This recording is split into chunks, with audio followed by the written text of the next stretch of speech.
Chapter 12, The Delivery of Thunder Fish. POV, Jon Stark. The next morning, I was still groggy, having stayed up late reviewing my notes on dragon bone structure, but the sound brought me fully awake. Through my bond with Ghost, I felt his alertness. Visitors at the gate. I dressed quickly and made my way downstairs.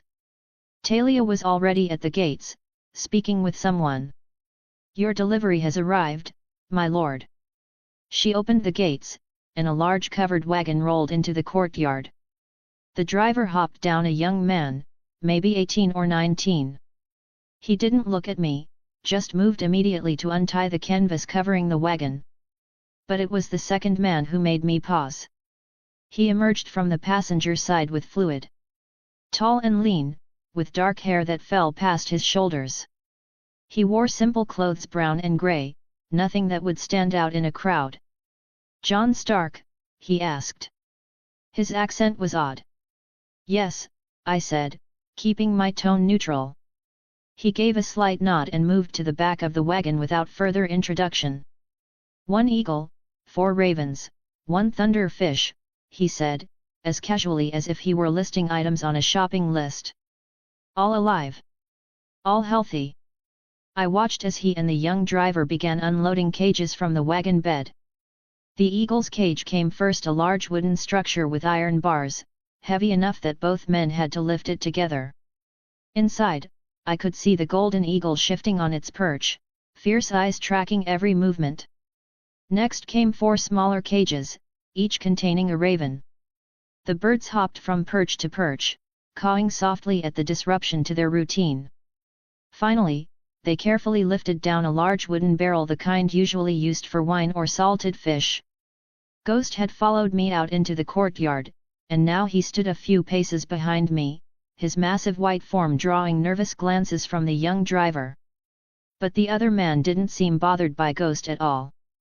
He barely spared the dire wolf a glance. "Where would you like them?" he asked.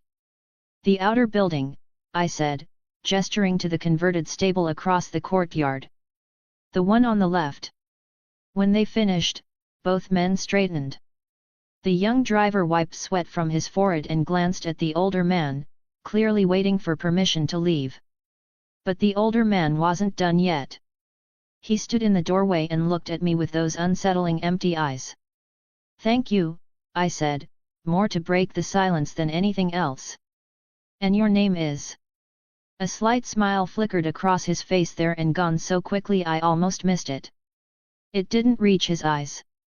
"A man is called many names," he said in that shifting, changing accent. "Today, he is called Jaqen Hagar." I kept my expression carefully neutral, not letting any of what I was thinking show on my face. "You're a long way from the House of Black and White," I said carefully. "A man goes where the many-faced God wills." He tilted his head slightly. "A boy is far from home as well. Far from the wall, far from winter." He paused meaningfully. "Which is about to come." Jaqen turned to leave, his movements as fluid as water, then paused at the door. He looked back over his shoulder, and for just a moment, something almost like genuine interest flickered in those empty eyes. "A life for a life," I said quietly, remembering what I'd read about the Faceless Men's Code. Should a boy ever wish to discuss such matters, a man is not difficult to find. Then he was gone, moving with that same liquid grace. He climbed into the wagon beside the young driver. The cart rolled out through the gates, and Talia closed them behind it with a heavy thud. I stood there for a long moment, staring at the closed gates. A faceless man here. In my home. Delivering animals. Later, I told myself firmly. Think about it later. Right now, you have work to do. I turned back to the outer building, forcing myself to focus on the present task. I approached the wooden barrel first, peering down into the murky water. The electric eel was there, coiled at the bottom, its long serpentine body barely visible in the dim light. It was agitated, I could tell from the way it kept uncoiling and coiling again, sensing the change in its environment, not understanding what was happening. The barrel was completely wrong for it. Wooden barrels like this were meant for wine or salted fish, not living creatures. There was barely enough water for the eel to move, no hiding places, no way for it to regulate its temperature. I needed to build it a proper home. I needed something transparent like glass but stronger and completely non-conductive. In my old life, my life before I woke up as Jon Snow, that would have meant acrylic. PMMA, we called it. Polymethyl methacrylate. A synthetic polymer that looked like glass but was lighter, stronger, and didn't conduct electricity at all. The question was, could I create it using biokinesis? After all, PMMA was just molecules. Carbon, hydrogen, and oxygen arranged in a specific pattern. And I could manipulate molecules. I'd done it before when I healed people, when I modified Ghost, when I created those ravens from scratch. This would just be different. Non-living chemistry instead of living biology. But the principles should be the same. Sorrow! I called out. The groundskeeper appeared from behind the main house, wiping dirt from his hands. My lord! I need wood. Fresh branches, still green. As much as you can gather. He didn't ask why he'd learned not to ask questions about my strange requests. Right away, my lord. An hour later, I stood in my workshop surrounded by piles of freshly cut branches. Ghost lay by the door, watching me with patient red eyes. Through our bond, I could feel his curiosity and his concern. He knew I was about to try something difficult. I placed both hands on the nearest pile of branches and closed my eyes. Focus. Break it down. Understand the structure. I reached out with my biokinesis, feeling the living cells in the wood. Then I began to tear them apart gently but firmly, breaking down cell walls, separating the cellulose from the lignin, reducing everything to its most basic molecular components. The wood dissolved under my hands, becoming something like a thick soup of organic compounds. I could feel it changing, feel the complex structure of the plant tissue breaking down into simpler molecules. Now came the hard part. I needed to take those molecules and rearrange them. Pull out the carbon atoms. Attach them in long chains. Add methyl groups here, methacrylate groups there. Build the specific structure of PMMA, one molecule at a time. It was painfully slow work. Unlike when I healed people or modified animals where I could follow existing biological templates, this was pure synthesis. I was building something from scratch, creating a structure that didn't exist naturally, forcing molecules into arrangements they wouldn't normally take. Sweat began to bead on my forehead. My hands trembled with the effort. But slowly, impossibly, the pile of wood transformed. The brown organic matter lightened, fading from brown to amber to pale yellow. Then it became transparent, first cloudy, then clearer and clearer until it looked like colored glass. The texture changed too. The rough bark and wood fibers smoothed out, becoming uniform and glossy. The mass solidified, the liquid-like soup of molecules organizing itself into a solid polymer structure. When I finally pulled my hands away, gasping with exhaustion, a perfect sheet of clear acrylic lay before me. I picked it up carefully, testing its properties. It was lighter than glass, much lighter. When I knocked on it with my knuckles, it made a different sound than glass would, more plastic, less crystalline. When I flexed it slightly, it bent instead of cracking. Perfect. But one sheet wouldn't be enough. I needed to build an entire tank, something big enough to house not just the one eel I'd bought, but the females I planned to create. A breeding population would need space to establish territories without constantly fighting. I took a deep breath and reached for the next pile of wood. By midday, I had 6 large sheets of acrylic, each about 3 feet square. I was exhausted, drenched in sweat, hands shaking, head pounding from the effort of so much precise molecular manipulation. But I had the materials I needed. Mora brought me lunch bread, cheese, cold meat, but I barely tasted it. My mind was still focused on the molecular structures, on the bonds I'd created, on whether they were strong enough. The actual construction of the tank was simpler than creating the acrylic had been. I arranged the sheets into the shape I wanted: a large rectangular tank, 8 feet long, 4 feet wide, 3 feet deep. Big enough for a small breeding population to live comfortably. Then I used my biokinesis to weld the edges together at the molecular level. I fused the polymer chains along each seam, creating bonds that were just as strong as the rest of the material. No glue, no screws, no weak points. Just seamless acrylic, as if the whole thing had been grown rather than built. When I finished, I stepped back to admire my work. The finished tank dominated one wall of my workshop. It was completely transparent. I could see through it as clearly as if there were nothing there at all. The seams were invisible, perfect. And most importantly, it would be a perfect electrical insulator. The eel could discharge all it wanted inside that tank, and not a single spark would make it through the acrylic walls. Now I just needed to move the eel into it. Transferring the eel proved tricky. I filled the new tank with fresh water from the cistern, checking the temperature carefully with my hand.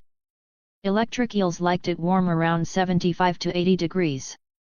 I added several large rocks to create hiding places, and pieces of driftwood to make the environment feel more natural. But the eel itself was a problem. I could see it through the gaps in the barrel, coiling and uncoiling frantically, sensing all the changes around it.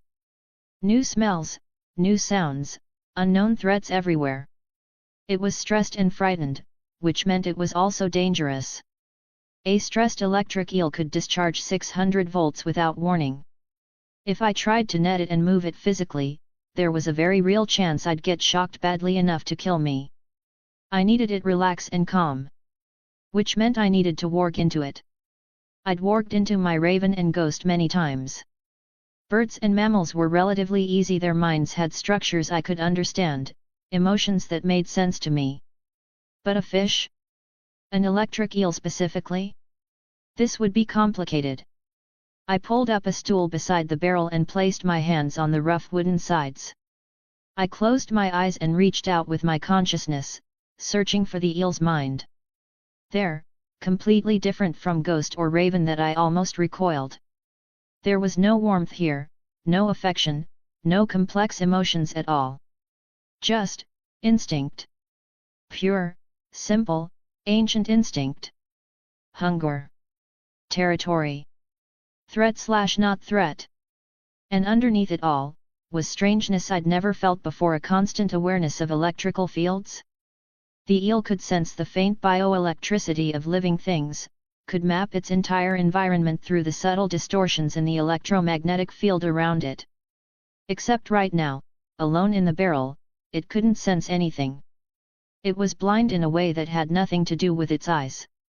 I pushed deeper, forcing my consciousness into that strange, cold mind. Suddenly I wasn't Jon anymore. I was in the water, feeling it flow over my skin. No, not skin, something different. A surface that was sensitive to the electrical signatures. I could feel the wooden walls of the barrel confining me on all sides. Too close. Too tight. Every instinct screaming, territory violation, danger, flee, attack, defend. I pushed calm at the eel's mind, broadcasting the feeling as hard as I could through our connection. Safe. No danger. Rest. Peace. Calm. It took a long moment, but slowly, so slowly, the eel's body began to relax. Good. Easy. Safe here. Calm. I quickly stopped warging and used my hand to get it out of barrel. It was extremely slippery because of slime around it, but I quickly put it in new tank. Chapter 13, Weirwood. I rolled up my sleeve and placed my hand directly in the water. The eel noticed immediately, felt the electrical signature of my hand, the warmth of my body heat in the water. I reached out with my biokinesis. I wanted to understand its genetic structure. As I touching the eel's body, I felt its cellular structure, the layers of muscle and skin and those fascinating specialized organs.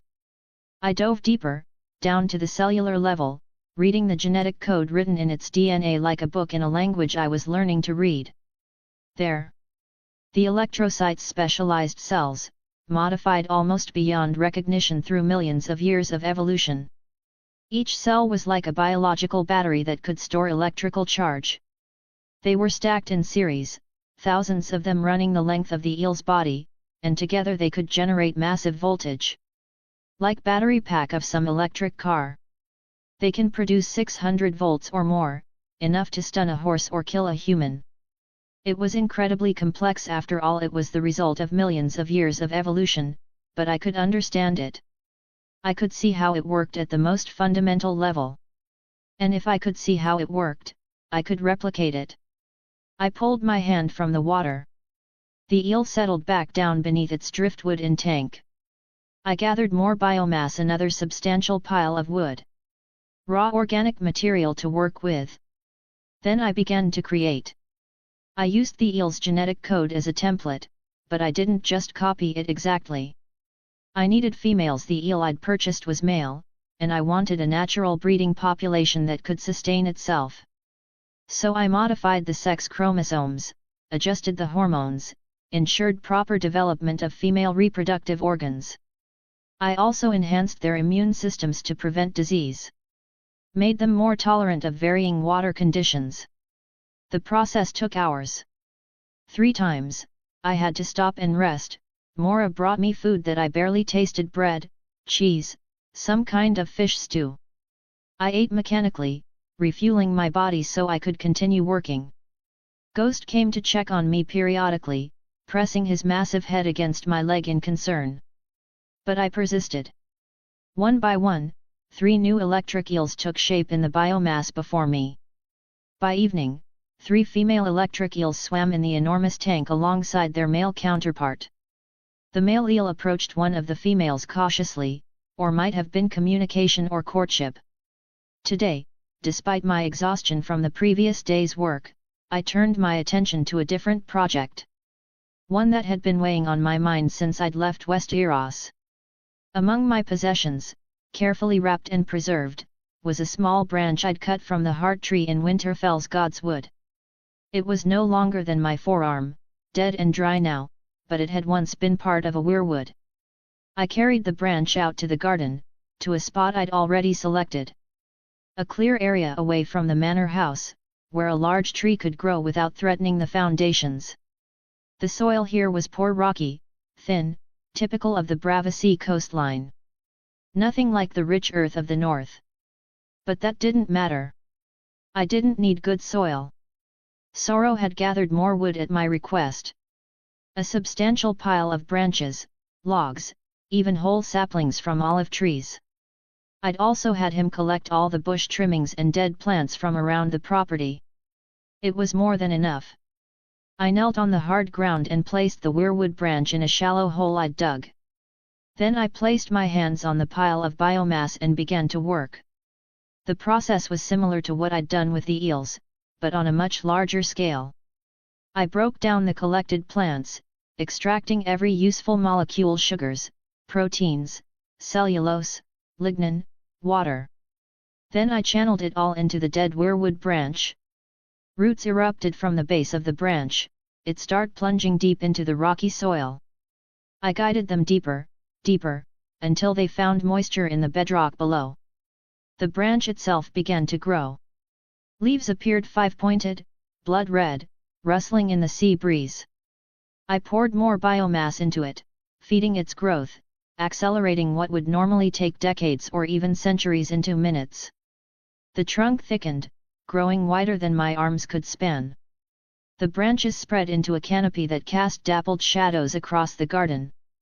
When I finally stopped, exhausted and trembling, a weirwood stood before me.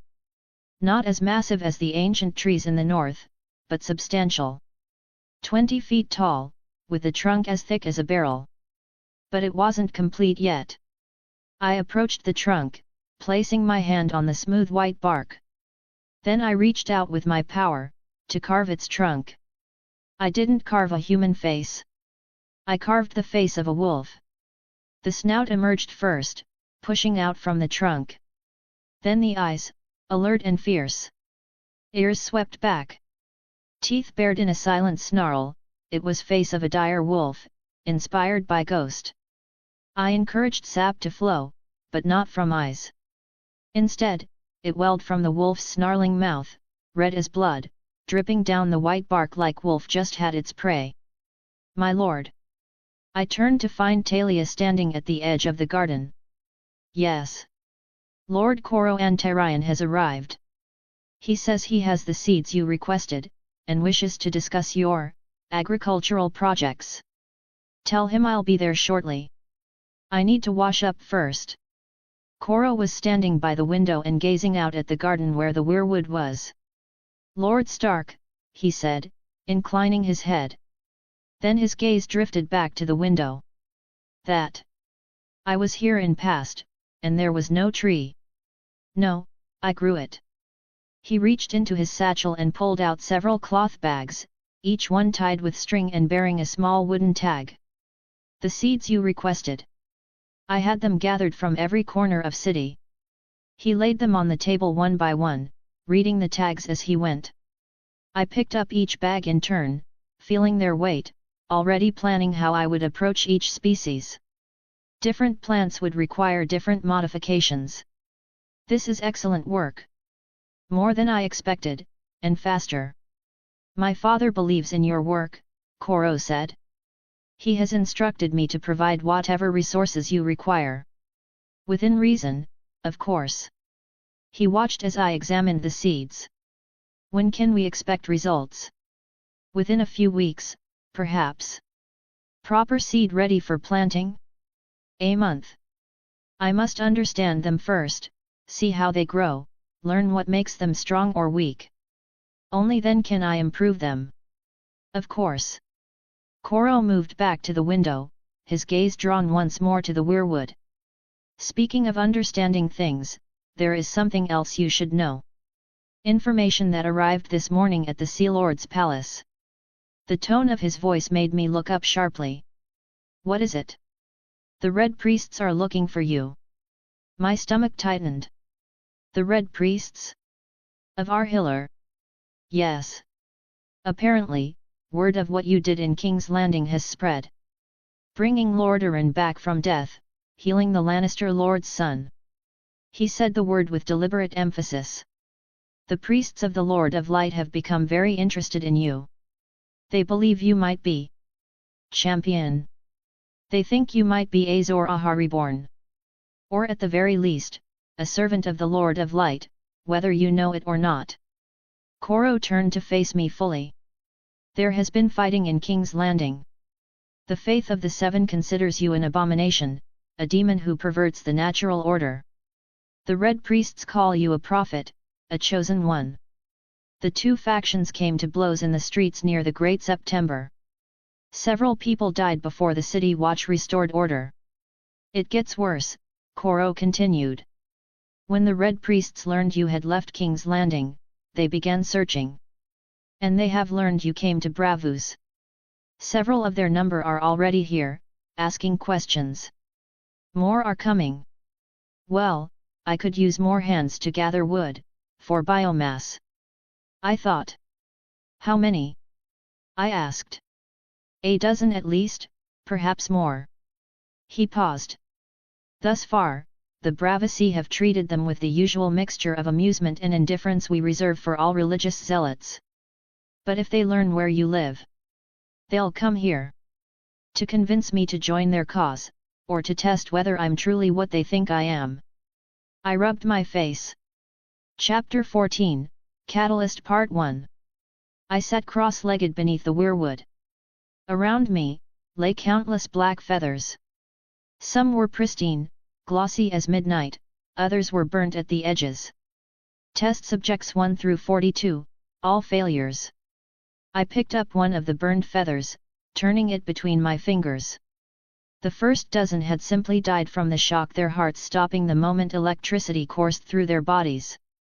43, I murmured, reaching for the unconscious raven lying beside me. Let's see if you fare better. The reference raven rested in a small cage nearby. I placed my hands on the pile of biomass. The creation process had become as natural as breathing, after so many attempts. I created the magical node in its heart, and around the raven's neck, I carefully constructed electrocytes. Thousands of them, stacked like organic batteries, connected to the nervous system for control, linked to the magical node for enhanced power. A layer of specialized fat, dense and non-conductive, surrounding all vital organs. I started adding it after the first raven died. It would act as insulation, preventing the electrical discharge from cooking the bird from within, but it didn't work as it should. I pulled my hands away, gasping slightly from the effort. The newly created raven lay before me, identical to its template but improved in ways no natural bird could match. The raven's chest rose. Fell. Rose again. Its eyes opened. I reached out with my power, gently encouraging the raven to activate its electrocytes. Just a small discharge.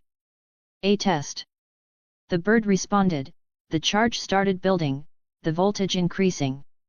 Blue-white sparks crackled across its neck feathers. The raven twitched, but didn't convulse. Didn't scream. The electricity discharged harmlessly into the air, and the protective fat layer kept its organs safe. It lived. But as I watched, my elation faded to frustration. The electricity was just electricity. Normal electrical current, no different than what the electric eel could produce.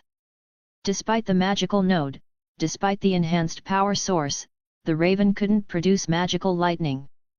The electricity refused to transform. The magic is there. The structure is there.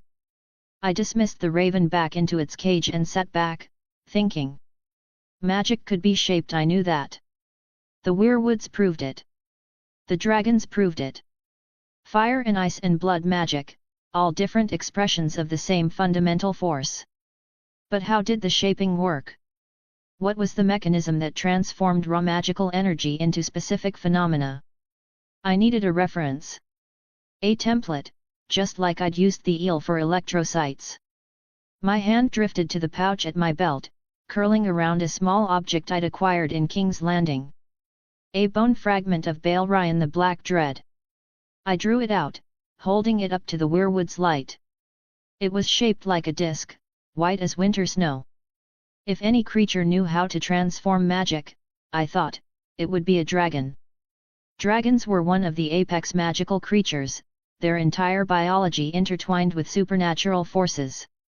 I gathered more biomass and used it to create a dragon egg. I made it deliberately oversized, perhaps twice the size of a normal dragon egg. If I was going to observe the creature inside, I needed space to work with, needed to see the structures clearly. It started as all vertebrates do, a cluster of cells that rapidly differentiated. Neural crest, notochord, somites forming in precise sequence. But there were differences, structures that had no place in any normal reptilian development. The heart formed early, as it should. But within it grew a magical core far more sophisticated than anything I'd created before. From this central core, pathways spread throughout the developing body. I watched in fascination as organs took shape. Lungs with unusual geometry, designed to process air in ways that defied normal biology. In the throat, surrounding the air passages, were clusters of cells unlike anything I'd seen before. They weren't quite protein, weren't quite mineral. Crystal protein structures. They formed intricate geometric patterns, each cluster precisely arranged. And when I traced the flow of magic through the developing dragon's body, I saw how it worked. Raw magical energy flowed from the heart, up through the pathways, into these crystal structures. And there, through some process that was more like alchemy than biology, the magic transformed into dragon fire, creating a hole in its eggshell. I pulled back from the egg. The implications of these crystal proteins were staggering. If I understood this correctly, these crystal protein structures acted as catalyst. I started small. I created a mouse but with a few modifications. A miniature magical node in its heart. Tiny pathways running to a crop-like structure in its throat. And within that structure, a simplified version of the crystal protein catalyst I'd observed in the dragon egg. The mouse woke, whiskers twitching. It seemed healthy enough, if confused by its sudden existence. "Let's see if this works," I murmured. I reached out with my power, encouraging the mouse to activate its magical systems. "To try breathing fire." The mouse opened its mouth. A thin jet of flame erupted from its throat, perhaps 6 inches long, far hotter than normal fire. It lasted for exactly 3 seconds before the mouse collapsed. POV, Jonaran, Hand of the King. "The Ironborn grow restless, my lords," the spider said, his soft voice carrying easily in the close quarters. His hands were folded in his lap, his expression as bland and pleasant as always. "My little birds tell me that Lord Balong Greyjoy has been rebuilding his fleet." "The Greyjoys never learn," Peter Baelish said. "It's what they do. Build ships, lose wars, build more ships." "Nevertheless," Varys continued, "it might be wise to keep an eye on Pike. The Ironborn have long memories, and they have not forgotten their defeat in the Greyjoy rebellion. Should they perceive weakness in the crown?" I opened my mouth to respond, to point out that another rebellion would be costly, that the crown could ill afford another war when the pain struck. It lasted for just a few moments. But as the pain faded, I remember it all. "Lord Hand," Pycelle was saying, his watery eyes wide with alarm. "Are you quite well? Should I summon a maester?" "I'm fine," I said, my voice hoarse. I forced myself to sit up straight, to slow my breathing. A moment of vertigo. Nothing more. But my eyes had already found Peter Baelish across the table. Littlefinger sat very still, his expression carefully neutral. But his eyes, those grey-green eyes that never missed anything, were watching me with an intensity. Had he been the one? Had Peter been involved in my poisoning? Lisa, I remember her face when I was on my dying bed. How she and Peter talked about their new life. If Peter had asked her to poison me, would she have done it? "Perhaps we should take a rest for the day," Varys suggested smoothly. "The Lord Hand has been working too hard, I think. The summer heat can be most taxing." "Yes," I said, seizing on the excuse. "Yes, I think that would be wise." The others rose, gathering their papers. Pycelle fussed over me, suggesting I take more rest, eat more red meat, drink less wine. I barely heard him. Chapter 15, Marwyn. POV, Jon Stark. I disposed of the mouse humanely and used biomass to create a small sample of the fire catalyst I'd observed in the dragon embryo. The problem was finding someone who could help me understand these structures better. Alchemy dealt with transformation, with changing one substance into another. True alchemists should understand catalysts, even if they didn't call them by that name. I sent a message to the Sea Lord requesting an introduction to Bravuz's finest alchemist. His response came the next day: "None of the alchemists I consulted understand the specific catalysts you seek. The concept appears to be beyond their knowledge. I will continue making inquiries." Dead end, I thought, staring at the fire catalyst. Maybe I'd have to reverse engineer the principles myself. I needed a break anyway. I hadn't eaten properly in days. The Merchant's Rest near the moon pool had decent food and privacy. I could clear my head and think through the catalyst problem. Someone called me as I entered inside the city. Jon Snow. An old man stood in my doorway. He wore maester's robes and chains, though both looked travel-stained. Short and squat with enormous hands, white hair sprouting from his nose and ears. "Jon Stark," I corrected curtly. He frowned as if the distinction confused him. "I heard you. I'm busy." I had no interest in talking to a maester, it not first time either. I brushed past him and left. I ordered roasted duck with plums and the most expensive wine. "Mind if I join you?" I looked up, irritated. The same old man from before. But now he carried a staff of Valyrian steel, its dark surface rippling in the lamplight. Chains hung from his neck. I caught the distinctive sheen of Valyrian steel links among them. Ring, rod, and mask, all made from Valyrian steel. Marwyn the Mage. One of the few maesters who openly admitted magic was real. Archmaester Marwyn, I said slowly, gesturing to the empty seat. I apologize for my rudeness earlier. I didn't recognize you without your staff. Most don't. He sat down. Behind him, I noticed another figure lingering near the entrance. Young, slim, dressed in Dornish clothes. Alaraz the Sphinx, if I remembered the descriptions correctly, though I knew from my past life's knowledge that he was actually Sorella Sand, one of Oberyn Martell's daughters in disguise. Spying on me, most likely. Reporting back to Doran Martell? You're hard to find, Jon Stark, Marwyn continued, waving a server over and ordering wine. I've been in Bravos for 3 days, asking about the northern boy who makes life. Everyone knows of you, but nobody seems to know where you actually are.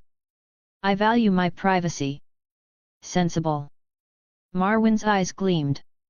Especially given what you can do. I've heard remarkable stories. Stories are often exaggerated. Are they? Marwyn leaned forward, his voice dropping. Tell me, how does it work? Your power. Is it an instinct, like the Green Seers? Or something more deliberate, more controlled? I took a sip of wine, buying time to think. Marwyn's questions were probing but misguided. He was trying to fit my abilities into frameworks he understood. Blood magic, green seeing, skin changing. It's not something I can easily explain, I said finally. The mechanisms are complex. But you can create life? Modify it? Even revive the dead? Yes. I can. I reached into my pouch and drew out the fire catalyst sample I'd created. I set it on the table between us. Have you ever encountered anything like this in your travels? Marwyn picked it up immediately, holding it to the light. Where did you get this? I'll answer your questions, I said carefully, if you answer mine. You've traveled far, seen things most maesters refuse to acknowledge exist. If you've encountered substances like this, natural catalysts from creatures or other sources, tell me about them. Tell me where they come from, how they function. Do that, and I'll explain what I can about my abilities. Marwyn studied me for a long moment, then smiled. His red-stained teeth gave the expression a somewhat unsettling quality. A fair trade, he said. Very well. Yes, I've encountered similar substances, but not this pure. In my travels through Yeti, Asai, and the Shadowlands beyond. Most commonly, they come from magical creatures or from creatures that once possessed magical abilities, now long dead. He set the fire catalyst down gently. The dragons are the most famous example. Their bones, their teeth, even their scales carry traces of a substance like this. Fire, primarily, though I once examined a dragon skull in Asai that had unusual crystalline formations suggesting ice transformation. A frost dragon, perhaps, or some other variant. What about other creatures? Many. Marwyn gestured to Alaraz, who approached and set a leather satchel on the table.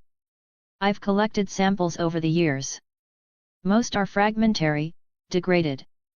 But some remain potent. He reached into the satchel and pulled out a small grey object. It looked like a chunk of stone or coral, rough textured but with a peculiar density. This, he said, came from an old man of the river. The giant turtles that the Rhoynar worshipped as sacred. They were said to possess remarkable abilities controlling water, causing floods, even summoning storms. When Valyria went to war with the Rhoynar, one of the first conflicts was over the killing of these creatures. He held up the grey fragment. This is from that turtle. I reached out and took it carefully, immediately extending my biokinesis sense into its structure. Yes. It was absolutely a catalyst. The crystal protein matrix was there, perfectly preserved despite the age. But the pattern was different, more flowing, more circular, where the fire catalyst was sharp and angular. Water transformation. With both samples in hand, I could now see the relationship between them. The common elements and the differences. This is what I needed, I nodded. Marwyn watched me intently. You can sense it. I nodded slowly. My abilities let me perceive patterns in living and once living tissue. The arrangement of structures at levels most can't see. Fascinating. Marwyn pulled out a parchment and began sketching rapidly. The Citadel teaches that magic is dying, fading from the world. That the age of wonders is over. But I've always believed that magic isn't dying, we've simply forgotten how to use it. How to access it. He looked up at me. You're proof of that. Whatever you are, however you came to have these abilities, you're doing what the Valyrians did. What the Green Seers did. What all the great blood mages did. You're shaping life itself. And you want to learn it? That's not possible. I want to understand it, Marwyn corrected. The Citadel fears magic because they don't understand it. They see it as chaotic, unpredictable, dangerous. But if it could be studied systematically, if we could understand the principles underlying it. His eyes gleamed. We could advance human knowledge by centuries. Cure diseases. Feed millions. Perhaps even prevent disasters. Or create new disasters, I said dryly. Like what happened with the Valyrians. Everything powerful is dangerous. Marwyn leaned back. I have more samples. Catalysts from various creatures, substances with unusual properties, fragments of ancient artifacts. Let me be part of your research. I considered it. Marwyn was offering exactly what I needed, samples and knowledge. What about the Citadel? I asked bluntly. Marwyn snorted. The Citadel barely tolerates me. I'm too heretical for their tastes, too willing to admit that their precious natural philosophy can't explain everything. No, I came of my own accord when I heard rumors of someone creating life in Bravus. The Citadel doesn't even know I'm here. But they know about me. Oh, they know about you. Marwyn's expression grew serious. They're worried. Very worried. You represent something they can't control, can't explain within their framework. Some of the Archmaesters are already discussing countermeasures, including the Faceless Men. He reached into his satchel one more time and pulled out another object larger than the turtle fragment, wrapped in oiled cloth. A gesture of good faith, he said, unwrapping it. It was a chunk of something that looked like dark grey rock, rough and porous like pumice. But when the light hit it at certain angles, I could see a faint iridescence beneath the surface. Shadowbinder relic, Marwyn said. From ASOIAF. I don't know what creature it came from, some say the stone men of the Sorrows, others claim it's from something far older. But it carries a catalyst, used by Shadowbinders. I took it carefully, reaching out with my biokinesis. The sensation was immediate and unsettling. Yes, it was a catalyst, the crystal protein matrix was there. But the pattern was strange, twisted somehow. This was something that didn't fit neatly into classical elements. Shadow? Death? Entropy? I couldn't quite identify it, but I knew it was powerful. But be careful, I've seen what happens to those who work with shadow catalysts without proper precautions, Marwyn said. He stood, leaving the 3 samples on the table: fire, water, and shadow. Think about my offer, he said. I'll be in Bravus for another week, staying at the Catfish Inn near the Ragman's Harbour. If you want to work together, send word. If not. He shrugged. I'll leave you to your experiments and hope you survive them. Alaraz or Sorella followed him out without a word, though I caught her glancing back at me once before disappearing through the door. I sat alone at the table, 3 catalysts arranged before me. Fire. Water. Shadow. 3 reference points. 3 different patterns. With these, I could begin mapping the full spectrum of elemental transformation. Chapter 16, Way to Communicate. POV, Jon Snow.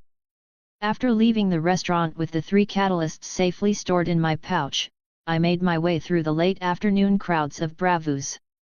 The encounter with Marwyn had been productive. He has practical knowledge of the magic of this world that I need. But, I wouldn't tell him something that could be used against me, instead, just basic information about medical biology, like the germ theory. So he can help others in need. However, I had other business to attend to first. I headed toward the markets near the docks, where merchants sold exotic goods from across the known world. What I needed wasn't exotic, just specific, a bird that could speak. Ravens can speak but in broken words. The shop was easy to find, squeezed between a spice merchant and a silk trader. Cages lined the walls, filled with birds of every color and size. Parrots squawked, songbirds chirped, and in the back corner, I found what I was looking for. A blue and gold parrot, larger than most, with intelligent eyes that tracked my movement as I approached. "That one speaks?" I asked the shopkeeper, a Tyroshi with a forked blue beard. "Speaks better than some men," he replied. "Knows 30 words. I'll take it." The transaction was quick. The shopkeeper seemed pleased to be rid of the bird.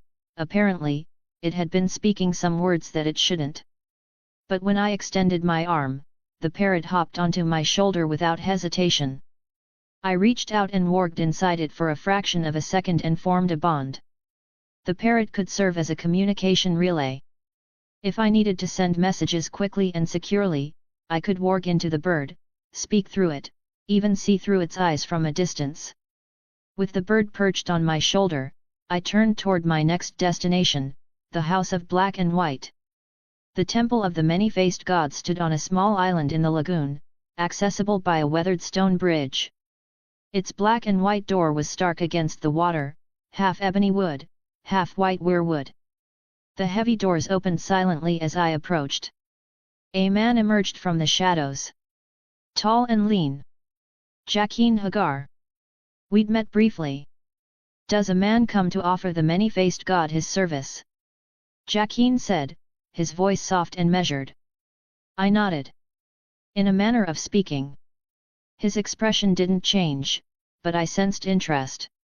"I want to hire the faceless men," I said directly. "Specifically, I want to ensure that if anyone offers my name to the many-faced god, if anyone tries to hire you to kill me or anyone connected to me, the contract is refused. And the person making the offer is eliminated instead." Jaqen was silent for a long moment.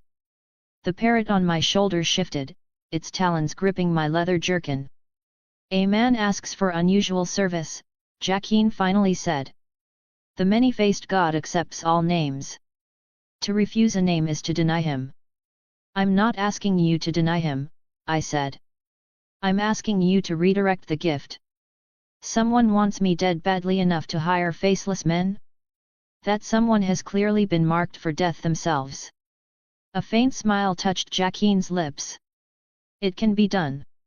He gestured toward one of the alcoves. "But the price would be high. Very high. A man protects not just one life, but many. This is a great gift to ask of the many-faced god." "I can pay," I said. "In advance, if necessary." Jaqen tilted his head. "There are few among us who could make use of a man's skills. Also, I'm researching certain substances. Catalysts that facilitate magical transformation. Do the faceless men use anything similar? For the face changing, perhaps."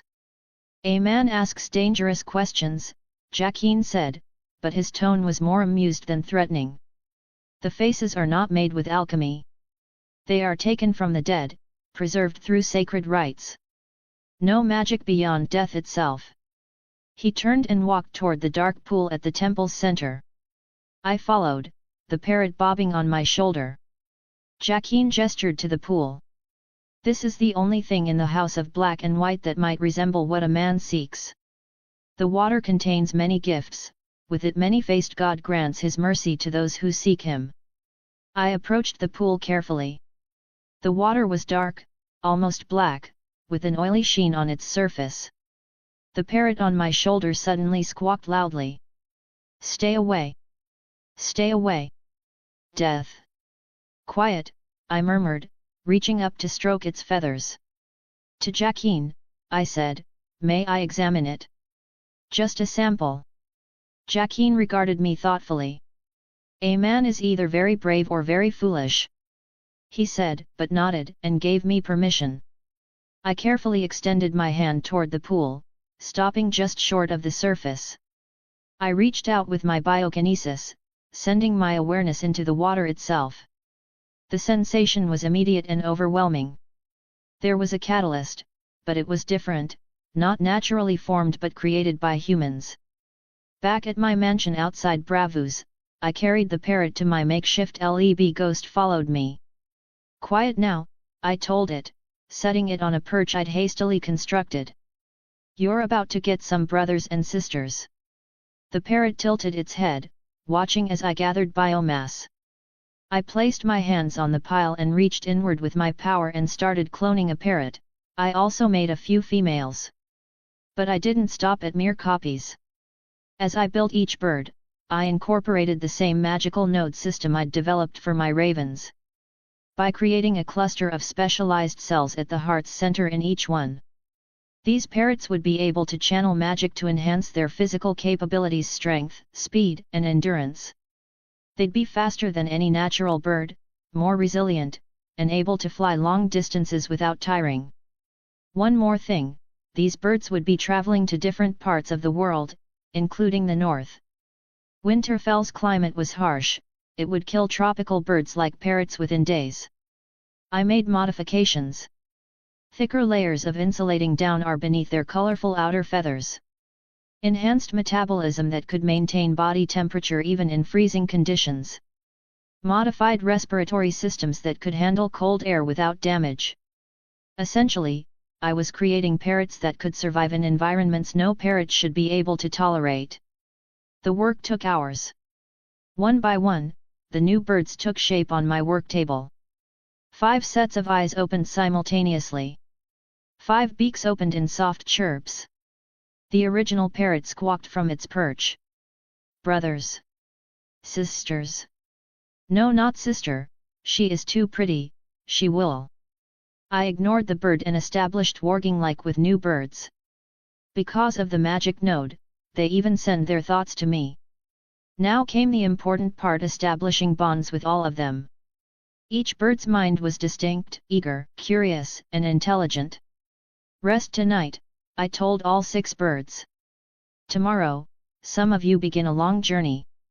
A/N, I will upload an extra chapter according to the Power Stone received." Chapter 17, Water Catalyst. POV, Daenerys Targaryen. I pressed my hand against my burning cheek, tasting blood where my teeth had cut the inside of my mouth. Viserys had hit me again.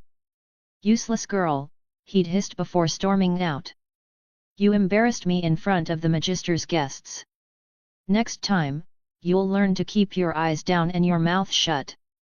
I'd only asked a simple question about the free cities. Apparently, that was too bold and forward. Like I thought I had a right to speak. The tears came hot and angry. I hated crying. It made me feel weak, and weakness was dangerous around Viserys. But alone in my room, with the door locked and no one to see, I let myself weep. But, a sudden crash made me jump. Something had slammed into the floor below my window with a terrible thud. "Princess!" The maid's voice came from outside my door, filled with worry. "Are you well?" I heard a noise. "I'm fine," I called quickly, wiping my eyes. "I just knocked something over. I'm fine." I didn't want her to see me crying and tell others. "Shall I come in, princess?" "No. No, thank you. I'm going to sleep now." I waited until her footsteps retreated down the hallway before turning to look at what had dropped to my floor. A bird lay on there, with green and blue feathers, larger than any bird I'd seen before. There was a spider web-like crack on the floor where it had dropped. For a terrible moment, I thought it was dead. However, it moved. The bird pushed itself up on its feet, shook its head vigorously, and looked directly at me. "Ow," it said clearly. "That hurt." I stared, frozen in disbelief. The bird spoke again, its voice oddly human-like despite coming from a beak. "Are you Daenerys Targaryen?" My mouth opened and closed several times before words finally came out. You can talk? Like a person." "Obviously." The bird ruffled its feathers, examining the floor it had crashed into. "Stupid floor." I crept closer. The bird watched me approach, head tilted. Who sent you?" I asked. "Are you someone's pet? Do you have an owner?" "No owner," the bird said firmly. "But I know the being who created me." "Created? You mean, a god?" "You know a god?" The bird nodded, a strangely human gesture. I felt my throat tighten. "Then you're blessed." "I don't know mine. My brother says we're descended from dragons, that the gods favor House Targaryen, but I've never felt any gods watching over me." The bird stared at me for a long moment. Then it said something that made my jaw drop. "They must be fucking shitty gods then, look at that lower back. You can hatch at least a dozen eggs at once." I blinked. Once. Twice. Then, despite everything, the bruise forming on my cheek, the fear, the loneliness, I started to laugh. It started as a giggle, then grew into real laughter, the kind I hadn't experienced in months. The absurdity of it, a bird, a talking bird, cursing the gods on my behalf and trying to court me was too much. "You shouldn't say things like that," I managed between giggles, though I couldn't stop smiling. "What if God hears you?" "Let them," the bird said stubbornly. "If they're not taking care of you, they're shit at their job." I laughed again, softer this time, and wiped my eyes. "What's your name?" I asked. The bird seemed to deflate slightly. "Don't have one. My creator was in a hurry. Forgot to give me one." "Oh." I thought for a moment, studying the bird's brilliant green and blue plumage. "Green-like. How about Vermax? After one of the dragons from the old." "You're green, like Vermax was said to be." The bird's feathers ruffled in what looked like indignation. "Vermax? That's a dragon name. I'm a parrot, not a lizard with wings." "But you don't have a better name," I pointed out. Long pause. "Fine. Vermax. But I don't like it." "You'll get used to it," I said, feeling a strange warmth in my chest. It was nice, having someone, even a bird, to talk to. Someone who wasn't Viserys or one of Illyrio's simpering servants. Vermax hopped onto my desk, examining the room with those sharp, intelligent eyes. "Your brother hit you?" It wasn't a question.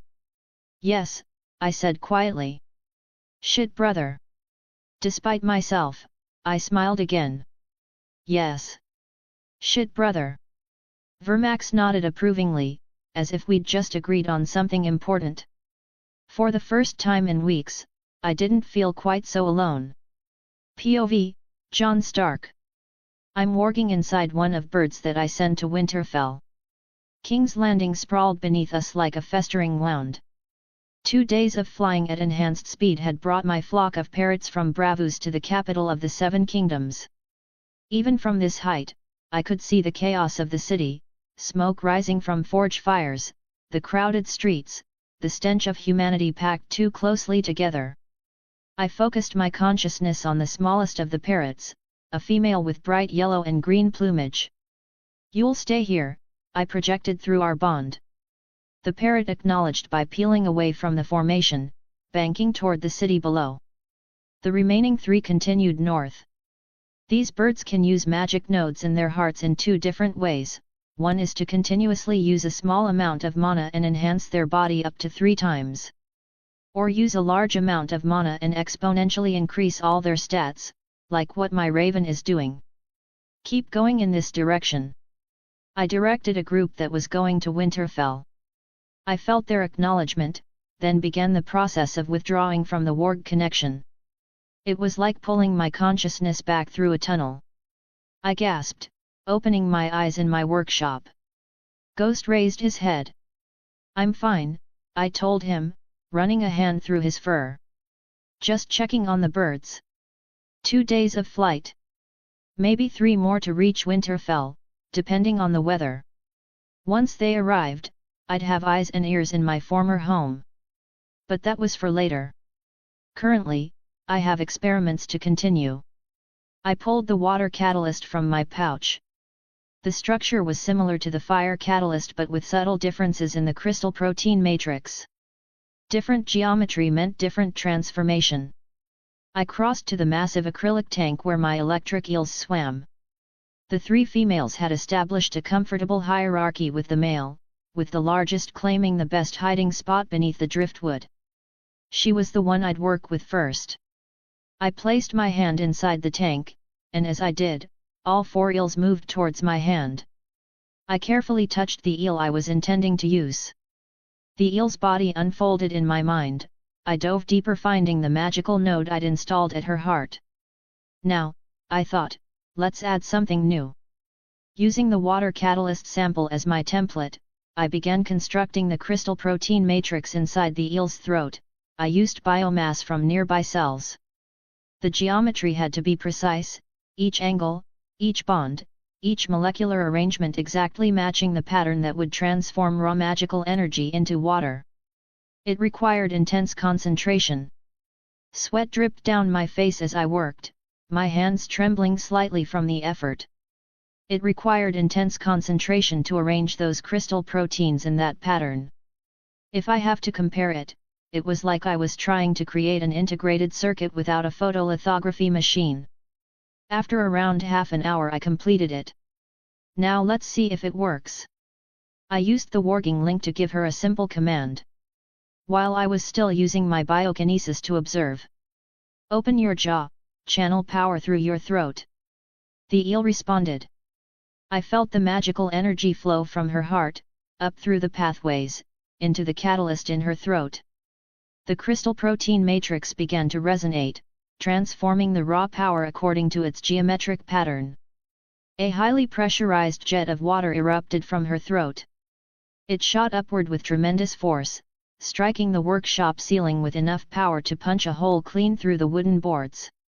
Daylight streamed through the opening as debris rained down around me. It worked.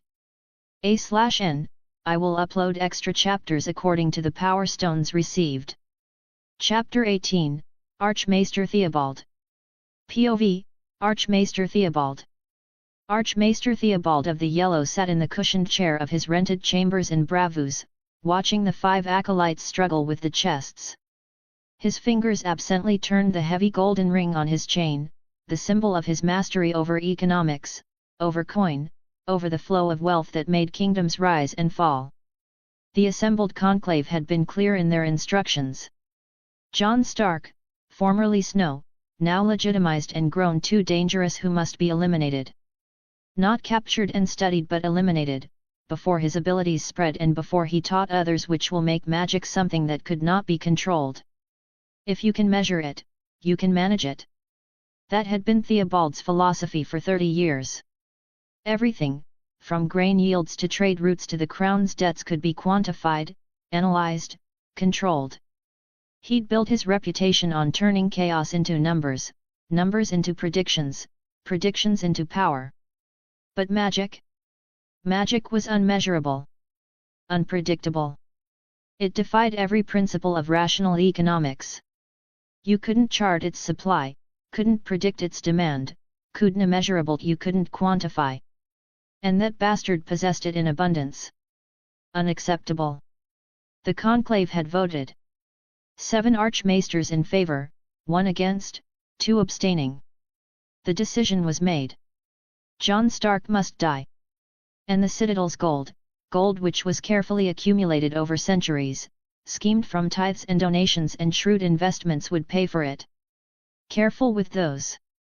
Theobald snapped as one of the acolytes stumbled. Those chests contain more wealth than you'll see in 10 lifetimes. Drop one and I'll have your chain before you can blink. The 5 acolytes were a sorry sight. The conclave had assigned him whoever was available in Bravus. Young men supposedly training to become maesters, but none of them looked capable of real work. 2 were stick-thin, all sharp angles and knobby joints. The other 3 were soft and pudgy, their faces flushed red from the minimal exertion of carrying the chests from the ship. Pathetic. This is what the Citadel produces now? Scholars who can't even lift a damn box. Careful. Careful. Theobald lurched forward in his chair but didn't stand because, as one of the thin acolytes lost his grip, the chest hit the floor with a thunderous crash. The lock burst open. Gold bricks spilled across the wooden planks, each one stamped with the Citadel's seal. Each one worth 100 gold dragons. 20 bricks. 2,000 gold dragons rolling across the floor like a merchant's nightmare. You fucking idiot! Theobald roared, his face going purple. You clumsy, worthless fuck! Do you know what you've done? Do you know how much gold you just dropped? The thin acolyte scrambled to his knees, hands shaking as he tried to gather the bricks. I'm sorry, Archmaester, I'm so sorry, Sorry? Sorry. Theobald's jowls quivered with rage. Your sorry ass will be scrubbing chamber pots in Old Town for the next decade. You'll. Archmaester. One of the pudgy acolytes, slightly more competent than the others, spoke up nervously. Perhaps we should hire porters to carry the chests to the House of Black and White. Theobald glared at him, then at the scattered gold, then at the remaining 2 intact chests. Each chest contained 1,000,000 gold dragons in compressed bricks. 3 chests total. More than most kingdoms saw in a year. The price the faceless men had demanded for killing someone under their own protection. 2,000,000 gold dragons. An obscene sum. But the conclave had deemed it necessary. Worth it, Theobald thought viciously. To rid the world of that unnatural bastard. Fine, he spat. Hire porters. Strong ones. Not you worthless fucks, actual laborers who know how to carry something heavier than a quill. Yes, Archmaester. The acolytes scurried off, though the thin ones looked ready to collapse and the fat ones were breathing hard. Theobald watched them go with disgust. Should have brought proper servants. But the conclave insisted on discretion. He settled back in his chair. It was comfortable, this chair. Cushioned. The Bravasi Inn was expensive but worth it, good wine, soft beds, and girls in the room next door whenever he wanted them. No reason to trudge through the streets to the House of Black and White himself.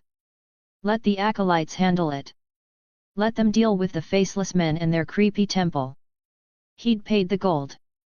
That was his contribution. Walking across half the city in this heat? At his age? Theobald poured himself wine and drank deeply. The acolytes would take the gold to the temple, speak the name, and the deed would be done. Simple transaction, the economics at its finest. Jon Stark will be dead within a fortnight. And magic will remain where it belongs, in dusty books and children's tales. He drank again, savoring the wine. Excellent vintage. Time passed. The sun moved across the sky. Theobald dozed in his chair, comfortable and satisfied. The hardest part was done. A knock at the door woke him. Enter, he called, shifting his bulk in the chair. One of the acolytes stepped in, the thin one with dark hair and a scar on his chin. He'd been carrying the leftmost chest, Theobald recalled vaguely. Well? Theobald demanded. Is it done? When will those freaks kill the bastard? The acolyte closed the door behind him. Quietly. Deliberately. The followers of the many-faced god always honor their words, he said softly. Theobald nodded, pleased. Good. Good. It's about time someone dealt with that unnatural fuck. He gestured vaguely. Fetch me more wine. And get the girls from the room next door, I want all of them. I'm in the mood to celebrate, and I. The acolyte moved. It was so fast Theobald barely registered it. One moment the young man was standing by the door. The next, he was beside the chair, and something cold touched Theobald's throat. Wah! The blade drew across his neck in one fluid motion. Theobald's words turned to wet gurgling. He clutched at his throat, feeling hot blood pour between his fingers. His yellow gold ring glinted in the afternoon light as his hands shook. No. No. This isn't. He tried to speak, to demand an explanation, to curse this traitor. But only blood came out. The acolyte, no, not an acolyte, never an acolyte, watched with calm, empty eyes as Archmaester Theobald drowned in his own blood. A man honors his word, the figure said quietly. A contract was made. A name was given. And the many-faced god always collects his due. A/N, I will upload extra chapters according to the power stones received. Chapter 19, Shadow Catalyst, Part 1. A/N, CPM equals crystal protein matrices. POV, Jon Stark. I sat at my work table, studying the fire and water catalysts side by side. Both were beautiful in their own way, the fire catalyst with its sharp aggressive geometry and the water catalyst with its smooth flowing patterns that felt cool even to my biokinetic sense.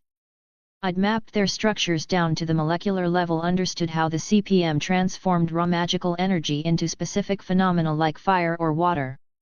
Then my attention flickered to the third catalyst sitting wrapped in cloth to the side. The shadow catalyst.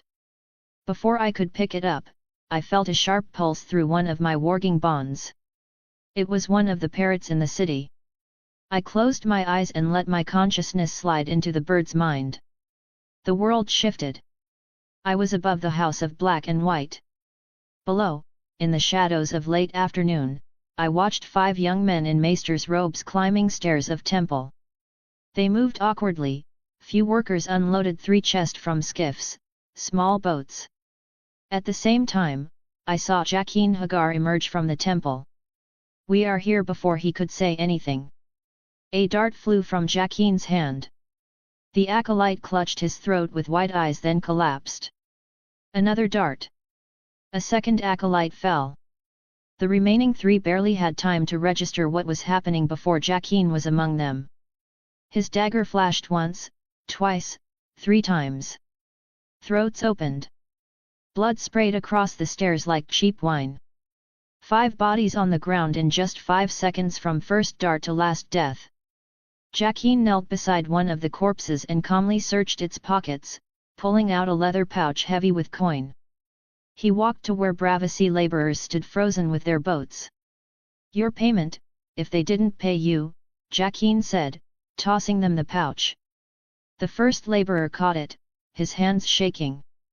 He and his companion exchanged a glance, then bowed low. Valadoha Eris, they said in unison. Then they hurried away with their empty boats, not looking back. Jaqen watched them go. Then he let out a soft whistle. Several figures emerged from the house of black and white. All wore the black and white robes of the temple. All moved with the same synchronized way. They collected the bodies first, carrying them up the stone steps and into the temple. Then they returned for 3 chests. After a few moments, one faceless returned. He wore the face of one of the dead acolytes' thin features, dark hair, a scar on the chin. The faceless man stood, testing the new face with small movements. Then he moved toward the inn, where an archmaester waited for news of my death. I pulled my consciousness back to my own body. 2 million gold dragons, 5 dead acolytes, and 1 archmaester about to learn a very expensive lesson about trying to hire faceless men when your target has already hired them first. Ghost raised his head from where he'd been dozing. Nothing serious, I told him. Just a few maesters trying to make the House of Black and White richer. He understood my intent and again fell asleep. I turned back to my work table, to the 3 catalysts waiting there. The shadow catalyst still made no sense. I'd studied it for hours, days, trying to understand the geometry of its CPM. But unlike fire and water, which followed logical patterns I could map and predict, its geometry wasn't just complex, it was like an optical illusion rendered in 3 dimensions, no, 4 dimensions, maybe more. Angles that shouldn't exist, patterns that seemed to shift when I wasn't looking directly at them. I couldn't experiment with something I didn't understand. Not when the consequences might involve opening doors to places that shouldn't be opened. I needed more data. I called for Talia. Send a message to the inn where Archmaester Marwyn is staying. Tell him Jon Stark requests his presence at my workshop. Tell him I'm willing to trade valuable knowledge for his expertise on a specific subject. Yes, my lord. 2 hours later, I heard the sound of horses approaching. I looked out the window to see Marwyn riding up to my gates, Alaraz beside him. He, or I say she, carried an enormous leather bag across her saddle, bulging with what looked like books or scrolls. I met them at the door. Archmaester. Thank you for coming. Your message was intriguing, Marwyn said, dismounting with a grunt. You said you had knowledge to trade. I'm listening. I led them inside to my solar, not inside my workplace. Before we begin, I said, gesturing to chairs, I want to propose an expanded trade. Not just information for information, but more substantial things. Marwyn raised an eyebrow. Go on. I'll give you medical knowledge that could save thousands of lives. Practical techniques that any maester could learn and apply. I paused. In exchange, I want everything you know about shadow magic and magical catalysts. And I gestured to the enormous bag Alaraz was carrying. I want access to your personal notes and research on magic. That's a substantial request, Marwyn said slowly. I'm offering substantial knowledge in return. I met his gaze. I call it germ theory. The understanding that diseases are caused by tiny living organisms so small they're invisible to the naked eye. These organisms spread through contact, through water, and through the air. And they can be killed or prevented through simple measures. I spent the next hour explaining. Hand washing. Boiling water. Sterilizing surgical instruments. The concept of infection and how it spreads. How childbirth fever could be prevented by simply cleaning hands between patients. Alaraz took furious notes, even Marwyn, who'd heard some of this before, looked shaken by the full implications. If this is true, he said finally, then we've been killing people for centuries. Thousands upon thousands of deaths that could have been prevented with the use of hot water. But still, this is not enough. Marwyn said. We are talking about work of my entire life. Chapter 20, True Friend. Extra chap.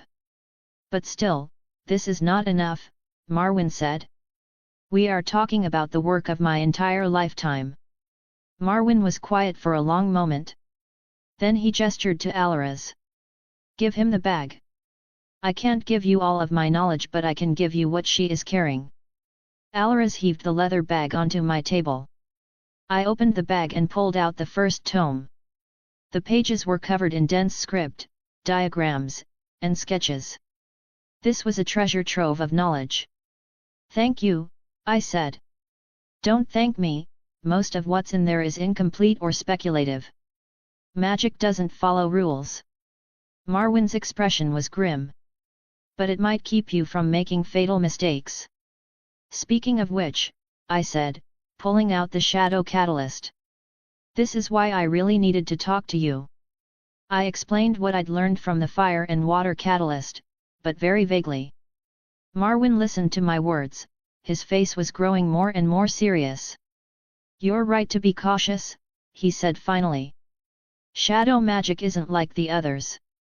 It doesn't originate in our world. The shapes you're seeing, those impossibilities, all of that's because the catalyst is trying to create a bridge to somewhere outside. And if I activated it, installed it in a living creature, at best, the creature would gain the ability to manipulate shadows, maybe move through them.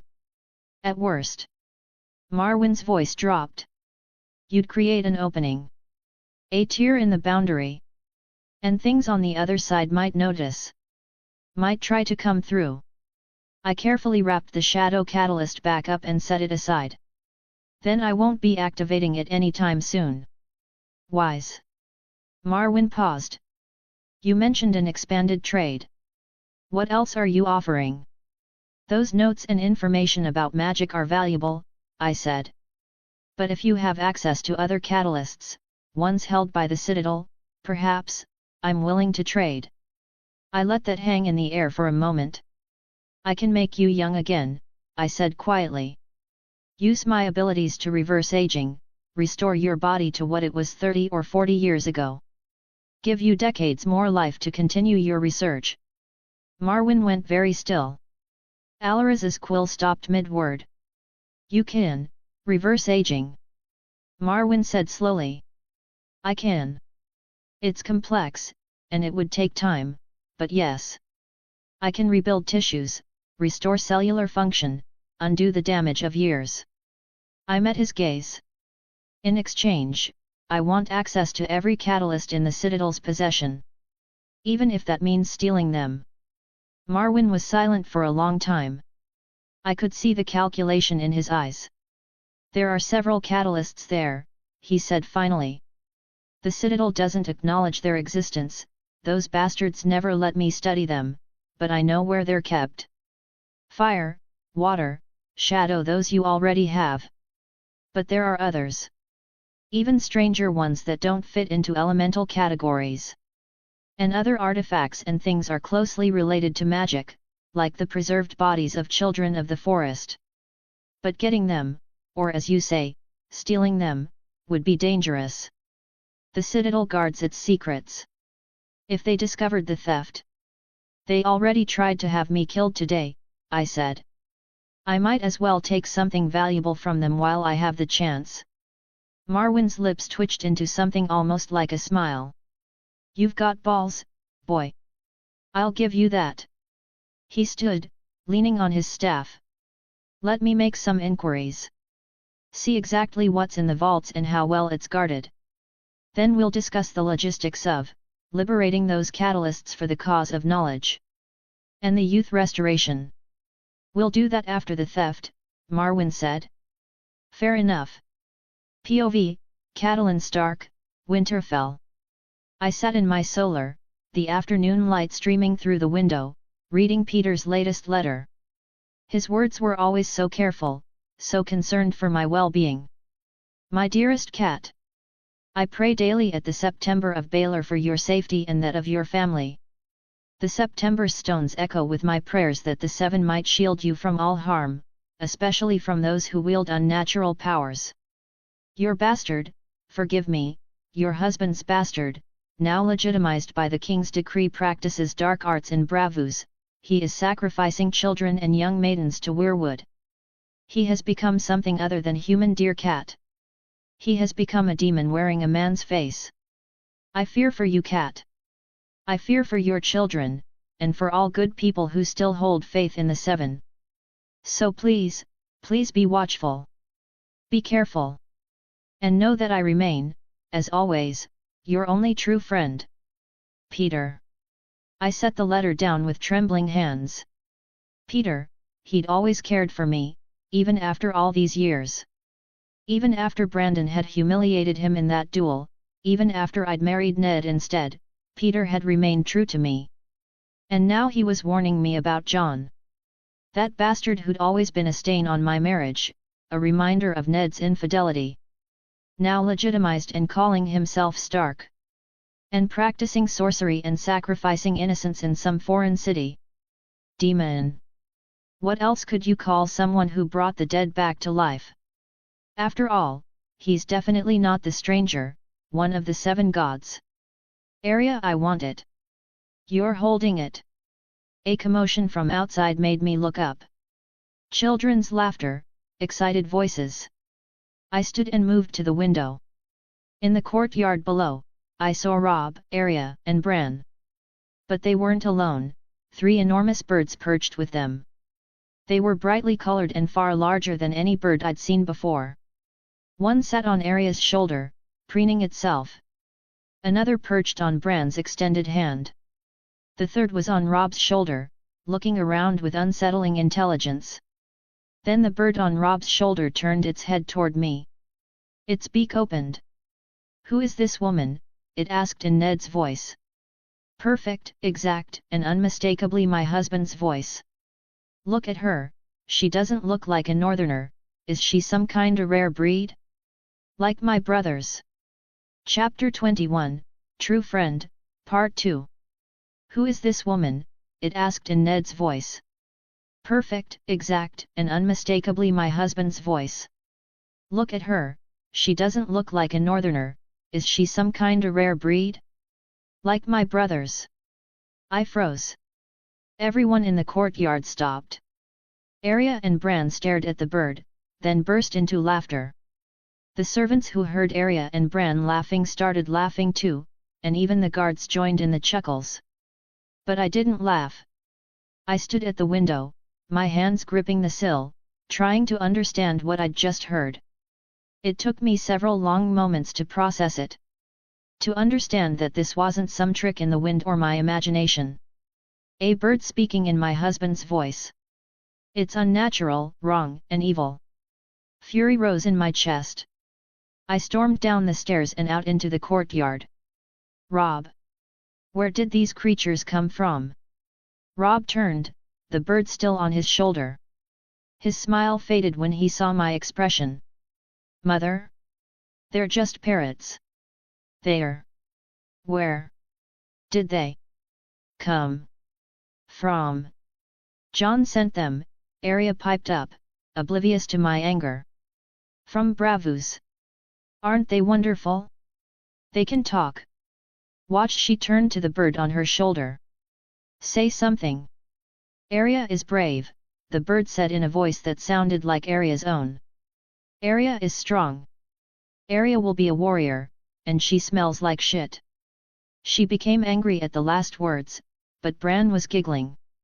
"Evil, all I could see was corruption. That bastard's influence reaches back from across the sea to poison my children's minds." "Those birds are not staying here," I said, my voice shaking. "They're unnatural. Possessed. They have to go." Mother, Robb started. "Now!" I shouted. "Your father will hear about this." I turned and ran toward the keep, toward Ned's solar. POV, Eddard Stark. I was reviewing grain storage reports when Catelyn burst into my solar, tears streaming down her face. I stood immediately, alarmed. "Cat? What's wrong?" She could barely speak through her sobs. "Your bastard Jon, he's sent evil things here. Birds that speak with human voices. They're possessed by demons, Ned. Those things are trying to hurt our family." I took a breath, forcing myself to remain calm. "The parrots. I know about them, Cat. They arrived this morning." "You knew?" Her voice rose. "You knew and you let our children play with them? With creatures possessed by evil." "They're not possessed." I gestured for her to sit, but she remained standing, trembling with anger. "I already spoke with Maester Luwin. Parrots naturally mimic speech. They're found in the Summer Islands and the Free Cities. It's a well-documented phenomenon. There's nothing supernatural about it." That wasn't entirely true. I suspected Jon had enhanced these birds, given them intelligence beyond normal animals. But telling Cat that would only make things worse. "They spoke in your voice." "In Arya's voice." "That's not natural mimicry, that's what parrots do," I said firmly. "They learn voices, copy them perfectly. It's unsettling, I'll grant you that, but it's not evil." "Then send them away." Send them back to Jon. I won't have those creatures near our children. I studied my wife's face, the fear and anger there, the genuine belief that these birds were somehow dangerous. And behind it all, the hatred she'd always carried for Jon. The bastard who reminded her of my supposed infidelity. A lie I'd maintained for 15 years to protect a promise. A lie that had poisoned my marriage. I won't send them away, I said quietly. Ned. But I will ask them to stay in the God's Wood. Away from the keep. Where they won't disturb anyone who doesn't wish to see them. Kat opened her mouth to argue, but I held up my hand. That's my final word on this, Kat. The birds stay. They're harmless. And our children enjoy them. She stared at me, betrayed and furious. Then she turned and fled the cellular, sobbing. I sighed and rubbed my face. Gods, this family. I left my cellular and headed down to the courtyard, where Robb, Arya, and Bran were still playing with the parrots. They looked up as I approached. Father. Arya ran to me. Did Mother tell you about the birds? We can still keep them, right? Yes, I said, ruffling her hair. But I need to ask you to keep them in the God's Wood for now. Your mother is uncomfortable with them being so close to the keep. Arya's face fell. But why? They're just birds. I know. But sometimes we have to make compromises to keep the peace. I looked at the 3 parrots, all watching me with unsettling intelligence. Come with me, all of you. Let's take them to the God's Wood. The children followed reluctantly as I led the way.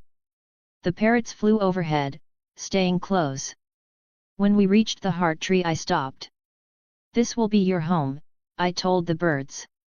You're welcome here. You're safe here. But I'd ask that you stay in the God's Wood unless my children come to visit you. They nodded their heads like human and settled on branches near the weirwood. Can I speak to Jon? I asked quietly. The bird blinked. Then all 3 birds went very still, their eyes unfocusing unnaturally. I waited. After a moment, one of the 3 birds' postures changed. Father, the bird said in Jon's voice. Not mimicked, actually Jon, speaking through the creature somehow. Jon. I glanced at my children. Robb, Arya, Bran, give us a moment, please. They hesitated, curious, but obeyed. When they were out of earshot, I turned back to the bird. We need to talk about Peter Baelish, I said quietly. POV, Jon Stark, warging through the parrot in Winterfell. Through the parrot's eyes, I watched Father's face. You were right, Father said.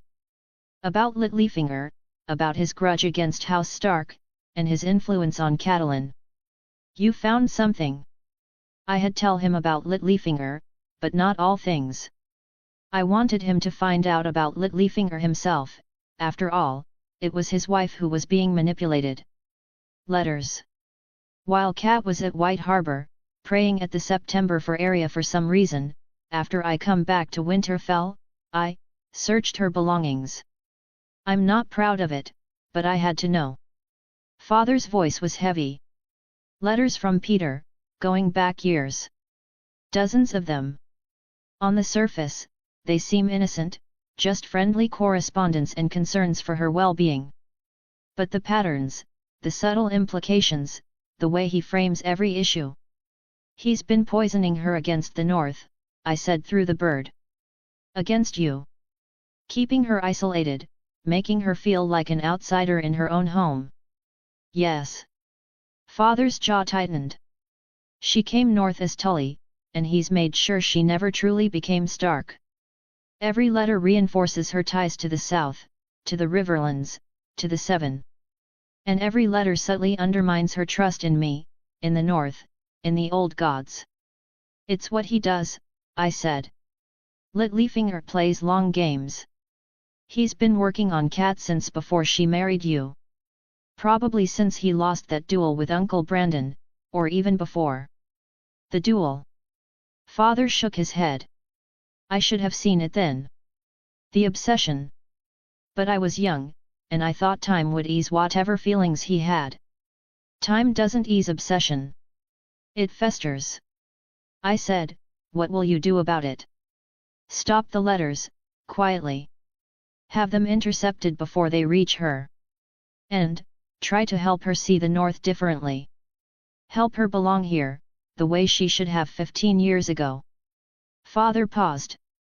But that's not why you sent the birds, is it? You want to know about the White Walkers. Have there been sightings? Reports from the wall. Nothing confirmed. But the Night's Watch has been sending worried ravens. Rangers start disappearing. Wildlings are fleeing south in greater numbers than usual. Strange things found beyond the wall. Bodies arranged in patterns and symbols carved in trees. It's starting, I said quietly. A/N, I will upload extra chapter according to the power stones received.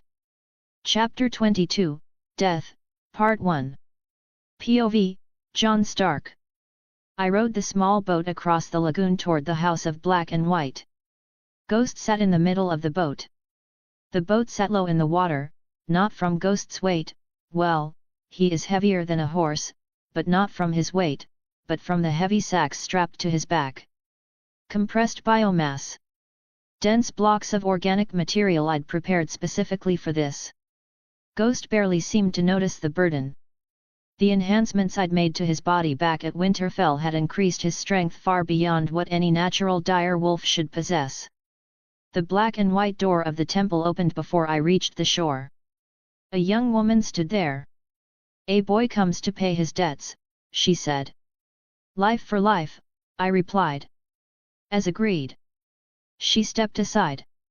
Ghost jumped from the boat to the stone dock, landing with barely a sound despite his size. I tied off the boat and followed. Inside, the temple was dark and cold, the dark fountain at the center absorbed all light, reflecting nothing. Jaqen emerged from the shadows with an old Summer Isles man beside him. Jon Snow honors his word, the old man said. I do. 6 lives were taken when your order killed the Archmaester and his followers. 6 deaths that served my purpose.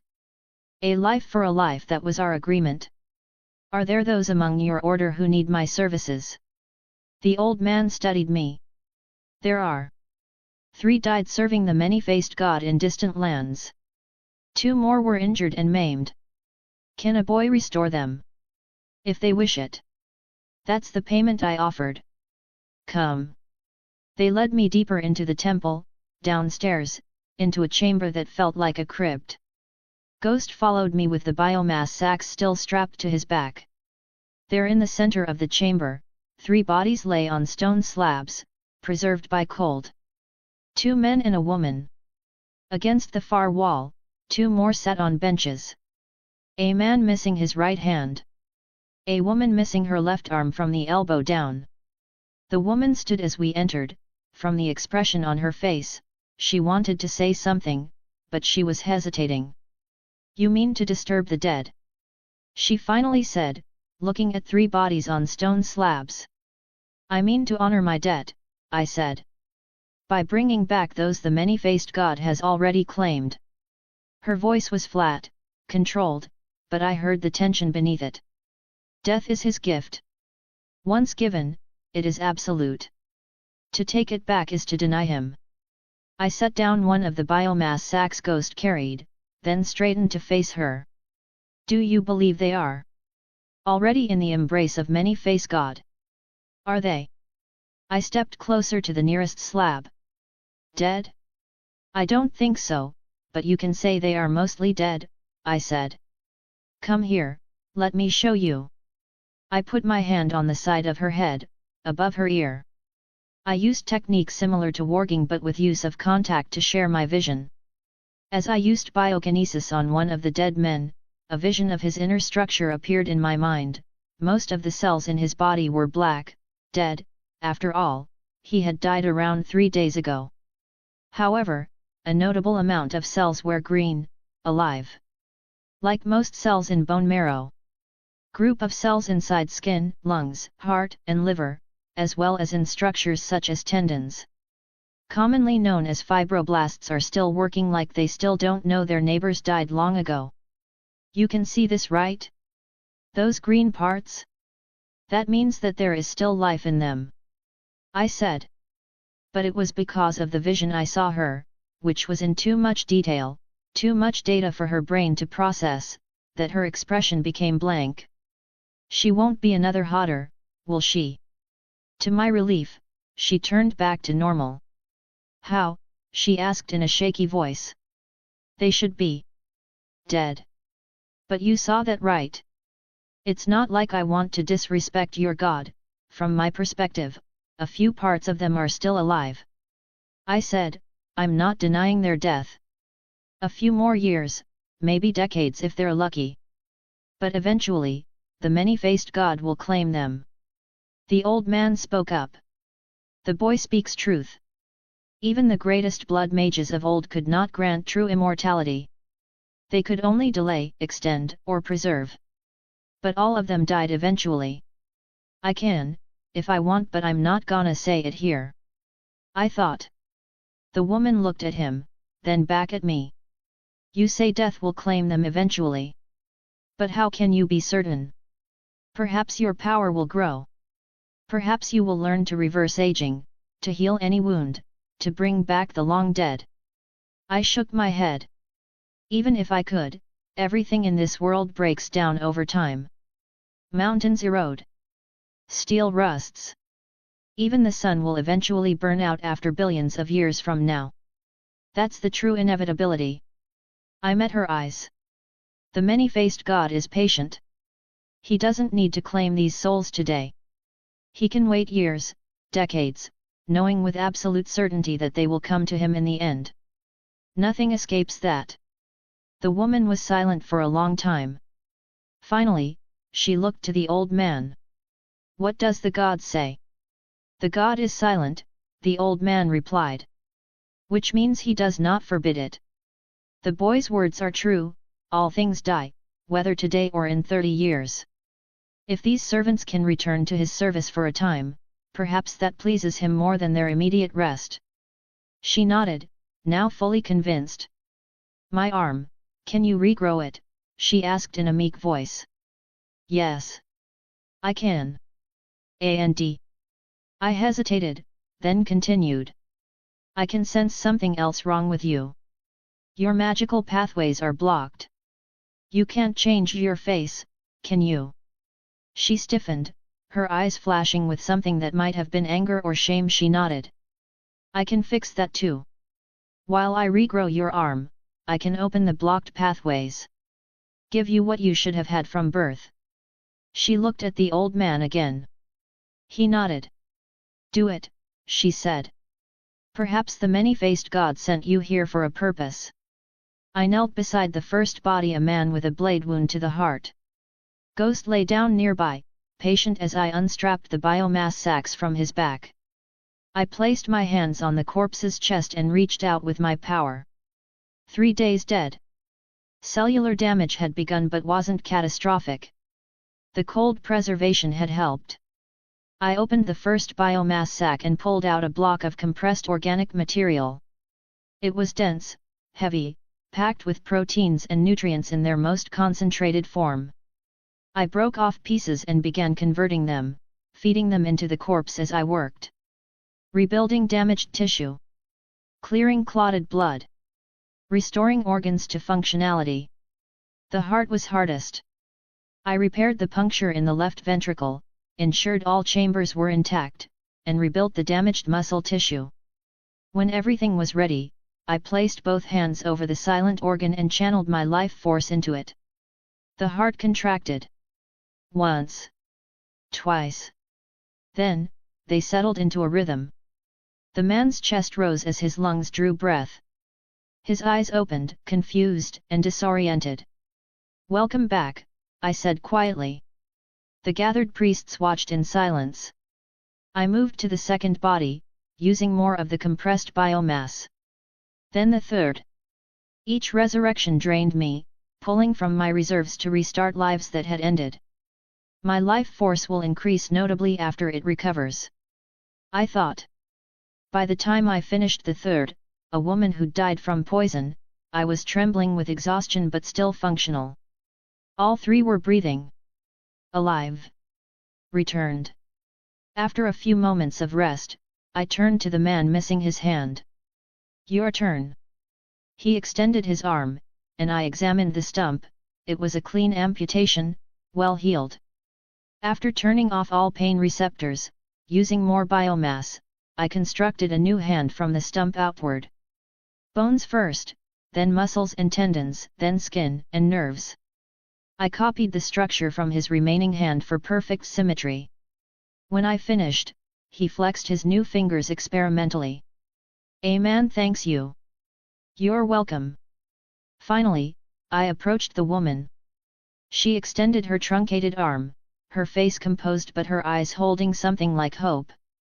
As I began examining the stump, I also examined her magical circulatory system with my power. The pathways were severely malformed, twisted, blocked, preventing proper energy flow. This will take longer, I said. The arm is simple. But fixing your magical circulation. I pulled out more biomass. That's delicate work. Years of malformed tissue, nodes that never developed properly. I'll have to rebuild the pathways from scratch. How long? An hour, maybe more. She nodded. Do it. Chapter 23, Death, Part 2, Extra. She nodded. Do it. I placed my hands on her chest and arm at the same time. Growing the arm back was easy. But fixing her magical pathways was much harder. I had to carefully remove blockages that had been there her whole life. Rebuild channels that never grew properly. Open nodes that had never worked since she was born. Ghost lay down beside me. His presence through our bond helped me stay calm and focused. More than an hour passed. Finally, I pulled my hands away. Sweat soaked my clothes. I could barely stand. Ghost got up and pressed against my leg, holding me upright. The woman looked at her new arm, opening and closing the fingers. Then without a word, she hurried out of the chamber. A few moments later, a different woman entered. This one had Valyrian features, pale skin, silver blonde hair, purple eyes. But it was the same person. She'd changed her face. It works, she said, and her voice was different too. 30 years I served without this gift. And now, finally. I left the House of Black and White barely able to walk. Ghost supported most of my weight. The empty biomass sacks hung loose on his back. Ghost helped me into the boat. I sat down heavily. He took the oars in his massive jaws and helped push us away from the dock. Through our bond, I felt his worry and his steady loyalty. I'm all right, I told him. Just tired. We'll rest when we get home. He huffed. He didn't quite believe me, but he'd stay by my side anyway. The sun was setting as we rowed across the lagoon. Behind us, the House of Black and White stood quiet and still. After reviving 3 faceless men, I'd gained something valuable today. I now understood how the faceless men's magic worked. And I had a sample of that poisoned fountain water. With both of those things, I could potentially create more people with the face-changing ability. Or a magic beast with shape-shifting abilities. Back at my mansion, I collapsed into a chair. Mora brought food. Talia brought water. I ate without really tasting anything. But there was still work to do. The Sea Lord expected results. And I needed to prepare seeds for the north. Sorrow, I called. I need you to gather wood. Fresh branches, as usual. How much, my lord? Enough to fill the workshop. Hire help if you need to. I'll pay them. 1 week later. The work took longer than I'd expected. Each type of plant needed careful study. I had to map its complete structure, understand how it grew, and figure out which parts to improve. I started with wheat. I grew samples to full size, studied them down to the cellular level, then made changes to the seeds. I gave them deeper roots for poor soil. better ability to use sunlight, faster growth, resistance to disease and drought.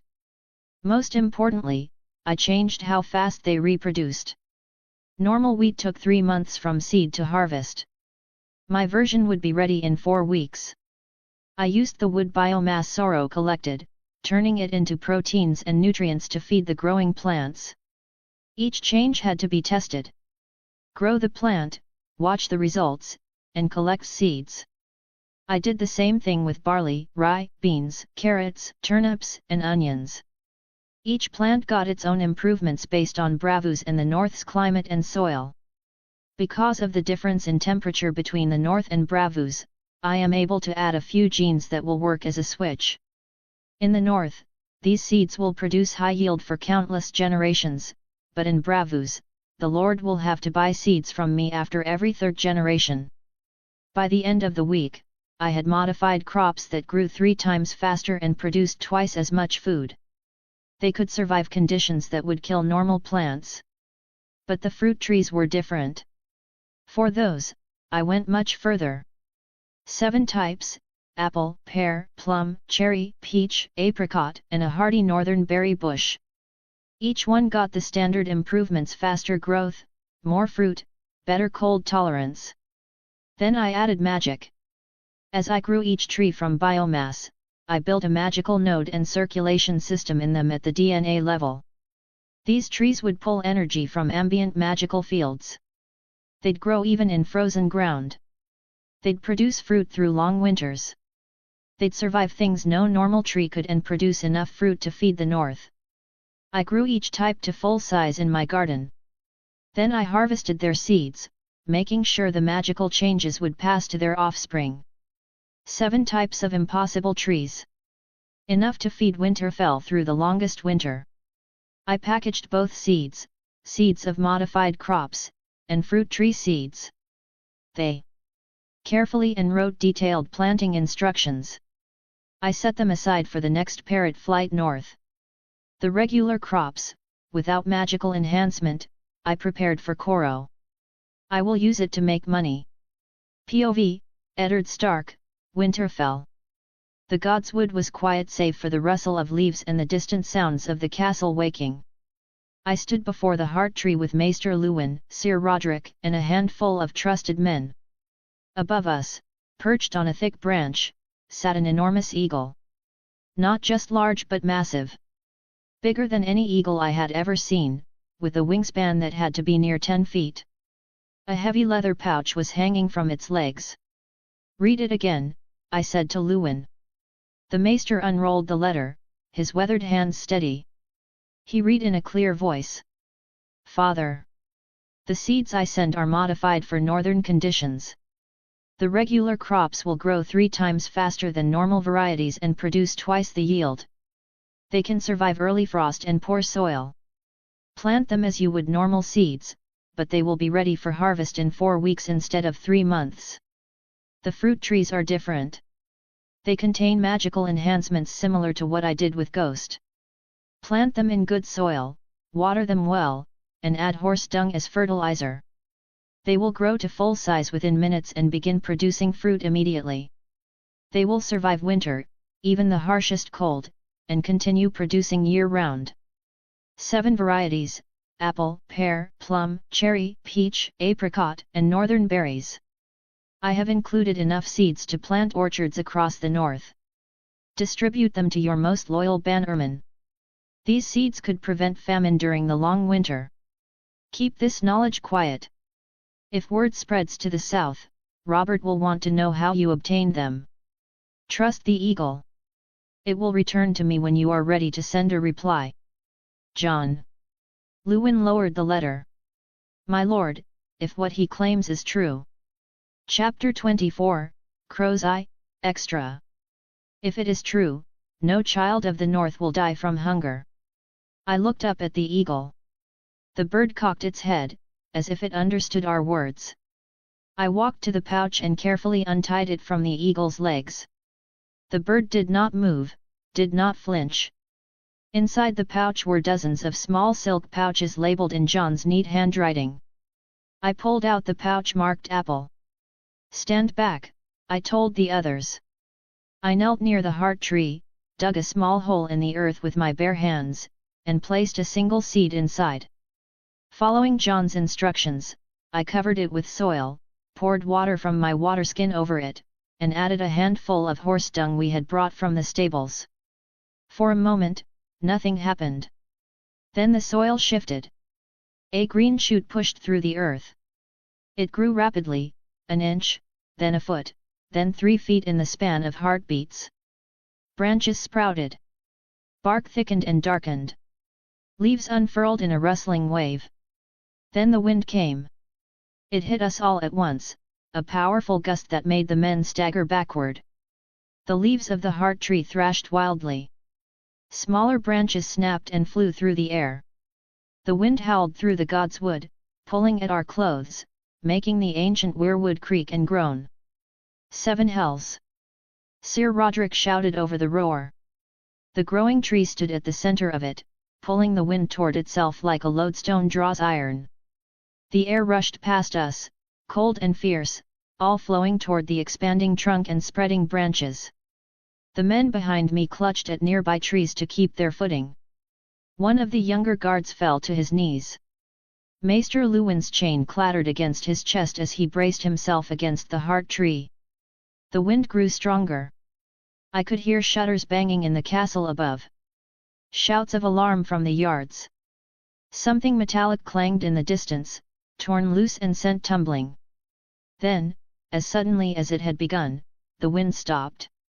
The tree stood before us, 20 feet tall with a thick trunk and spreading branches heavy with ripe red fruit.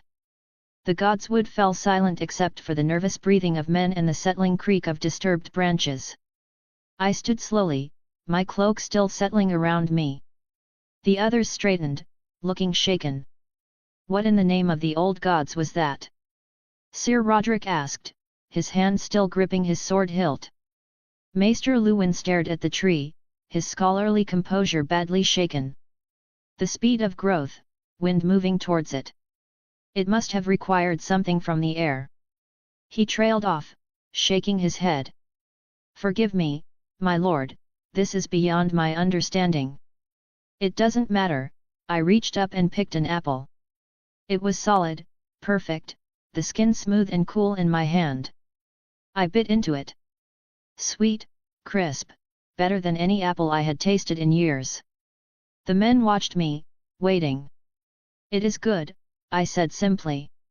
I looked at the remaining packets in the pouch. And we have enough to plant orchards across the north. I turned to Luwin. Send ravens. I want Lord Mormont of Bear Island, the Umbers, the Reeds, and the Glovers here. Tell them it is urgent but give no details. This knowledge stays among those I trust completely. And the Boltons, my lord? Luwin asked carefully. We will start with more loyal houses that have proven their loyalty beyond question. Luwin nodded and hurried back toward the castle, his robes still disheveled from the wind. I hope those parrots and my kids aren't causing any problem in Wolf's Wood. POV, Euron Greyjoy, the smoking sea. The silence cut through dead waters. No birds flew here. No fish swam. Just ash-grey waves and the distant ruins of Valyria rising from the mist like broken teeth. I stood at the prow, feeling the heat rising from below. My crew moved silently behind me, mutes all of them, their tongues cut out years ago. Better that way. We were close now. I could feel it. The ruins ahead held secrets the Citadel would kill to possess. Power the Targaryens had lost. Magic that could reshape the world. Suddenly, I felt pain in my head, it was sharp, like a blade through my skull. I staggered, gripping the rail. The Dead Sea blurred before my eyes.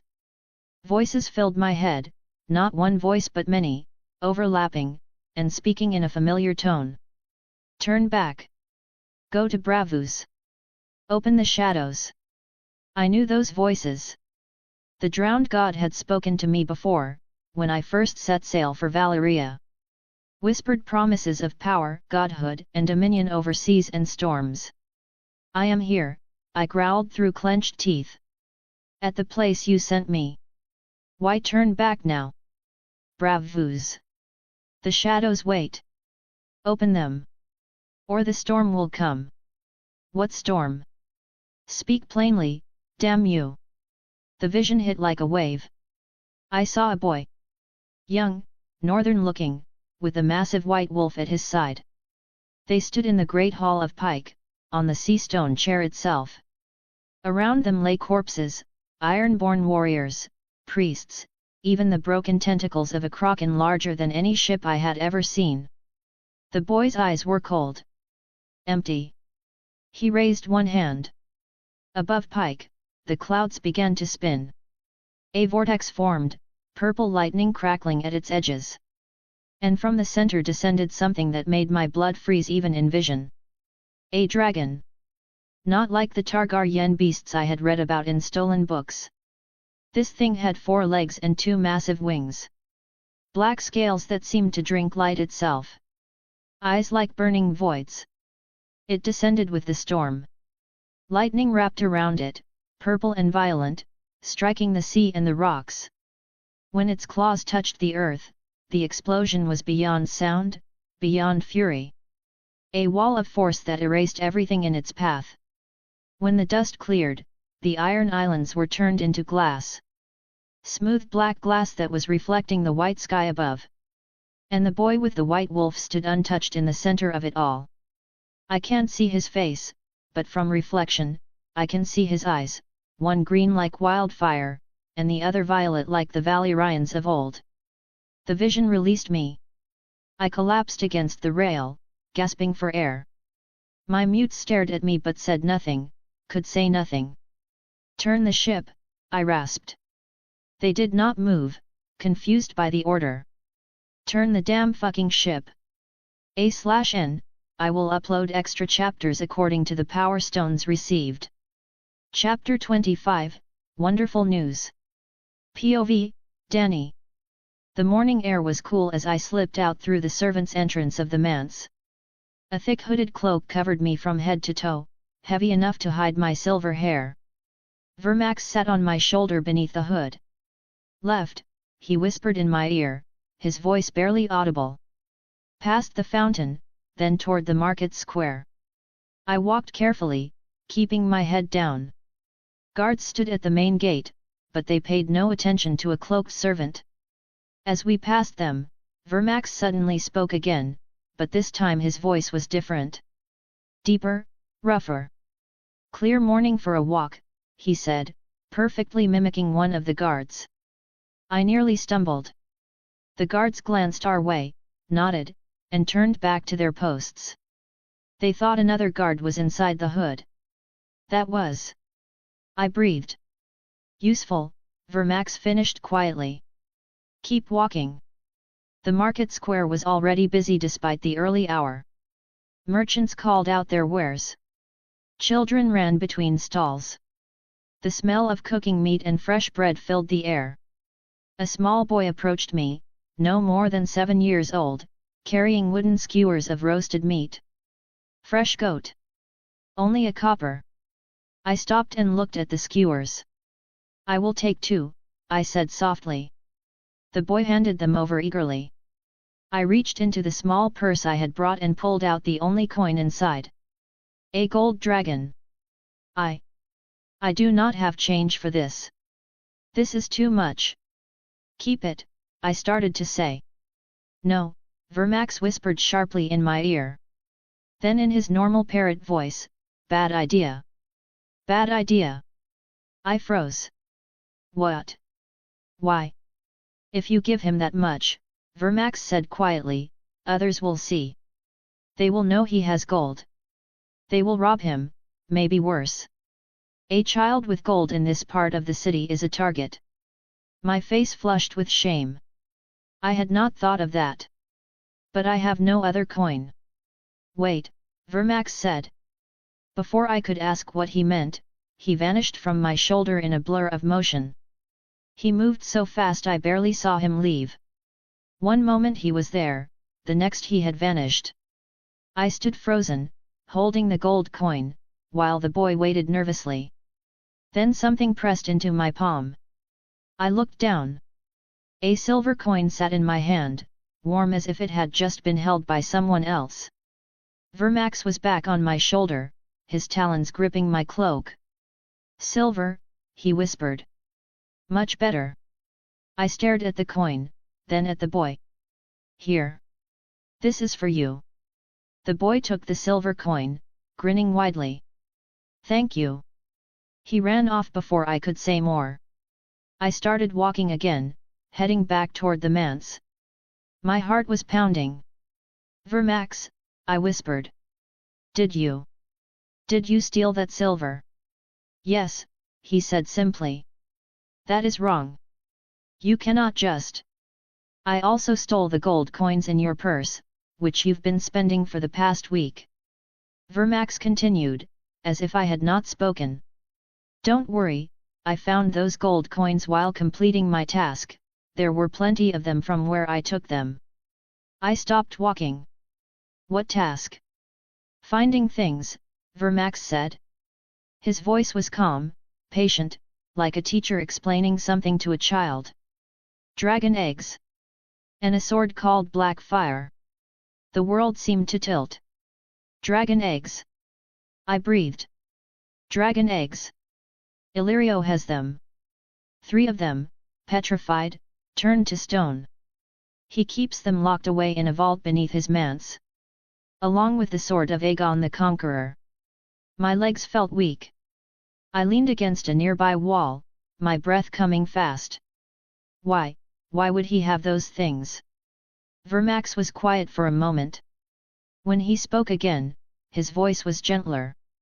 "Because Illyrio is not what he seems. He is not your friend. He is not helping you out of kindness." "What do you mean?" "He wants to sell you to the Dothraki," Vermax said bluntly. "Your brother will agree to it without thinking. They will trade you like a broodmare for horses and swords." "Why?" I whispered, and my vision started blurring because of tears. "Why would he do this?" "Because his wife was a Black Fire," Vermax said. "Sarah, her name was.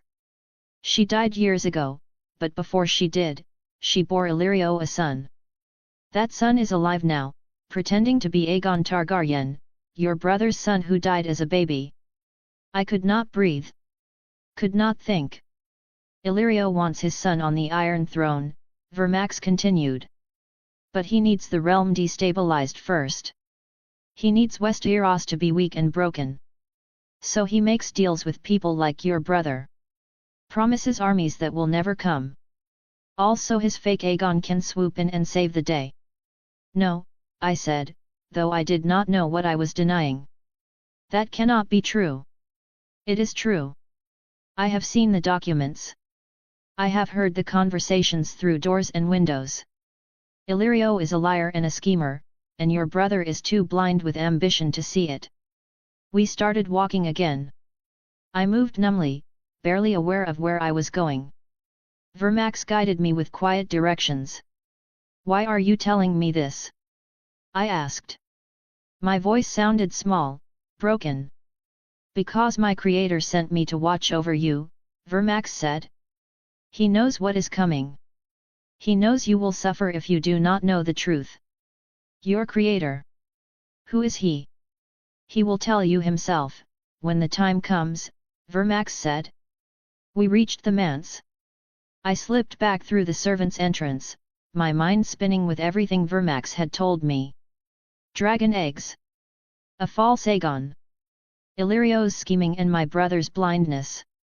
I climbed the stairs to my room, my legs heavy. When I opened the door, I froze.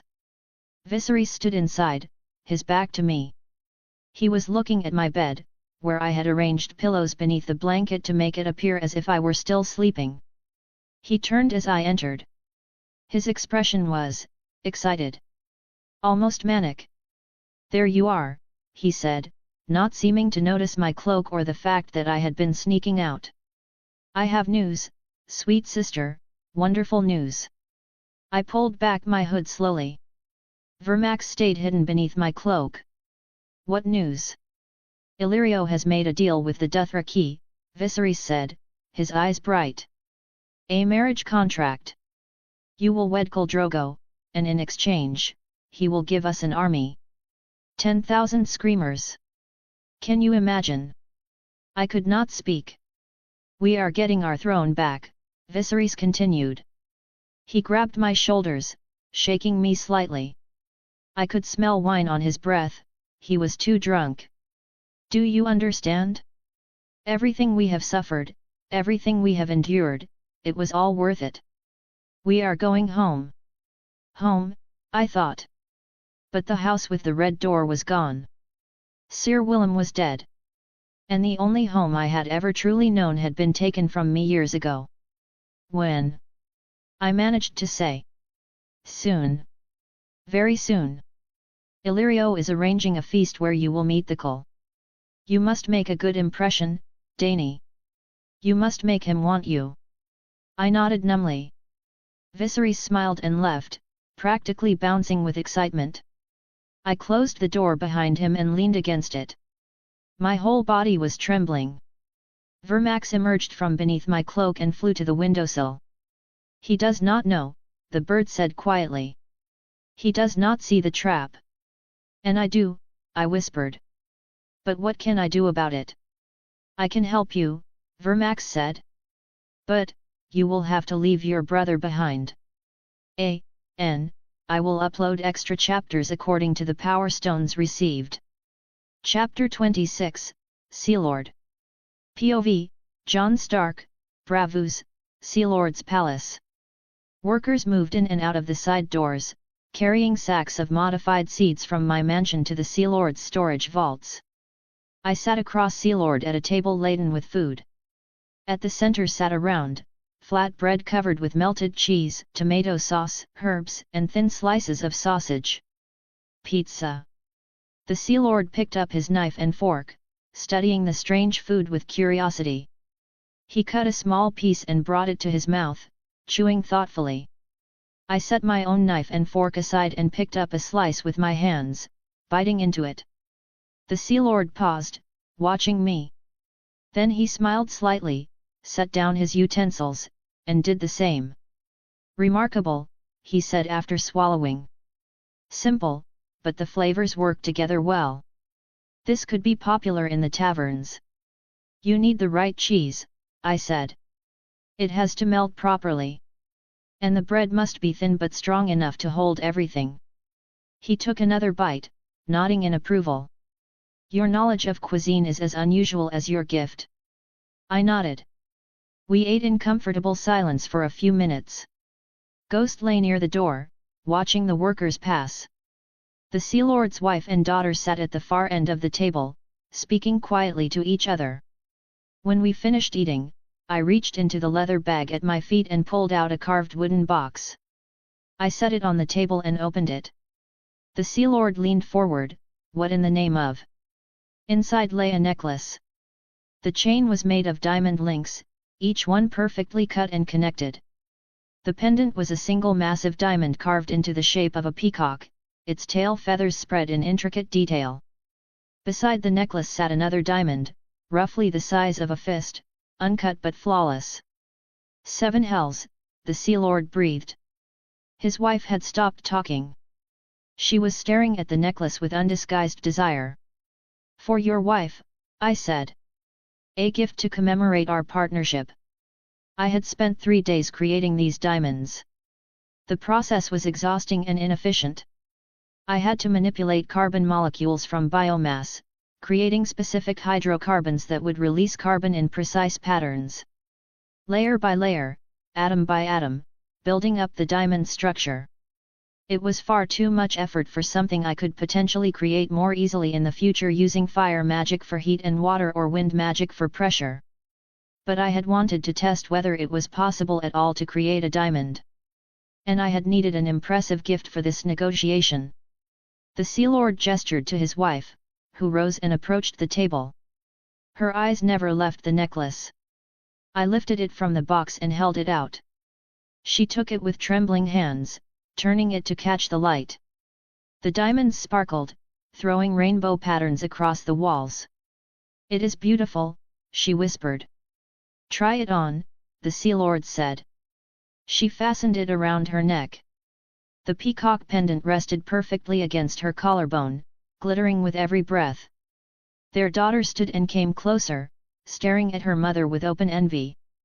The Sea Lord nodded slowly, still looking at his wife. I suspect you will have many customers, Stark. I reached into my bag again and pulled out a folded parchment. The contract, as we discussed. The Sea Lord took it and read carefully. His expression remained neutral, but I saw his fingers tighten slightly on the document. The terms were simple. I would provide modified seeds for crops that grew faster and produced more. In exchange, the Sea Lord would give me 44% of all extra profits generated from those seeds. It was a fortune. In just a few years, it would make me wealthier than most of Westeros. The Sea Lord looked at the contract, then at his wife wearing the diamond necklace.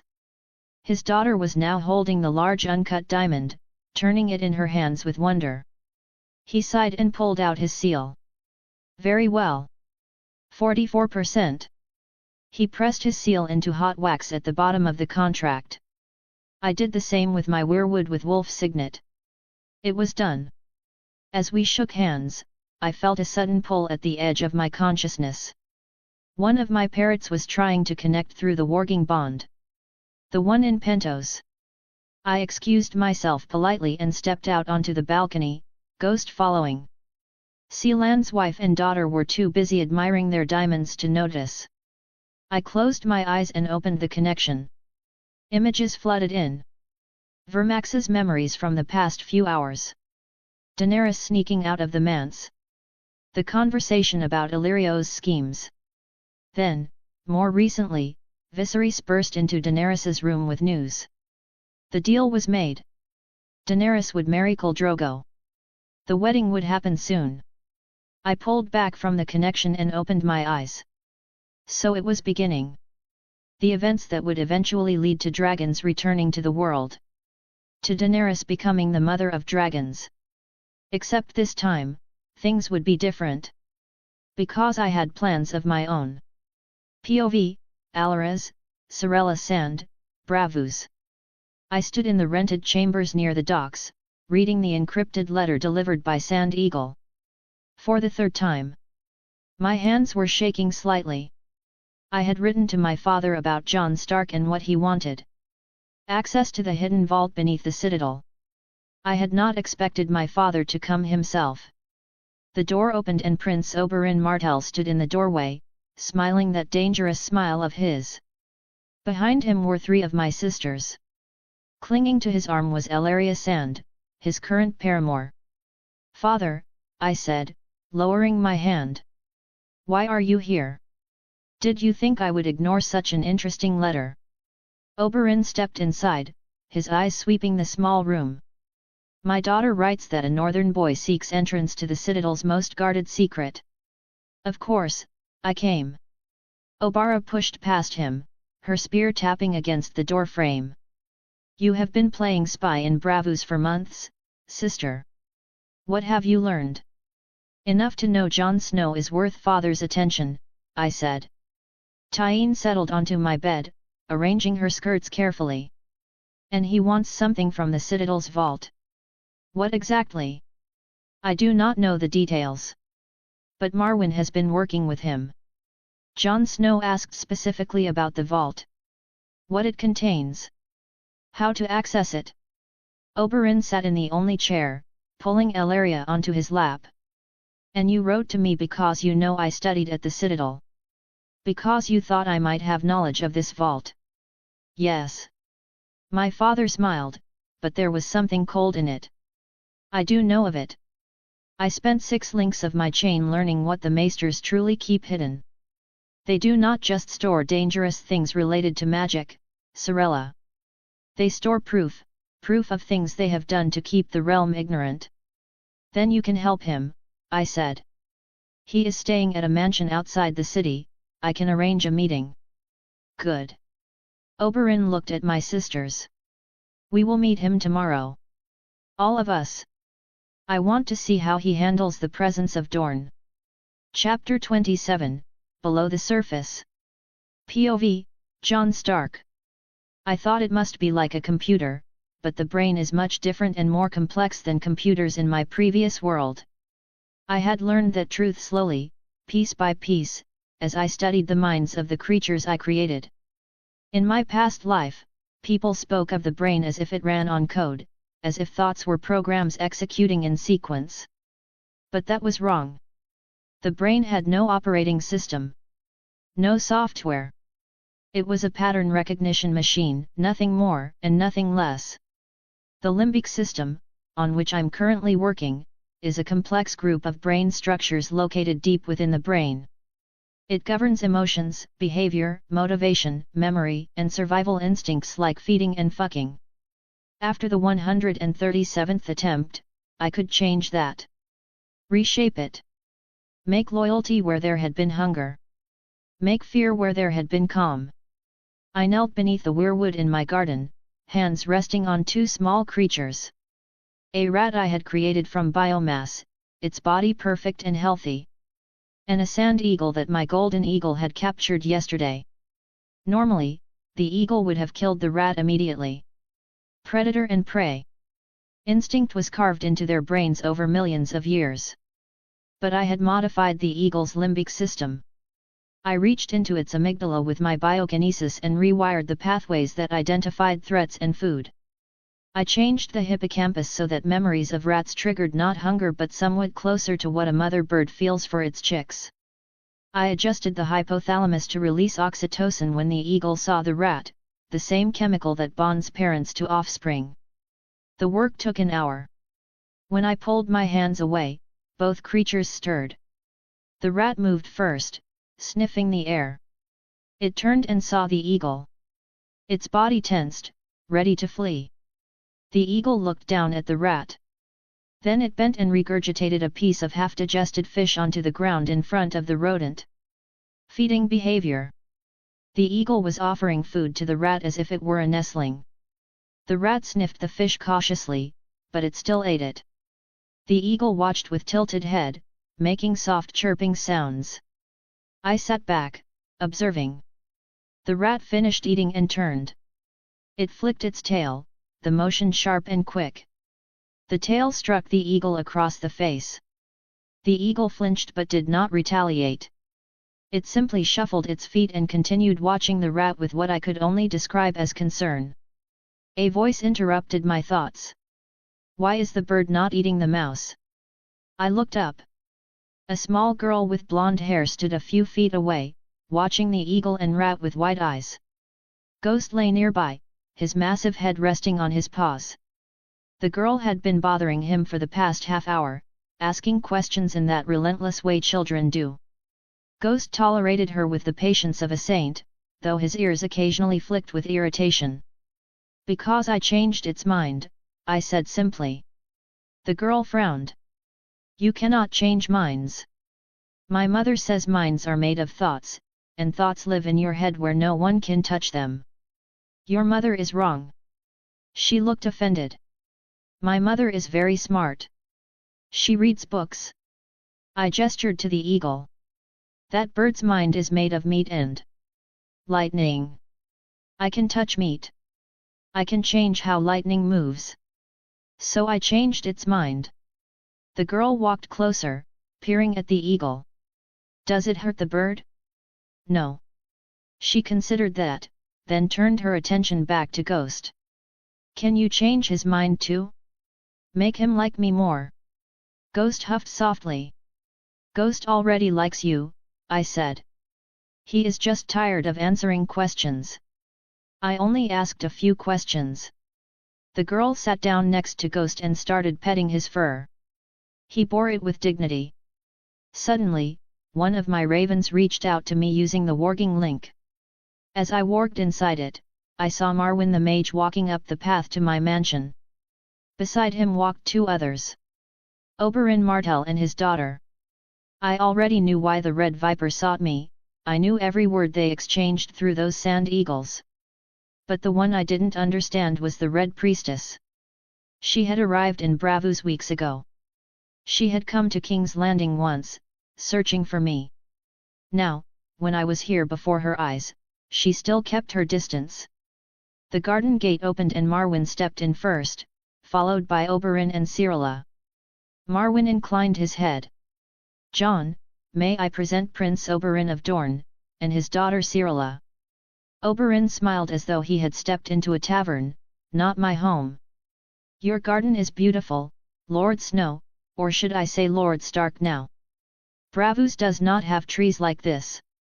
"Few places do," I said. I did not offer my hand. "Sit, both of you."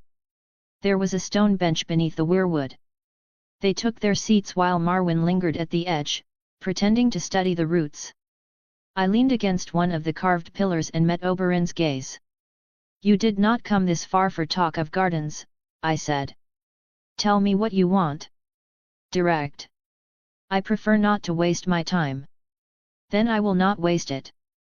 I came because you wish to enter the citadel and take something." He paused, studying my expression. "And I can help you." I watched him carefully. His voice carried no hint of deception. "What do you want in return?" Oberyn leaned forward, resting his elbows on his knees. "Revenge," he said simply. "Revenge against lions, right? But you know. Why do I even need you?" The citadel was raised atop old ruins, something the maesters fear to speak of, or maybe they are ashamed of. After all, they still can't build a sturdy enough foundation to build a tower of that height. He said. "They built their tower on the remains of an outpost from the Empire of Dawn. But I think it wasn't an outpost, but a temple.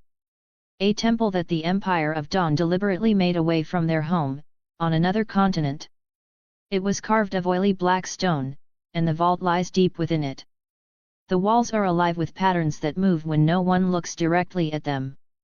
Oberyn said. I straightened. "You've seen this yourself?"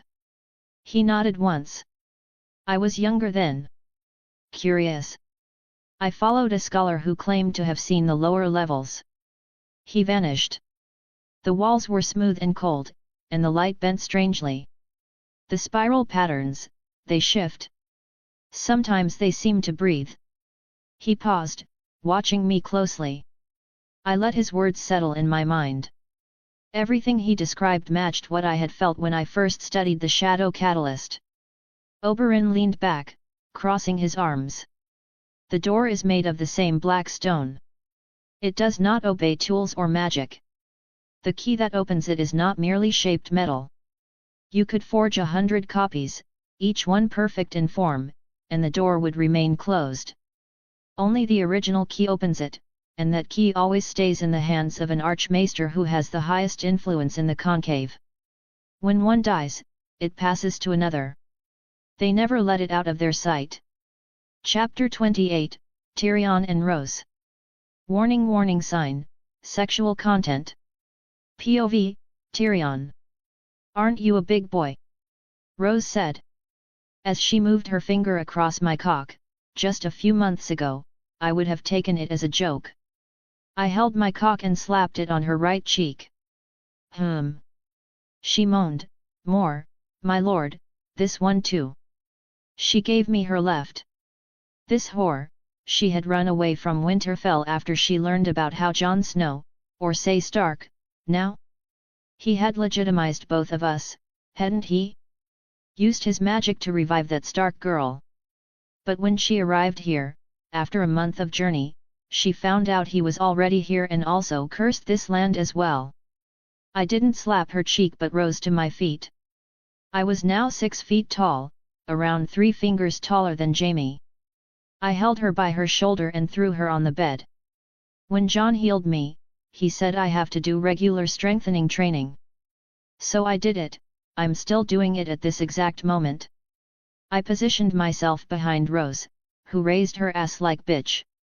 With a powerful thrust, I seated my whole length inside her. She let out a muffling sound that turned into a moan as I heat her womb. At first, I asked my brother to train me. I was too proud of my new height. Guess what? You can't become a master swordsman by just increasing your height. He had beaten my newly made ass red and black. Still, I didn't abandon my training. he gives me sword lessons, but only for 2 hours a day. Well, I found another way to train my body. I began pumping inside her with vigor. The bed shook with each thrust. Ah! Oh gods, yes, yes, yes! She screamed, her voice echoing off the walls. Ha, harder, my lord, harder! Oh fuck, you're so big, so deep. I've never felt anything like this. She cried out, her face buried in the pillow.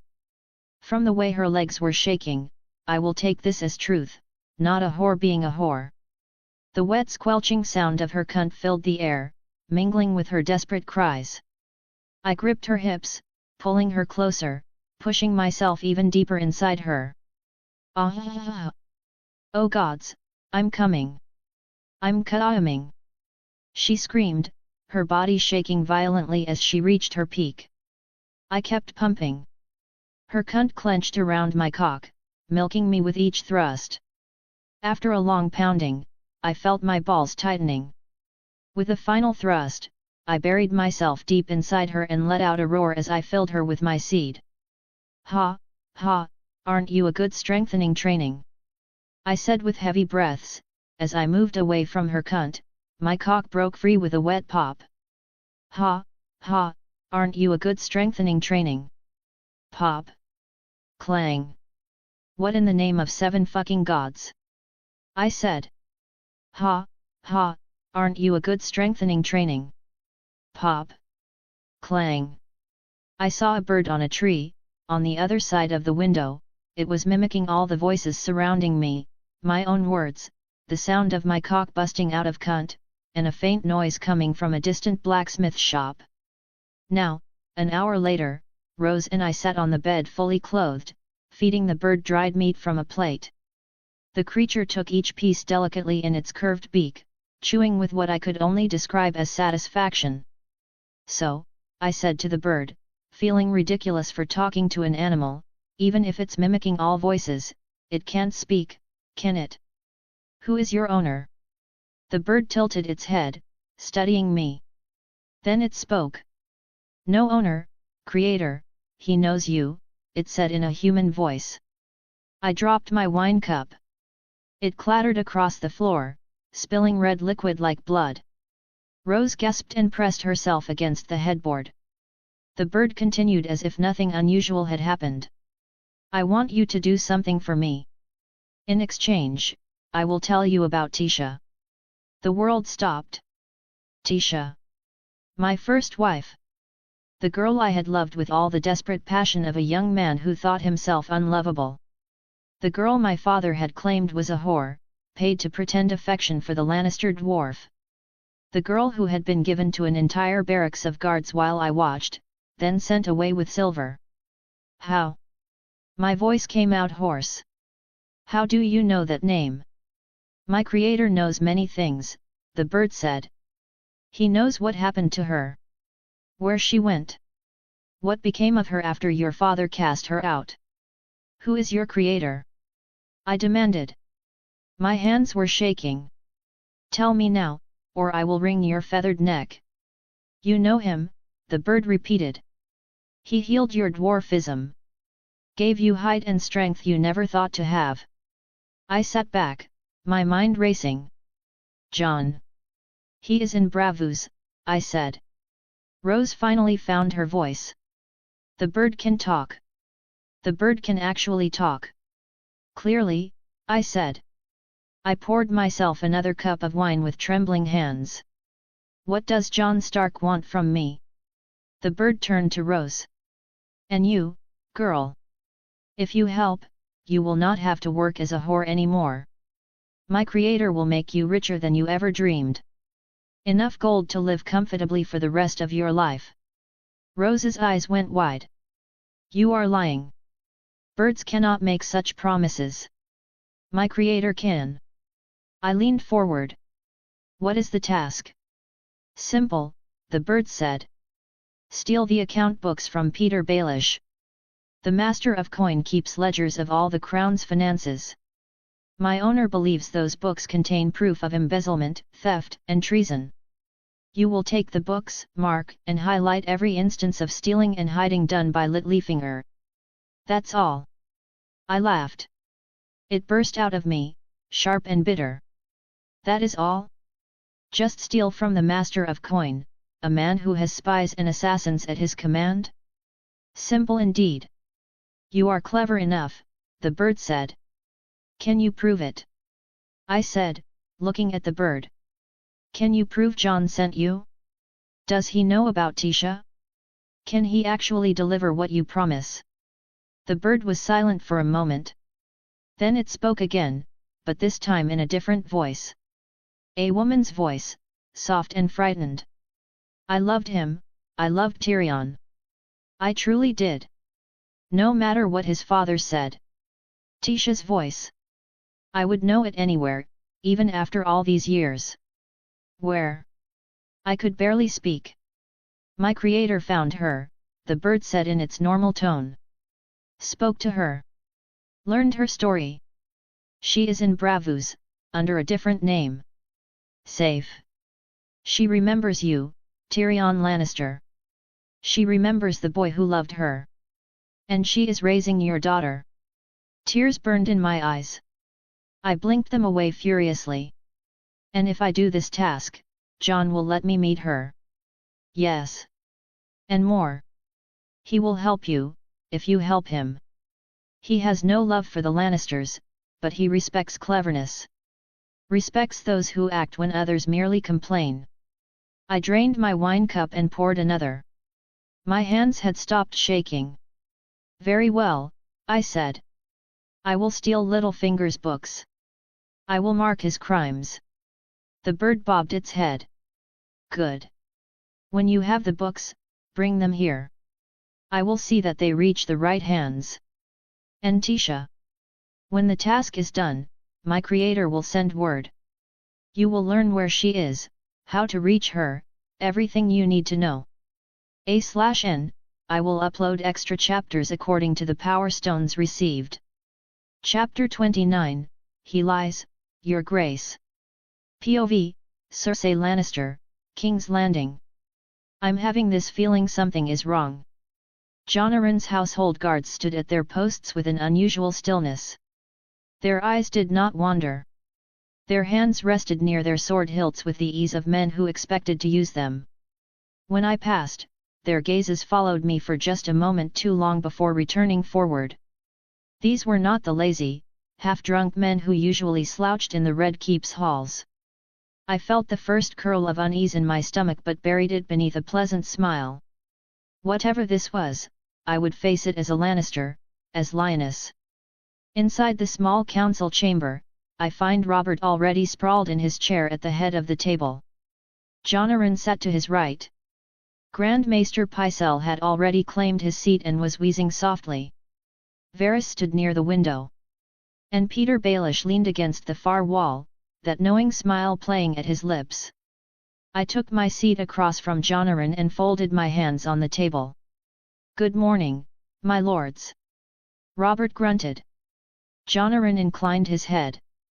Varys offered me a small, secretive smile that I wanted to claw off his face. The meeting began as usual. Taxes. Grain shipments. Petty disputes between minor lords. Then Varys spoke. If I may, Your Grace, there is a matter concerning the Targaryen girl across the narrow sea. Enough. Jon Arryn's voice cut through the room like a blade. Varys fell silent immediately. His expression did not change, but I saw the faint flicker of surprise in his eyes. We will discuss that matter later, Jon Arryn said. His tone allowed no argument. First, there is something more pressing. Robert sat up straighter, suddenly interested. What is it, Jon? Jon Arryn did not answer. Instead, he gestured to one of his guards standing by the door. Bring it. The guard opened the door. 2 more guards wheeled in a small cart covered with cloth. The guard who had opened the door stepped inside and locked it behind him. The cloth was pulled away. Beneath it sat a massive book, bound in leather and metal, its pages thick and worn. It looked like an account ledger, the kind kept by merchants. Jonaran stood. He placed one hand on the book and looked directly at Peter Baelish. "Lord Baelish," he said quietly. "You are under arrest for high treason and theft from the crown." Peter straightened, his smile vanishing. "My lord, surely you jest." "Guards," Jonaran said. "Arrest him. Gag him. Now." Two Arryn guards moved toward Peter with brutal efficiency. Sir Boros stepped forward with his hand on his sword. "You have no authority to arrest a member of the small council, until his grace orders," he said. The Arryn guard didn't stop, his sword was out and through Sir Boros's throat before Sir Boros could draw his own blade. Sir Boros fell to the ground, and in just a few moments, he stopped moving. I stared at the body. The blood pooled around it, creeping toward my chair. I felt a spike of disgust and fear. Could my own guards be killed so easily? The Arryn guards reached Peter. He tried to speak, but one of them forced a leather gag into his mouth and tied it tight. Chains were locked around his wrists. "What the fuck is happening, Jon?" Robert slammed his fist on the table. Jonaran opened the massive book. "This, Your Grace, is a complete accounting of every coin Peter Baelish has stolen from the crown over the past 15 years. He turned the pages, his finger tracing columns of numbers. Loans that were never made. Expenses that were never paid. Gold that disappeared into his own coffers or was used to purchase influence and silence." Robert leaned forward, his face darkening as he scanned the pages. "How much?" "Millions of gold dragons," Jonaran said. "Perhaps more. The records are extensive." Pycelle made a strangled sound. Varys had gone very still, his eyes darting between Jonaran and Peter. I forced myself to remain calm, but my mind was racing. Peter had stolen from the crown. That was damning enough. But if he spoke, if he was allowed to speak, he would not stop at theft. He knew about Jaime. He knew about the children. He would burn me to save himself. I had to ensure his death before he could speak a single word. "Your Grace," I said, my voice steady and cold. "This man has stolen from your treasury. He should be executed immediately. He was also behind my death, with the help of my wife, he poisoned me." Jonaran said. Robert's face turned red. "That sniveling little shit was behind it." "Yes, Your Grace." "Then he dies. Now." I felt a surge of relief so powerful it nearly made me dizzy. Good. Let Robert's rage carry this forward. Let Peter die before he could speak. Jonaran nodded. "It will be done, Your Grace."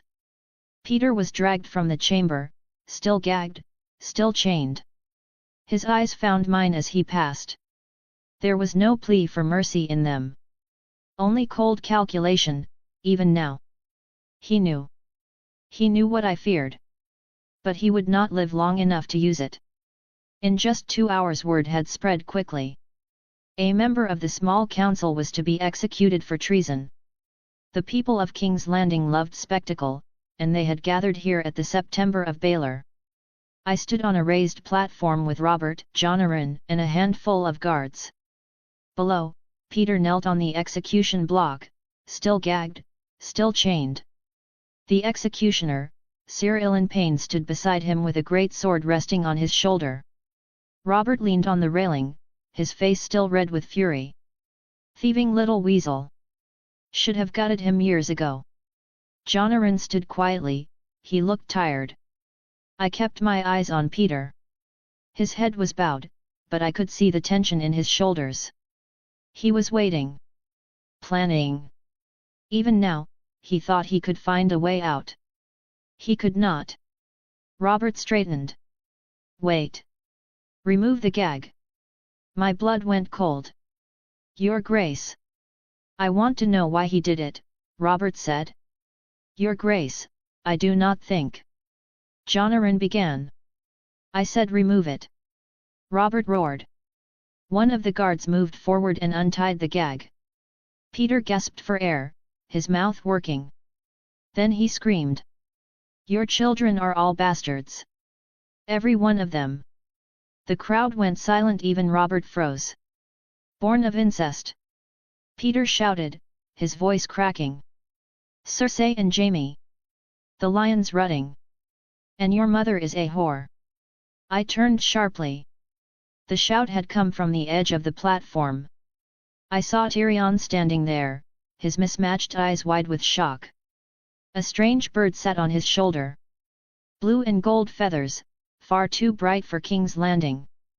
Tyrion looked at the bird as if he had never seen it before. The crowd murmured. Some laughed nervously, some looked confused. Tyrion shook himself after he gained his composure. He said with his annoying smirk. He lies, Your Grace. His voice was loud, desperate. The man is dying.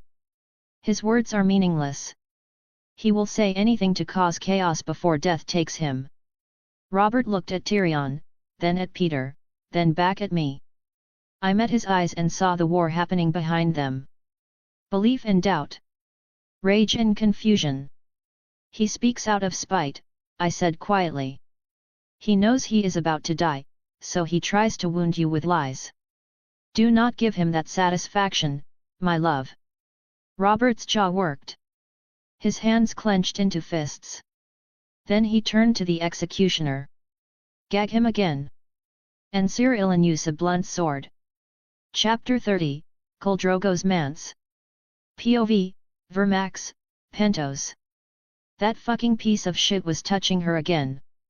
I was watching through the window. My talons gripped the bark tight enough to leave marks. Viserys held up a gown, purple silk that caught the lamplight. Daenerys reached out hesitantly to touch it, her fingers barely brushing the fabric before she pulled back. Is it really mine? She asked. A gift from the Magister Illyrio, Viserys said.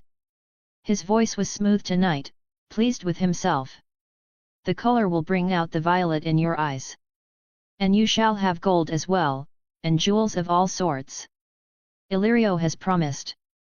Tonight you must look like a princess. Princess? What a fucking joke. She was a prisoner dressed in silk. Why does he give us so much? Daenerys asked. What does he want from us? Smart girl. Illyrio is no fool, Viserys said. His hands were shaking slightly, the way they always did when he talked about his precious throne. The Magister knows that I will not forget my friends when I come into my throne. I wanted to shit on his head from up here. Daenerys said nothing.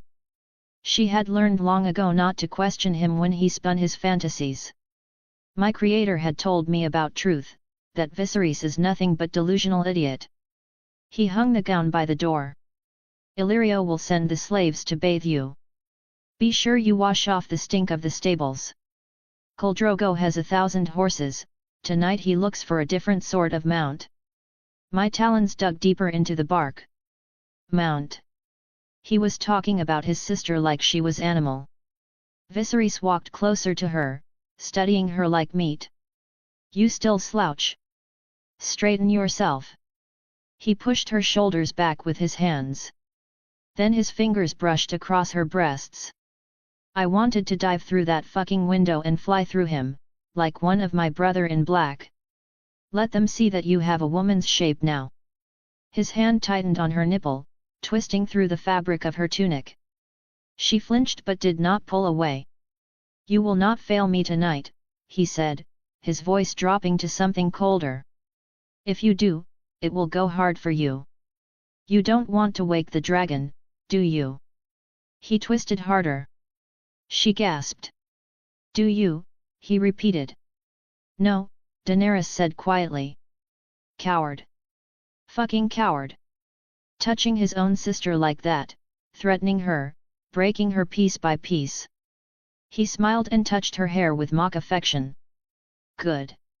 When they write the history of my reign, sweet sister, they will say that it began tonight. He left. I watched Daenerys walk to the window and stare out at the bay. Her shoulders were tight, her hands gripping the windowsill. For a moment I thought she might cry. But she did not. She just stood there, looking at the water like it might carry her somewhere else. Somewhere far from this place. Far from her shit-stained brother and the barbarian horse lord he was selling her to. Another piece of shit who thought women were things to be bought and used. I had been watching for weeks now. I knew what was coming. My creator had sent me to observe, to report, to protect her if necessary.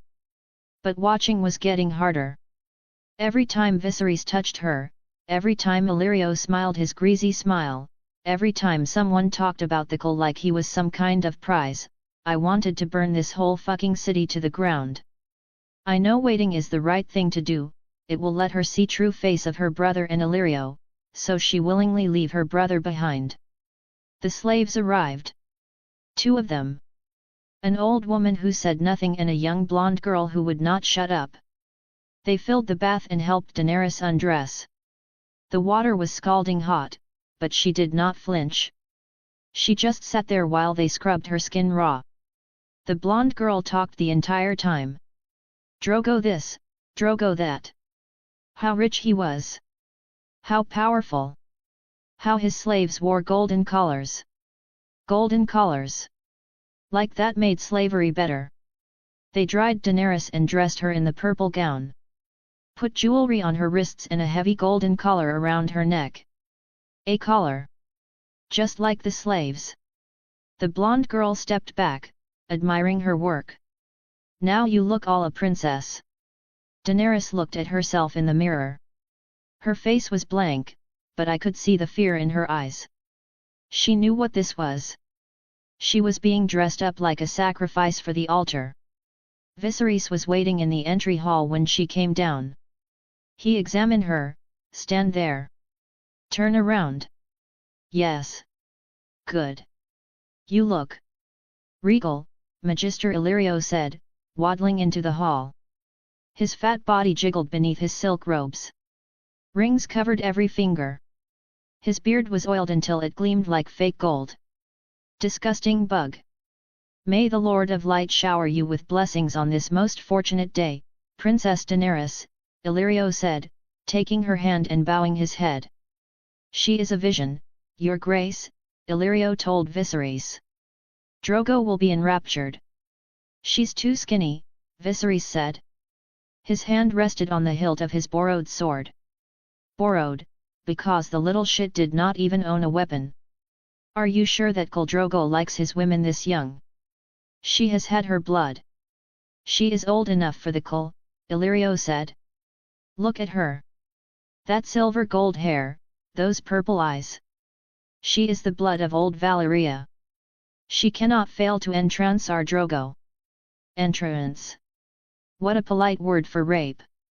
When Illyrio released her hand, Daenerys was trembling. I suppose, Viserys said. The savages have queer tastes. Boys, horses, sheep. Best not suggest this to Khal Drogo, Illyrio said carefully. Viserys' eyes flashed with anger. Do you take me for a fool? Illyrio bowed. I take you for a king. Kings lack the caution of common men. My apologies if I have given offense. He clapped his hands. Servants appeared with a palanquin, ornate and carved and big enough to hold Illyrio's massive bulk. I took flight and followed them through the streets of Pentos. The palanquin swayed as the bearers carried it through the darkening city. Inside, I could hear Viserys talking. We won't need his whole Khalasar. 10,000, that would be enough. I could sweep the 7 kingdoms with 10,000 Dothraki screamers. 10,000, I don't have bigger brain like humans, but guess what, he don't have it all. The palanquin stopped at the 9-towered manse of Khal Drogo by the bay. High brick walls. Pale ivy growing over everything. It had been given to the Khal by the magisters of Pentos, Illyrio told them. The free cities were always generous with the horse lords. It is not that we fear these barbarians, Illyrio explained with a smile. The Lord of Light would hold our city walls against 1,000,000 Dothraki, or so the Red Priests promise, yet why take chances, when their friendship comes so cheap? I landed in a tree in the courtyard and watched as they were announced. Viserys of the House Targaryen, the third of his name. King of the Andals and the Rhoynar and the First Men, Lord of the Seven Kingdoms and Protector of the Realm. His sister, Daenerys Stormborn, Princess of Dragonstone. They stepped into the courtyard. It was full of men. Dothraki horse lords with their braids and bells. Sell swords from the free cities. A fat red priest. Men from Ibn. Lords from the Summer Isles. Not a single other woman. Daenerys looked around, and I saw the fear sharpen in her eyes. She was alone among predators. Illyrio whispered to them, pointing out various guests. Blood riders. Khals. Some knight from Westeros. Then he placed his fat hand on Daenerys's bare shoulder. Over there, sweet princess. There is the Khal himself. I turned my head and saw Khal Drogo. He was tall with slightly darker skin. His braid hung past his waist, thick and heavy with oil and bells. This was the man they were giving her to. I wanted to fly at his face and tear out his throat. Viserys grabbed Daenerys's arm and said, "Do you see his braid, sweet sister?" He explained what it meant. That Drogo had never lost a fight. "You will be his queen," Viserys said. Daenerys looked at Drogo, and I saw her face go pale. "I don't want to be his queen," she said, her voice small and breaking. "Please, please, Viserys, I don't want to. I want to go home." Home. She meant the home with red door and lemon tree. She had told me about it many times. It was only place she had that was even close to safe. Home? How are we to go home, sweet sister? They took our home from us. His fingers dug into her arm. I could see the pain in her face. How are we to go home, he repeated. I don't know, she whispered. Tears filled her eyes. I do, he said sharply. We go home with an army, sweet sister. With Khal Drogo's army, that is how we go home. And if you must wed him and bed him for that, you will. He smiled. It was the smile of a man who had already sold his soul and did not care. I'd let his whole Khalasar fuck you if need be, sweet sister. All 40,000 men, and their horses too if that was what it took to get my army. Be grateful it is only Drogo. In time you may even learn to like him. Now dry your eyes. Illyrio is bringing him over, and he will not see you crying. Daenerys wiped her eyes with the back of her hand. Her face went blank again, that mask she wore to survive. Smile, Viserys whispered, and stand up straight. Let him see that you have breasts. Gods know, you have little enough as is. Daenerys smiled and she stood up straight. Chapter 31, True King. Extra Chapter. POV, Young Griff, The Disputed Lands. My king. Right. Right there, she moaned as my hand slided inside her robe. She dropped on my lap and started kissing my neck. I have brought her from Lys with 5 others. Her skin was pale as milk, her lips soft and willing, and that beautiful piercing on her nose, as if she was born to serve rightful king. I, Aegon Targaryen, son of Rhaegar, only true king of the 7 kingdoms. Sat on the main deck of my ship, watching the coastline of the disputed lands pass slowly to our east, as this whore served me. There are 30 ships of the Golden Company followed behind us, we are on our way to Volantis. Suddenly, a wave struck the ship harder than expected. The deck lurched. The woman's teeth caught my neck, biting down hard enough to draw blood. Ugh! You whore! I shoved that whore off my lap with both hands. She fell backward, landing hard on the deck. Before she could speak, before she could apologize, I was on her. My hand cracked across her face with all the force of dragon. Her head snapped to the side. The golden nose ring she wore, a delicate thing shaped like a serpent, tore through her nostril as her head turned. Flesh ripped. Blood poured from her nose, running down her face and onto her silk dress. Ah! She screamed and clutched her face, her fingers coming away red. You drew blood from a king, I said in cold voice. She tried to speak through her tears and the blood, but I didn't care. I turned away from her and wiped the small wound on my neck. My fingers came away with a smear of red. A king's blood. Wasted because some stupid whore could not control her teeth. Ship ahead. Directly in our path. A shout came from the crow's nest above. Irritated, I walked to the railing. A ship sat anchored ahead of us, blocking our route. It was a large vessel, Bravasi by the look of it. Three-masted and painted in the colors of wealth and power. That's the Sea Lord's ship. The private vessel of Farago and Tyrion himself. One of the sailors nearby leaned over the rail. I studied the ship more closely. Yes, I could see it now. The craftsmanship was too fine, the decoration too rich for any commoner. But, the hull bore a painted image, massive and detailed. Ships of the Sea Lord usually displayed the Titan of Bravus, that great colossus that guarded their harbour. But this ship did not show the Titan. Instead, a wolf snarled from the painted wood. Its mouth was open, fangs bared, its eyes fierce and bright. The artistry was remarkable, almost too real. A wolf.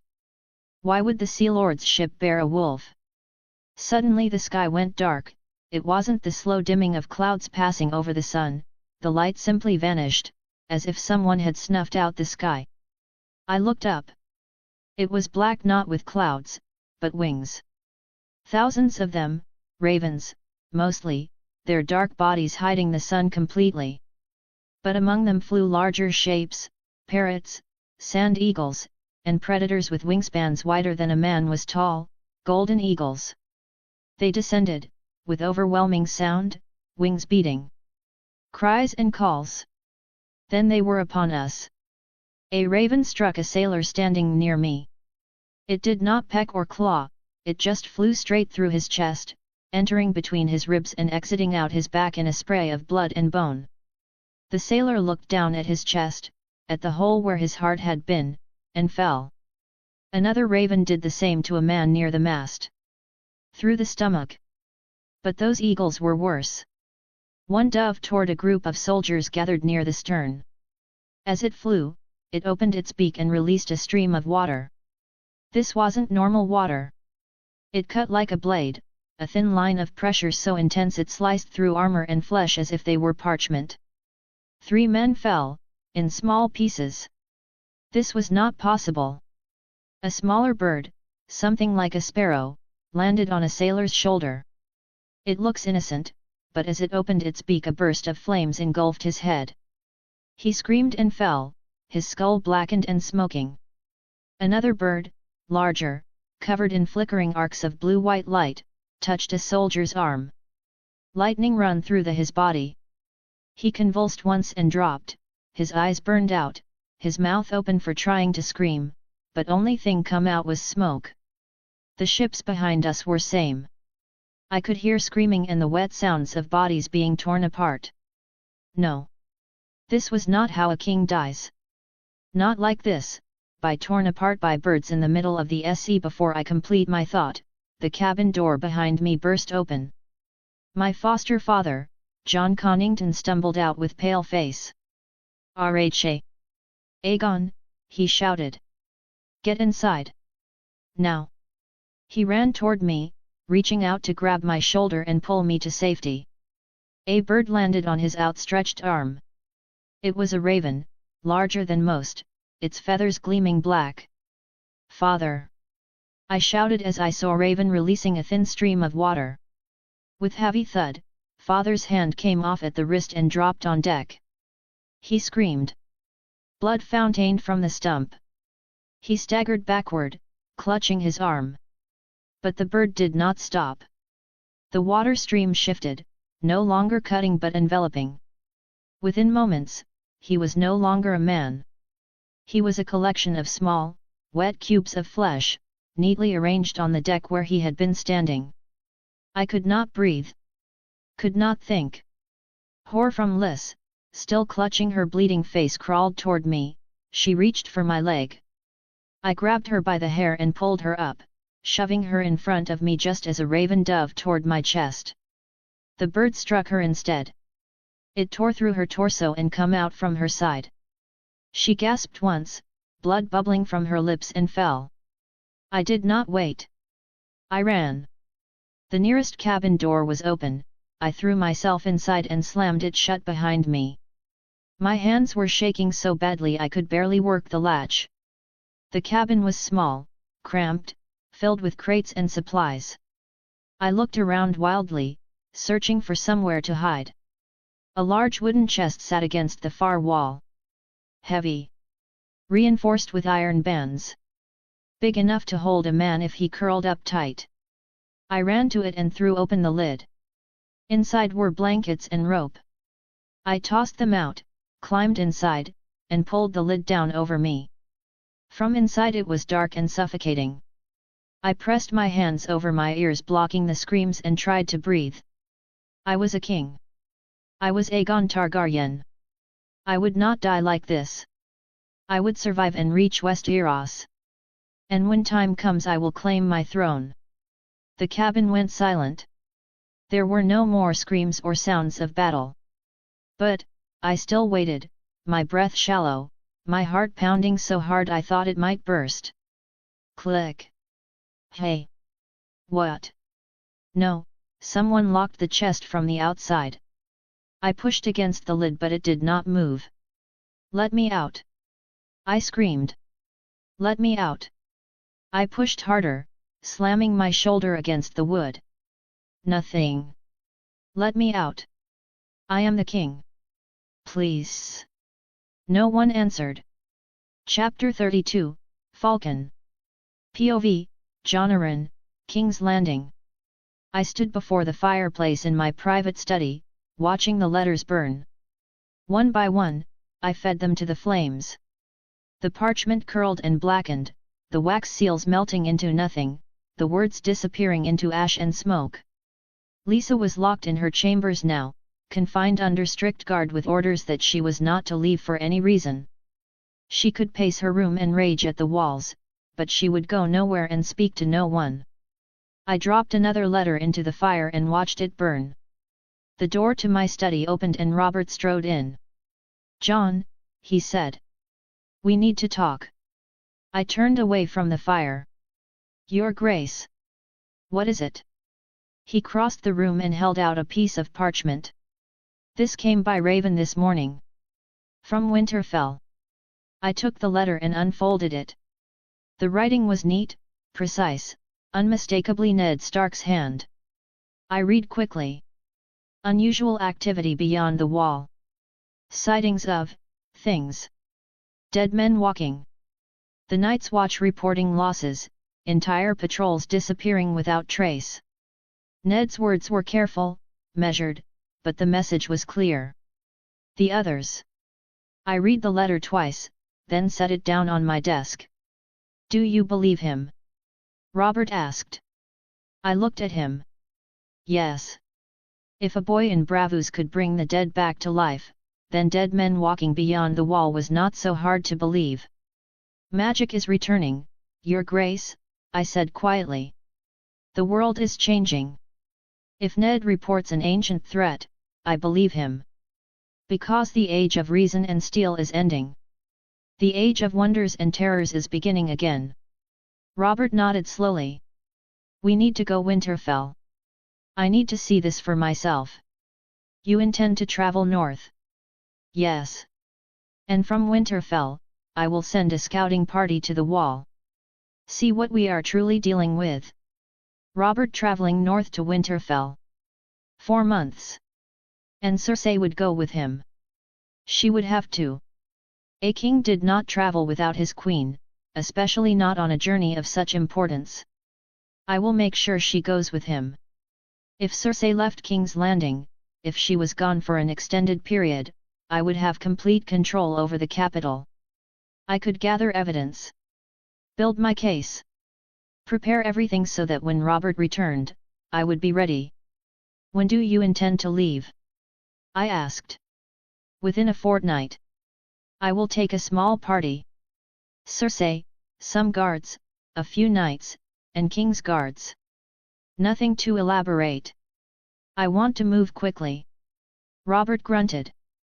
I also want to send word to Jon Stark. I raised an eyebrow. Why?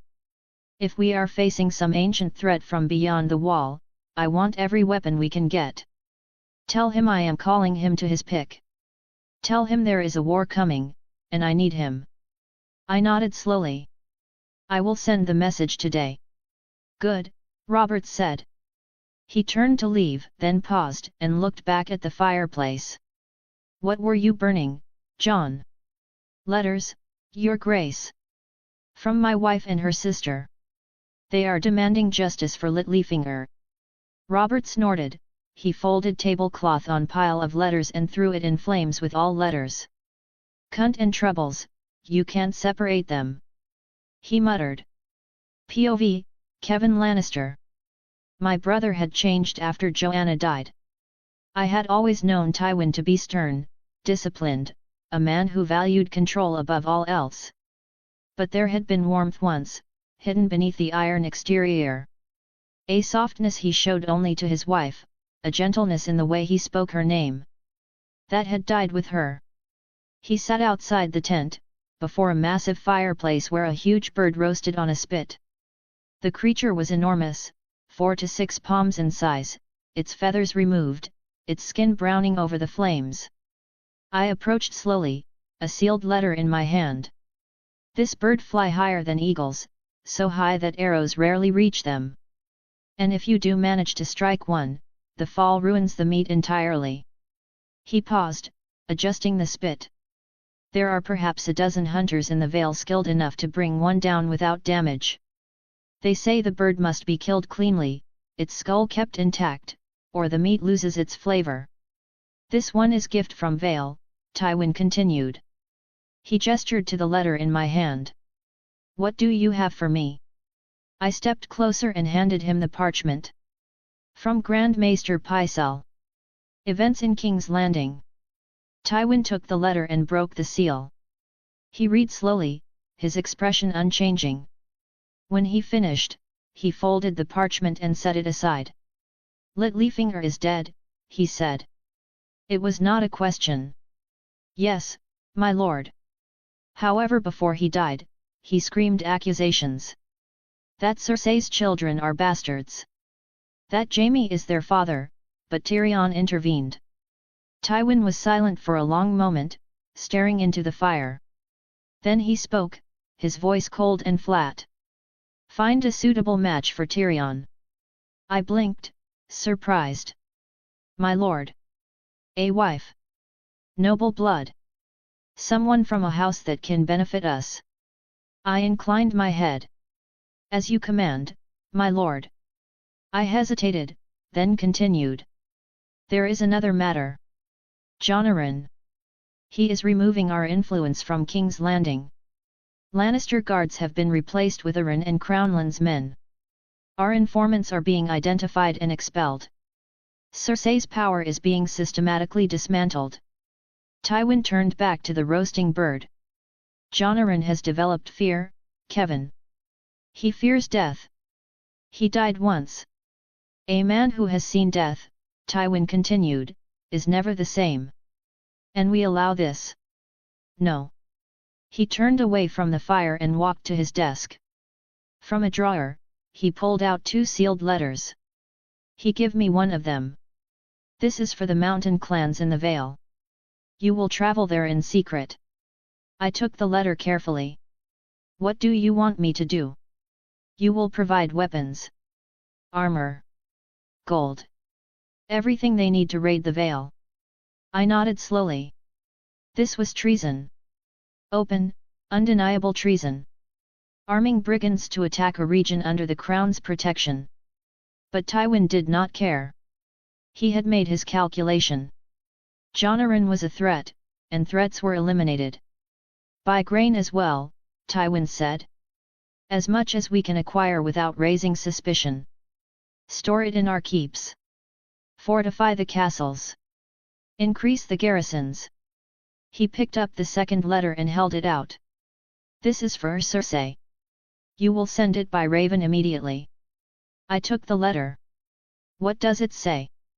I am summoning her home. To Casterly Rock. With her children. Tywin turned back to the roasting bird and pulled it from the spit. He placed it on a large silver platter and carved off a piece of the breast meat. He studied it for a moment, then took a bite. His expression soured immediately. He chewed slowly, then spat the meat onto the platter. Taste of falcon is not for my palate. He set the platter aside and wiped his hands on a cloth. The reputation was a lie. Chapter 33, Pentos. POV, Jon Stark, at sea near Pentos. I knelt beside the 17th woman, my hands resting on her chest. I had already repaired the physical damage, but I had not revived her yet. I reached into her right arm and started building the water catalyst into the tissue. As the catalyst took shape, her fingertips began to change color. The flesh darkened to an unnatural gray, then changed to blue, as if dyed by ink that had soaked through from within. A large blue circle appeared on her palm, perfectly round, with fine blue lines radiating from it to each fingertip like the spokes of a wheel. Water magic. She could now generate and control water with the same precision I had given my enhanced birds. I moved to her left arm and repeated the process with the fire catalyst.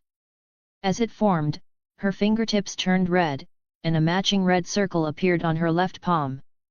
Next came the faceless man. I built a simplified version into the back of her right hand, a small dark circle no larger than a coin. Then I moved to her brain. Loyalty was not something that could be trusted to chance or persuasion. I reached into the neural pathways that governed trust, allegiance, identity. I dissolved the old connections and built new ones. I also modified her reproductive system, giving her conscious control over her menstrual cycle. A practical adjustment that would make her life easier. Finally, I created the secondary brain. This was the most delicate work. I built it near her heart, a smaller cluster of neural tissue connected to the primary brain by specialized pathways. This secondary brain would control all the magical catalysts, manage the enhancements, process the complex calculations needed for precise magic use. And it would serve as a warging anchor. I wove the warging capability into its structure, creating a silent communication link that connected her to the other 16 women. A hive mind of sorts, though each woman retained her individual consciousness and free will. They could share information instantly, coordinate without speaking, act as a single unit when needed. I pulled my hands away and took a breath. The work had drained me, but not as much as it would have weeks ago. My life force had grown. Expanded. Each time I drain it to revive someone, to spark life where there had been none, I felt it strengthen. In the past few days alone, I estimated my biological energy had increased by 20%. Eventually, once I had enough data, I would modify myself. Optimize my own body the way I had optimized Ghost and the birds and these women. But I'm not making any changes now, because there is definitely more powerful catalyst than fire and water, if they had some requirement I don't.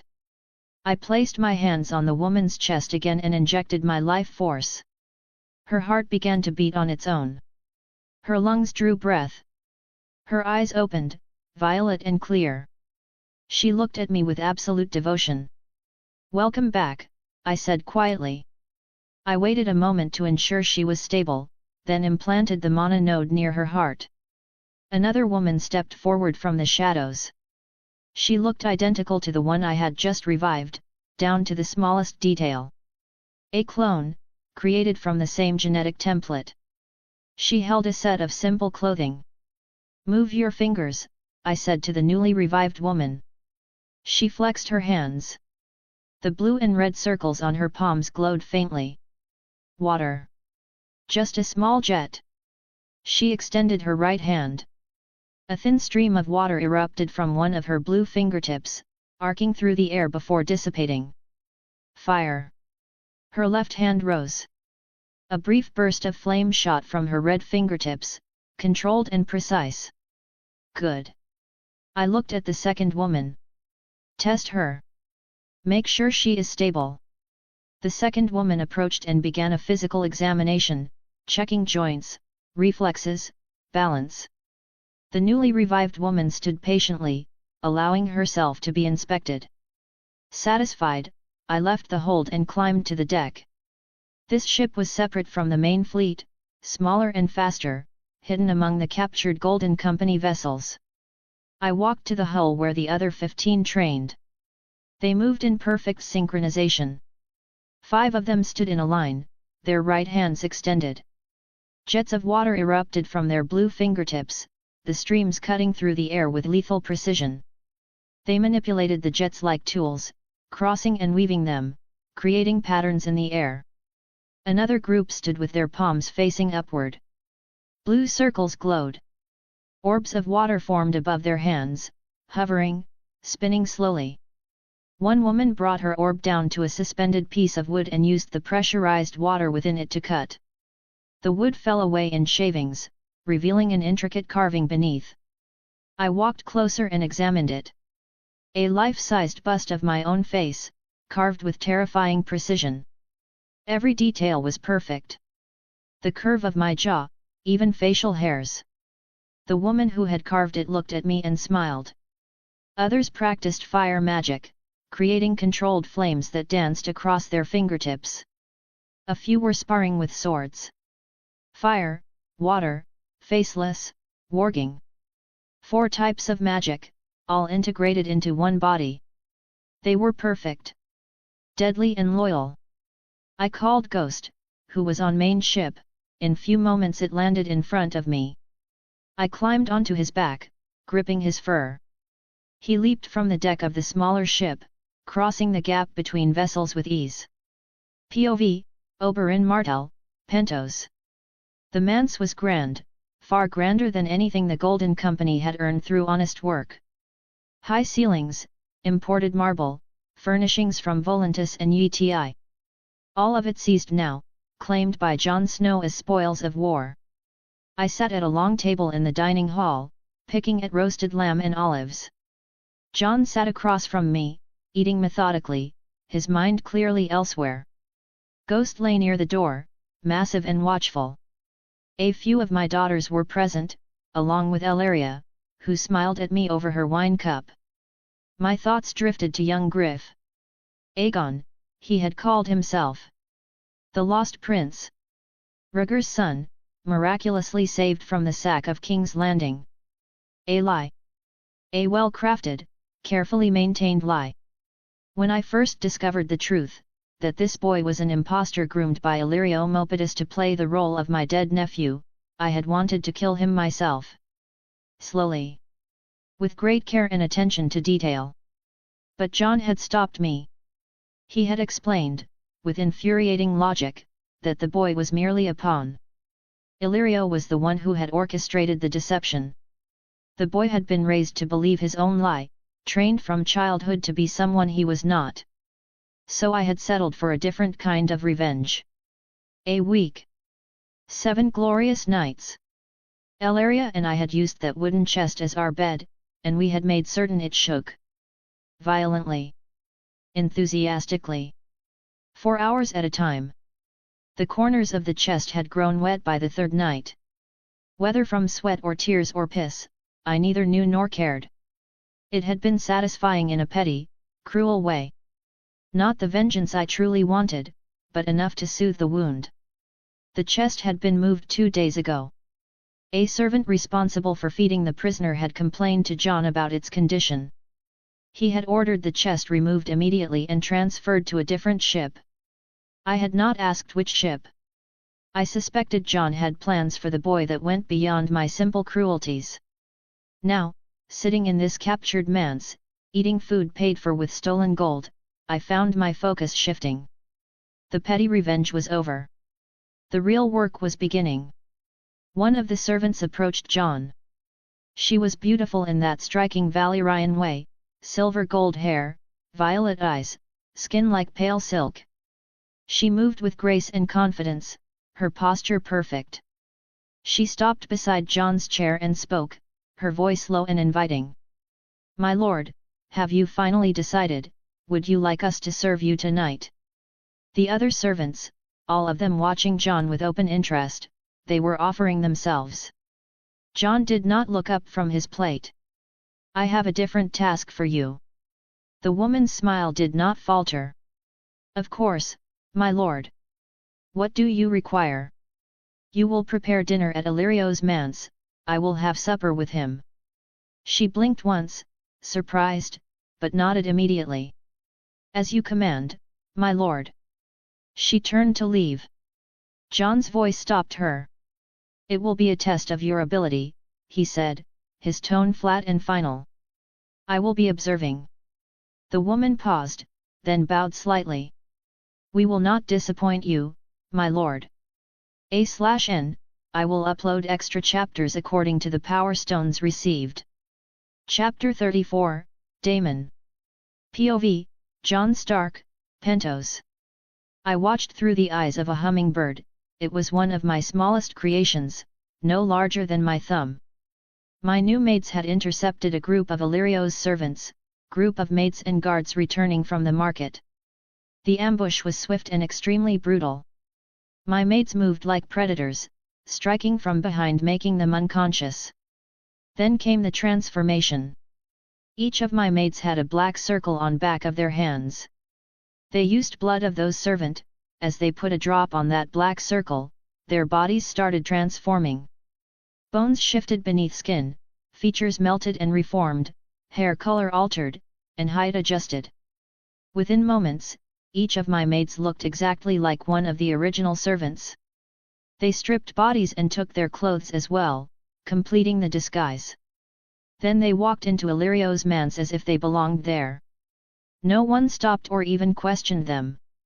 The guards at the gate saw familiar faces and waved them through.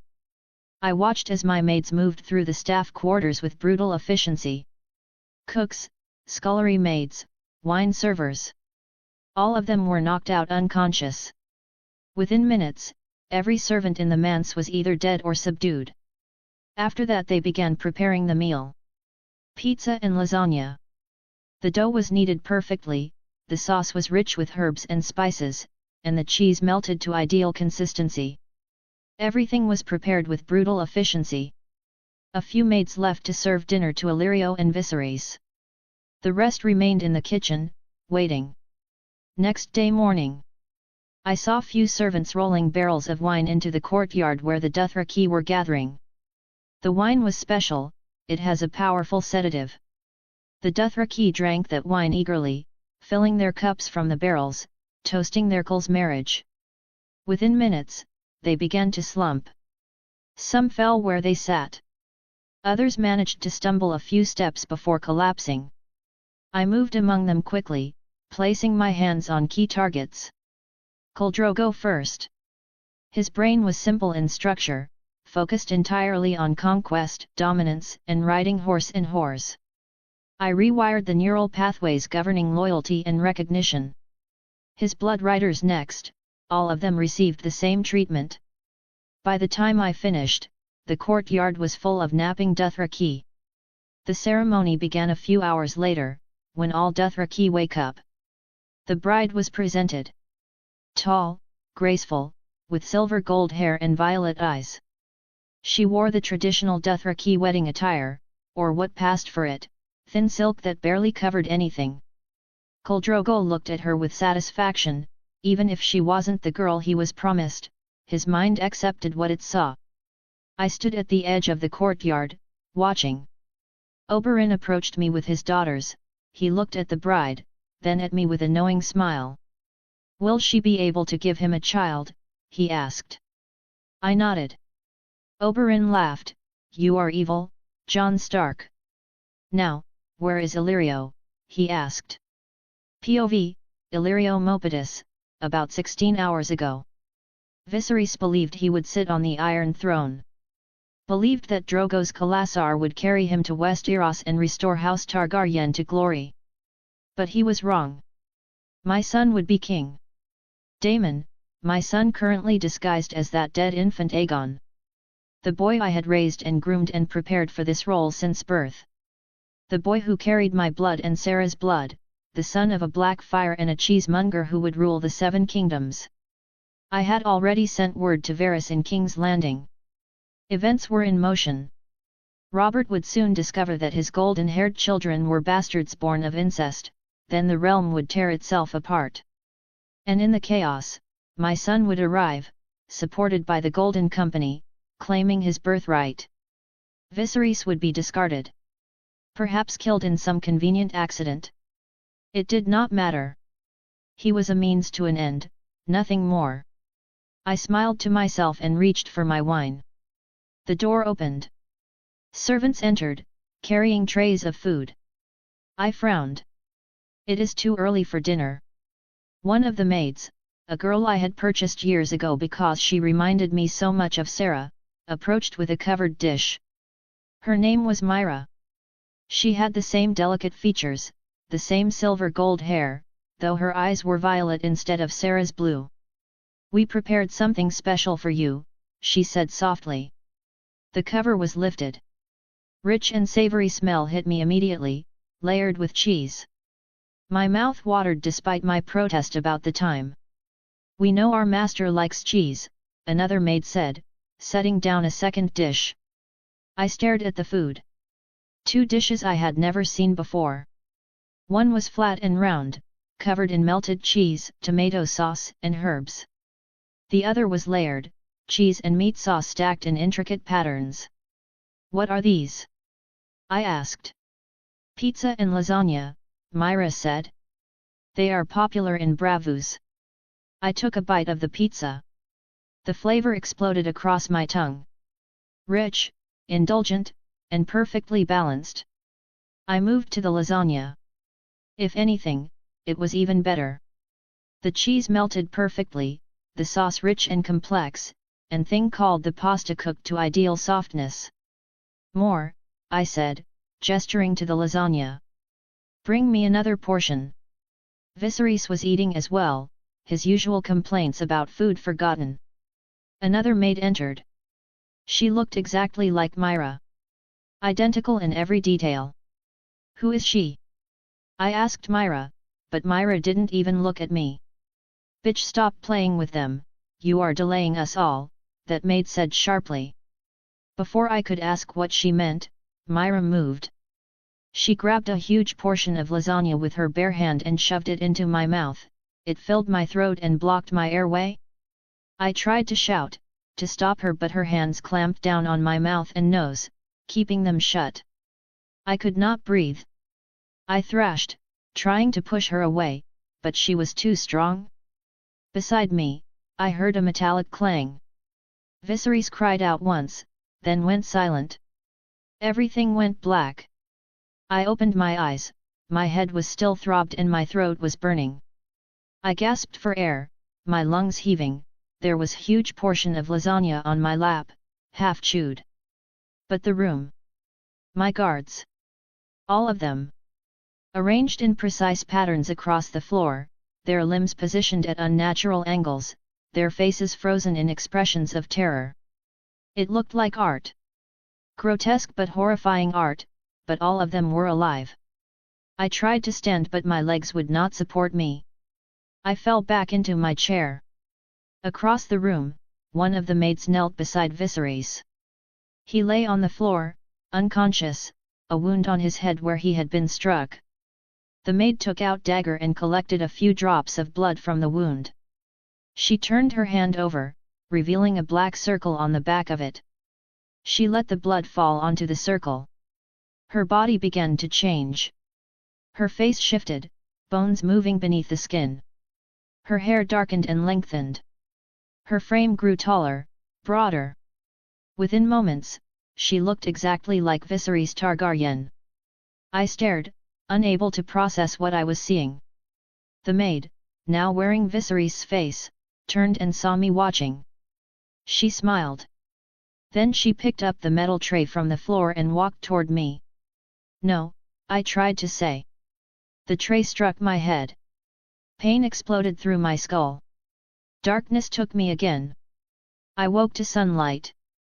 Bright, harsh, morning light streaming through trees. I was out in open, but don't know where. I blinked, trying to focus. Across me, Khal Drogo sat on a cushioned divan. Beside him sat a woman. She had silver gold hair, violet eyes, delicate features. Sarah? My wife. My dead wife, who had been gone for years. But she was taller. Younger. Her face was similar but not quite the same. Drogo's arm was around her shoulders. He looked drunk, his eyes glassy, his movements sluggish. The Dothraki warriors scattered around the room were in similar states, slumped against walls, wine cups spilled on the floor. I tried to speak. My voice came out as a croak. What? Viserys approached me with smile. He held out a piece of cloth.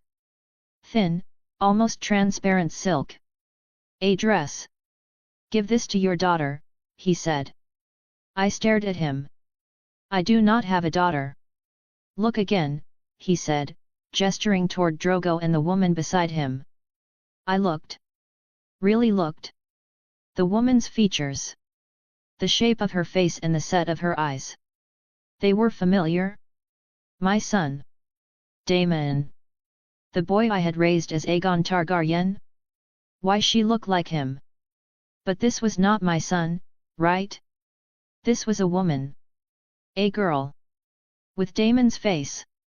No, I whispered. He leaned close to my ear, and whispered in my own voice. You have one now. Your son will be more useful this way. After all, Drogo has never been defeated in battle. He paused, letting the words sink in. You should be honored to have such a good son-in-law like Drogo. Daemon. What? What have you done to him? Why faceless man are doing this to me? Whyyyy. A/N, I will upload extra chapters according to the power stones received, 400 PS equals 1 extra. Chapter 35, Queen of Thorns. POV, Olenna Tyrell, Highgarden. Before me lay maps of Westeros, letters from informants in King's Landing, and reports from merchants traveling the trade routes. All of it pointed to the same conclusion. The Lannisters were vulnerable. Littlefinger was dead, executed publicly and brutally. Jon Arryn had exposed him as a thief and a traitor, and more importantly, Littlefinger had screamed the truth before his death. Cersei's children were bastards. Born of incest between her and Jaime. Most people had dismissed it as the ravings of a dying man. Robert had been persuaded to ignore it, thanks to that clever bastard of the Mad King. But the seed was planted. Doubt lingered. And doubt, once rooted, was very difficult to remove. Jon Arryn knew. Which meant there would be a vacancy. Robert Baratheon would need a new queen. Someone young, beautiful, fertile. Someone who could give him legitimate heirs and wash away the stain of the Lannister bastards. Marjorie. My granddaughter was perfect for the role. 16, lovely, trained in all the arts of courtly behavior. She could charm Robert, manage his temper, and secure Tyrell power for a generation. But it had to happen soon. Before the chaos in King's Landing spiraled out of control. Before the Lannisters struck back or Jon Arryn consolidated too much power or Robert did something characteristically stupid. Timing was everything. The door to my cellular opened. I looked up, irritated at the interruption. Willis entered, leaning heavily on his cane. My eldest grandson, crippled in a tourney years ago but still sharp as a blade. Behind him came a procession of servants carrying baskets and buckets. They set them down near my desk and retreated without a word. Grandmother, Willis said, inclining his head. I apologize for disturbing you, but there is something you must see. I set aside the map I had been studying. This had better be important, Willis. I am in the middle of planning how to make your sister a queen. It is important, he assured me and gestured to the baskets. I rose from my chair and walked to the nearest basket. Inside were apples. Bright red, perfectly round, gleaming in the light. I picked one up and examined it. Apples were never uniform. That was a simple truth of nature. An orchard might produce 100 apples from the same tree, and each one would be different. Some would be redder because they had received more sunlight. Others would have green patches where leaves had shaded them. Size varied depending on how well the tree was watered, how rich the soil was, and how successfully the flowers had been pollinated. Blemishes were common. Birds pecked at the fruit. Insects burrowed into the flesh. Wind and rain left marks. No apple was ever perfect. But this one was. I turned it in my hands, studying it from every angle. The skin was flawless. The color was uniform, bright red without variation. The size was perfect, neither too large nor too small. I set it down and picked up another. Identical. A third. A fourth. All of them exactly the same. As if they had been carved from wax rather than grown on a tree. This is unnatural, I said quietly. There is more, grandmother, Willis said. Open one. I pulled a small knife from my belt and cut into the apple. The blade sliced through the flesh easily, releasing a fragrance so rich and sweet it made my mouth water. I cut the apple in half and stared. There were no seeds. I examined both halves carefully, turning them over, looking for the familiar dark cores where seeds should have been nestled in their star-shaped chamber. Nothing. Just smooth, unblemished flesh all the way through. Impossible, I muttered. Taste it, Willis urged. I brought one half to my mouth and bit into it. The flavor exploded across my tongue. Sweet, yes, but with a depth and complexity I had never experienced in any fruit. It was as if I had been eating shadows of apples my entire life and this was the first real one. I took another bite. Then another. Before I knew it, I had devoured the entire half. I set the other half down and looked at Willis. Where did you get this? From a ship, he said. It docked at Old Town 3 weeks ago. The cargo manifest listed the origin as somewhere near Bear Island. The north. Yes.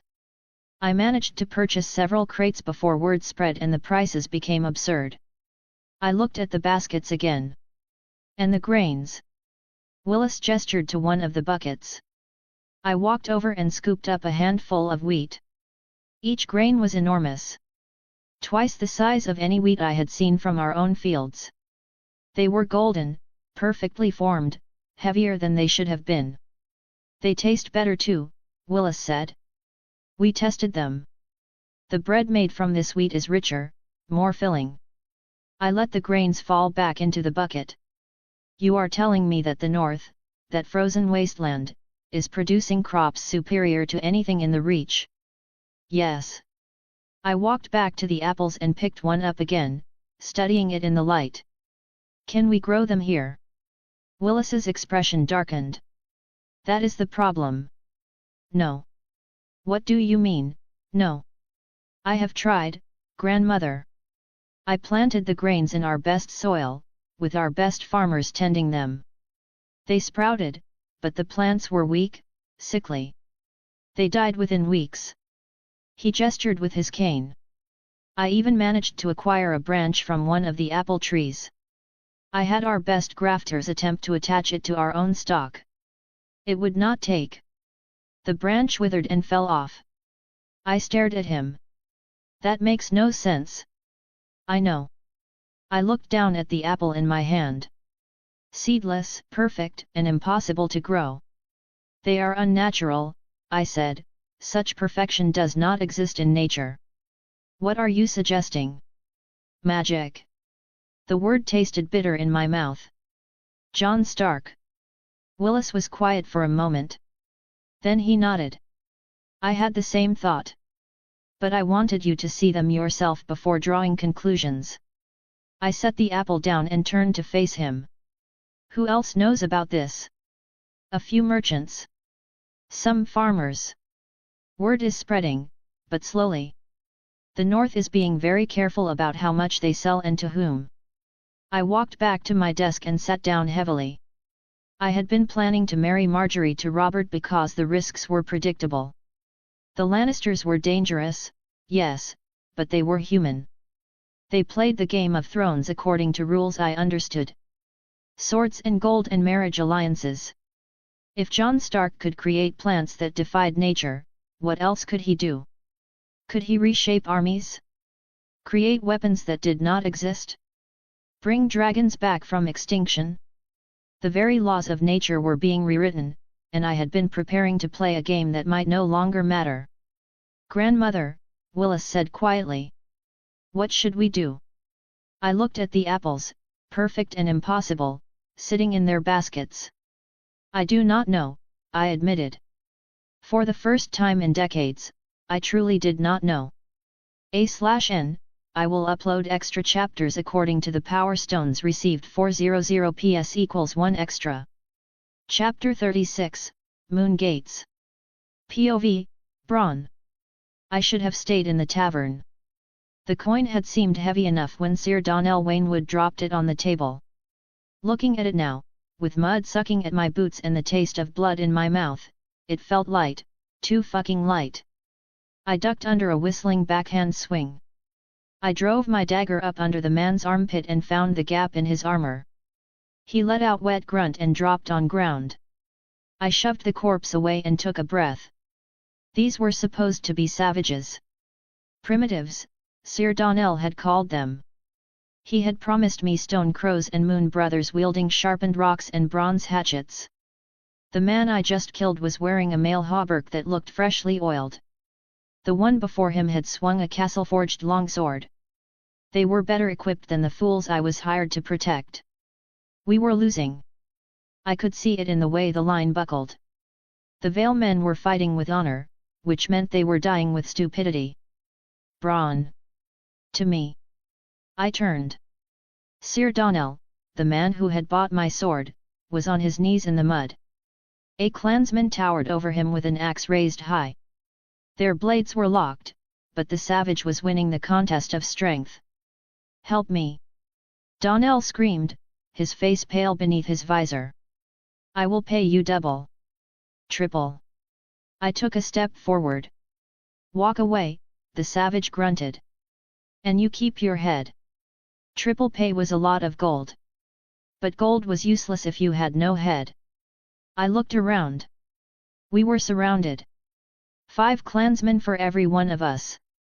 Then the ranks parted. A man stepped into the clearing. He was not like the others. He was big, with broad shoulders that strained against his furs and a thick, portly waist that spoke of rich dinners rather than campfire scraps. His hair was short, blonde, and retreating from his forehead, and a close-cropped yellow beard followed the hard line of a massive jaw. He had green eyes. He looked at me, then at Sir Donnell. He did not speak. He simply reached into his belt and tossed a leather pouch. It hit the mud with a heavy and dull thud. The sound of metal on earth. I looked at the pouch. Then I looked at the big man. I stooped and picked it up. It was heavy. Heavier than Sir Donnell's promises. I untied the strings and peered inside. Gold dragons. Enough to buy a small holdfast, or a very large amount of wine and whores. I pulled the strings tight and tied the pouch securely to my wrist. Bronn! Sir Donnell shrieked. Traitor, that savage finally finished it. I turned my back and started to walk away while wiping my blade on my breeches. I had my pay, no need for losing a head. A spear blocked my path. I looked up. 3 clansmen stood there and grinned. I tightened my grip on my sword. I could take 1. Maybe 2. But not 3. Not when 20 more were watching. I looked back at the portly leader. "You have work in you yet," the big man with gold head said. "You are the reason First Raid failed, don't you? There is more gold where that came from. If you have the stomach for it." I looked at the spear points. Then I looked at the heavy pouch on my wrist. "I have the stomach," I said. "Provided the meal is rich enough." He turned and walked toward the trees. I sheathed my sword and followed. The camp was hidden in a ravine and was invisible from the high road. The big man led me into a tent. He sat on a stump and looked me over. "You fight like a gutter rat," he said. "Rats are good at surviving," I replied. He reached into his tunic and pulled out a roll of parchment. The wax seal was broken. "Can you read?" "Enough to know a bounty from a pardon." He handed it to me. "Do this, and you will never need to sell your sword again." I unrolled the parchment. The handwriting was extremely shaky. "Who wrote this shit?" I asked. "A man of learning," Goldie said. "An old maester in the capital. He has a rot in his soul, but he is reliable in this kind of things." I just nodded. "I will need a cart," I said. "And a very fast horse." The moon gates were a squat fortress of grey stone that guarded the base of the giant's lance. I sat on the driver's bench of the wagon. The road was rough. Every time the wooden wheels hit a stone, I felt my balls try to climb up into my throat. Slosh! The sound came from the barrels behind me. It was a thick and heavy sound. Not like wine. Wine was water. This was fucking oil? Or maybe some kind of fat. I glanced back. There was a hole drilled in the bung of the nearest barrel. A length of rope, soaked in pig fat, snaked out of it. The end was lit. The small flame hissed softly as it ate the rope. Slosh! Slosh! I winced. The old maester's letter had been clear. Do not shake it. Do not expose to heat. Flame was moving closer to the wood, only 3 fingers width of rope was left. The moon gates were also closer now. I could see the archers on the battlements. I could see the heavy bronze-reinforced timber gates. "Halt!" a guard shouted from the gatehouse. "State your business." "Whine!" I shouted back. I did not stop. I did not slow down. 2 fingers of rope. I pulled the wagon up directly beneath the shadow of the gatehouse arch. The entrance was blocked by the heavy doors. "You cannot park there," the guard yelled. He leveled a crossbow. "Piss off," I muttered. I unhitched the traces with a savage jerk, kicked the horse into a gallop, and hit the ground running. I continued to change my direction, but to my surprise no arrow was fired. I scrambled behind a large pile of rocks and covered my head with my arms. That tiny flame finally reached the barrel. It sounded like the mountain itself was cracking in half. The ground shook beneath me. It threw me face first into the dirt. I looked up. I shouldn't have, but I did. Everything was fucking green. A huge pillar of green fire shot up into the dark sky. It was brighter than the sun. It hurt my eyes by just to look at it. The fire didn't act like normal fire. It didn't flicker. It flowed like water. It splashed over the stone walls of the moon gates. The stone melted and ran down like hot candle wax. The heavy wooden doors vanished instantly. The solid grey walls turned into dripping sludge. The heat hit me a second later. It felt like someone had opened a giant oven door right in my face. It singed the hair on my arms. I pressed myself flat against the cold ground and waited for the roaring to stop. When the blinding light finally died down, I peeked over the rock. The moon gates were gone. Chapter 37, Blood of Old Valyria. POV, Jon Stark.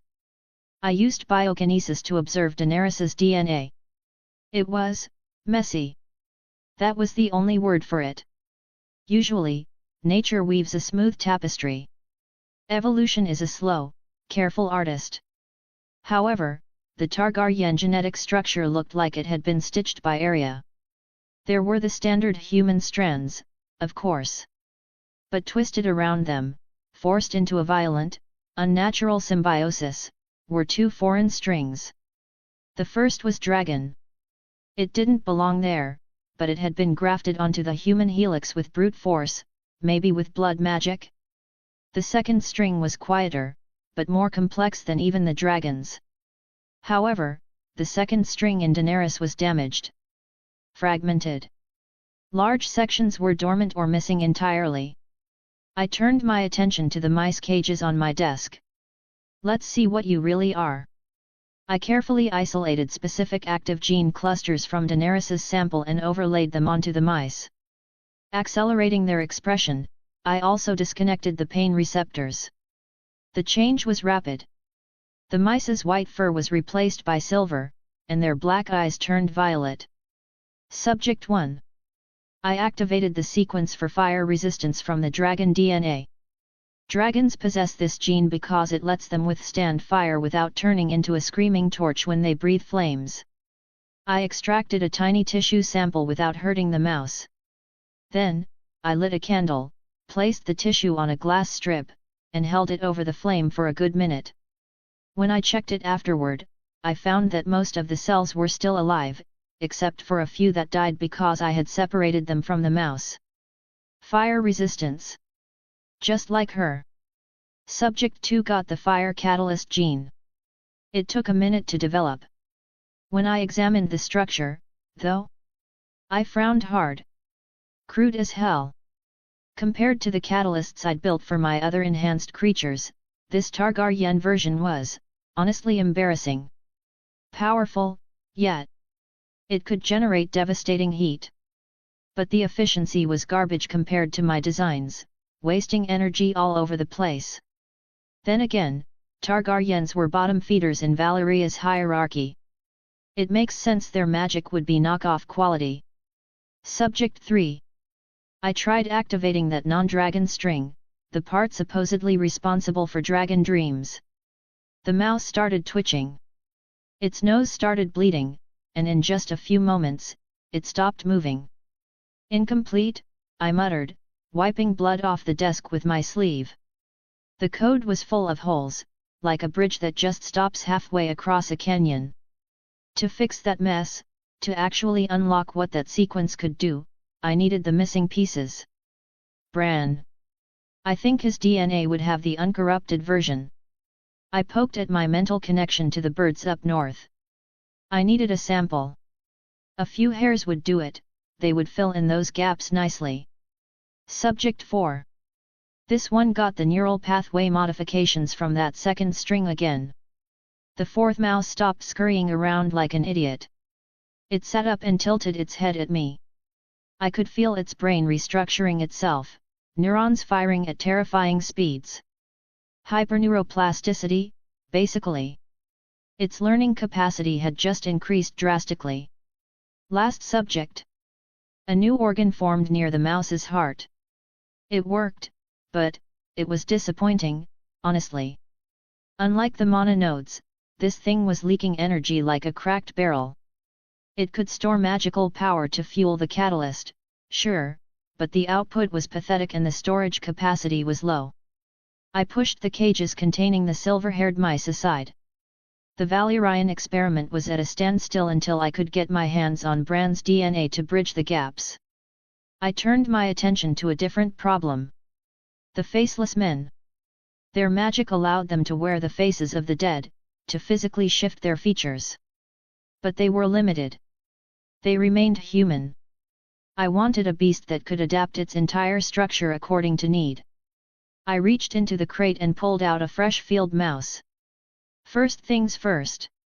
I reached into its nervous system and disabled the pain receptors. What I was about to do would be agonizing.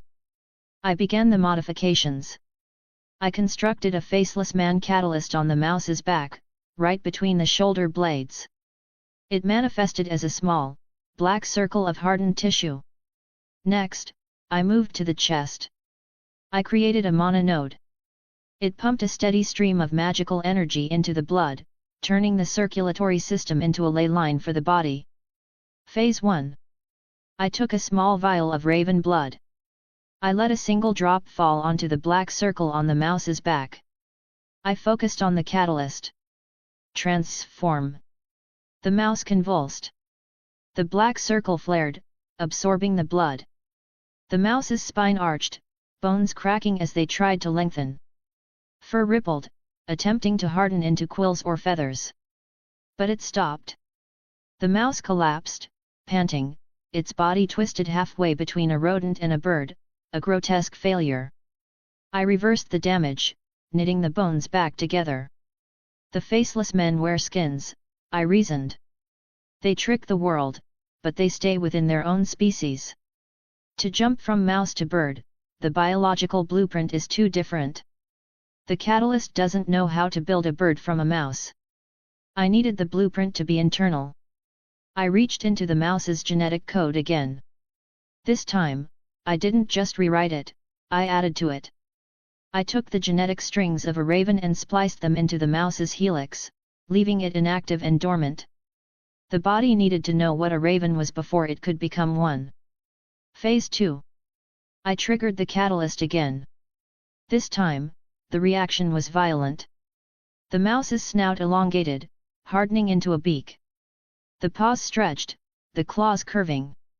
Grey fur molted instantly, replaced by sleek black feathers. It worked. It was a raven. But a second later, the bird let out a dry croak and fell over onto the stone, dead. I scanned the corpse. It was a husk. The transformation had burned through every ounce of glucose and fat the creature had. It had died of acute starvation and mana exhaustion in the span of 3 seconds. The energy required to rearrange its body was immense, and the nutrients required to build feathers and a beak out of fur and skin were too much for its small body. I placed my hand over the shriveled bird. I grabbed a fruit basket sitting on the edge of my desk. I took a large apple and a pear. I stripped the biomass from the fruit and fed it directly into the mouse's system. I watched as the mouse swelled. It didn't get fat, it got dense. I expanded its size, doubling its mass to accommodate the requirements of the new form. One heart wasn't enough. I constructed a second heart next to the first, linking them in a series. Inside this second heart, I built a second mana node. Double the flow. Double the output. The mouse was now 4 times bigger than its original size. Phase 3. I added raven blood to the catalyst. This time, the transition was fluid. Its body elongated, the extra biomass started rapidly converting into muscle and bone, the feathers burst forth, and the skeletal structure shifted into an avian configuration. In less than 5 seconds, a large, healthy raven stood on my desk, ready to fly. Chapter 38, Daenerys. POV, Daenerys Targaryen, the Narrow Sea. I was free. It tasted strange, that word. Viserys would have sold me like a broodmare. Illyrio had schemed over cheese and wine, expecting me to accept my fate with a pretty smile. But I had not married Khal Drogo. Someone else had. A girl I barely knew, though I had watched her at the wedding feast with a knot in my stomach. I saw something in her eyes I could not reconcile with my own terror. She stood there in those ridiculous Dothraki skins that barely cover anything. But when she saw Drogo for the first time, she bit her lip so hard I thought she might draw blood. She shifted her weight, rubbing her thighs together in this unconscious, rhythmic way that made me look down at my plate because it felt too intimate to witness. She wanted him. She had looked at Khal Drogo, that towering savage with his bells ringing and his braids swinging and his eyes cold as winter, and she had desired him. What kind of person looks at a monster and sees him as? I still did not understand it. The memory unsettled me, sitting heavy in my gut. It made me wonder if I had imagined the whole thing, or if perhaps there was something broken inside me for not feeling that same fire. After the wedding, the Khal had taken his Khalasar east. To free slaves, they said. My brother went with them. It made no sense. The Dothraki do not break chains. They forge them. Look there. A shout from the sailors nearby drew me out of my head. They were pointing at something in the clouds. A soft thud drew my attention closer. I turned toward Ghost. The great white wolf was sleeping, but his ears twitched. The sound was coming from behind him. The night before the wedding, I had been alone in my room, watching the servants prepare a table for a lonely meal. They were setting out plates and wine when the door just opened. A man entered, carrying a wooden chest under one arm like it weighed nothing. Vermax flew from beside me and landed on his shoulder. He wore armor that looked like dragon scales, it fitted him like a second skin. And the sword strapped to his wrist. Black fire, the Conqueror's blade, passed down through generations until it vanished in the blood and fire of the rebellions. And this man wore it casually. The servants saw him and immediately stopped dead. They bowed so deep their foreheads nearly touched the floor tiles. He sat down without a word. Didn't ask. Just placed that heavy chest next to him and looked at me like we'd been meeting for supper for years. I found my voice, though it was thin and trembling. Are you the one who created Vermax? He nodded once. Sharp. Then he popped the latch on the chest. Inside sat 3 large, oval objects. Dragon eggs. The air left the room. I couldn't breathe. They are petrified, he said. He picked up the green egg, turning it in his hands, feeling the weight of it. Then he slid the black egg across the table. It skidded to a stop in front of me. I stared at it, too shocked to move my hands. A maid drifted in to serve dinner. He didn't touch the food. He simply looked at me, his eyes dark and unreadable. "And," he said, "you have 2 choices. You can live with me. Or, I will give you that house with the red door and the lemon tree. A quiet life." "And?" I searched his face for Rhaegar, for Ares, for anyone I knew. Who are you?" Crack. The egg in his hand cracked. I watched unable to breathe. The shell cracked apart and a small green and bronze dragon emerged. Aegon Targaryen. Trueborn son of Rhaegar Targaryen and Lyanna Stark. One of the maids raised her hand. An orb of water gathered in the air, floating like a bubble. He washed his hands in it and started eating. "It's up to you," he said between bites. "And stop biting your lip, or you will bleed." I had made my choice. On the deck, the massive dire wolf rolled over, groaning in his sleep. This revealed 2 small shapes nestled against his fur for warmth. One was green and bronze. Vhagar. Aegon's dragon. The other was black. Pure black, darker than a moonless night, its eyes opened slowly as it sensed me. R'hllor. My dragon. Named in honor of my mother, who had died bringing me into this world. I knelt and reached into the pouch at my belt, pulling out a strip of dried horse meat. I tossed it toward them. Dracarys. POV, Tyrion Lannister, the Narrow Sea. Port. Hard to port, you fucking louts. I looked at the parrot on the railing, shouting orders in a northern accent. I am taking naval commands from a bird, I thought, pouring more wine. Tywin would be so proud. I'd wasted the last week doing the unthinkable, studying fucking birds. It was absurd. I had always preferred philosophy and history, but this bird, it had ignited a curiosity I found difficult to extinguish. The morning I fled the capital, I'd noticed a group of birds gathering in my room, parrots, ravens, golden eagles, and those frantic little hummingbirds that hover as if suspended by the strings of a puppeteer. If I wasn't wrong, a flock had followed Robert north. Another contingent had flown west, trailing the gilded carriage of my sweet sister. Cersei. The thought of her brought a grim smirk to my lips. Tywin had finally cracked the whip, recalling her and the children to Casterly Rock.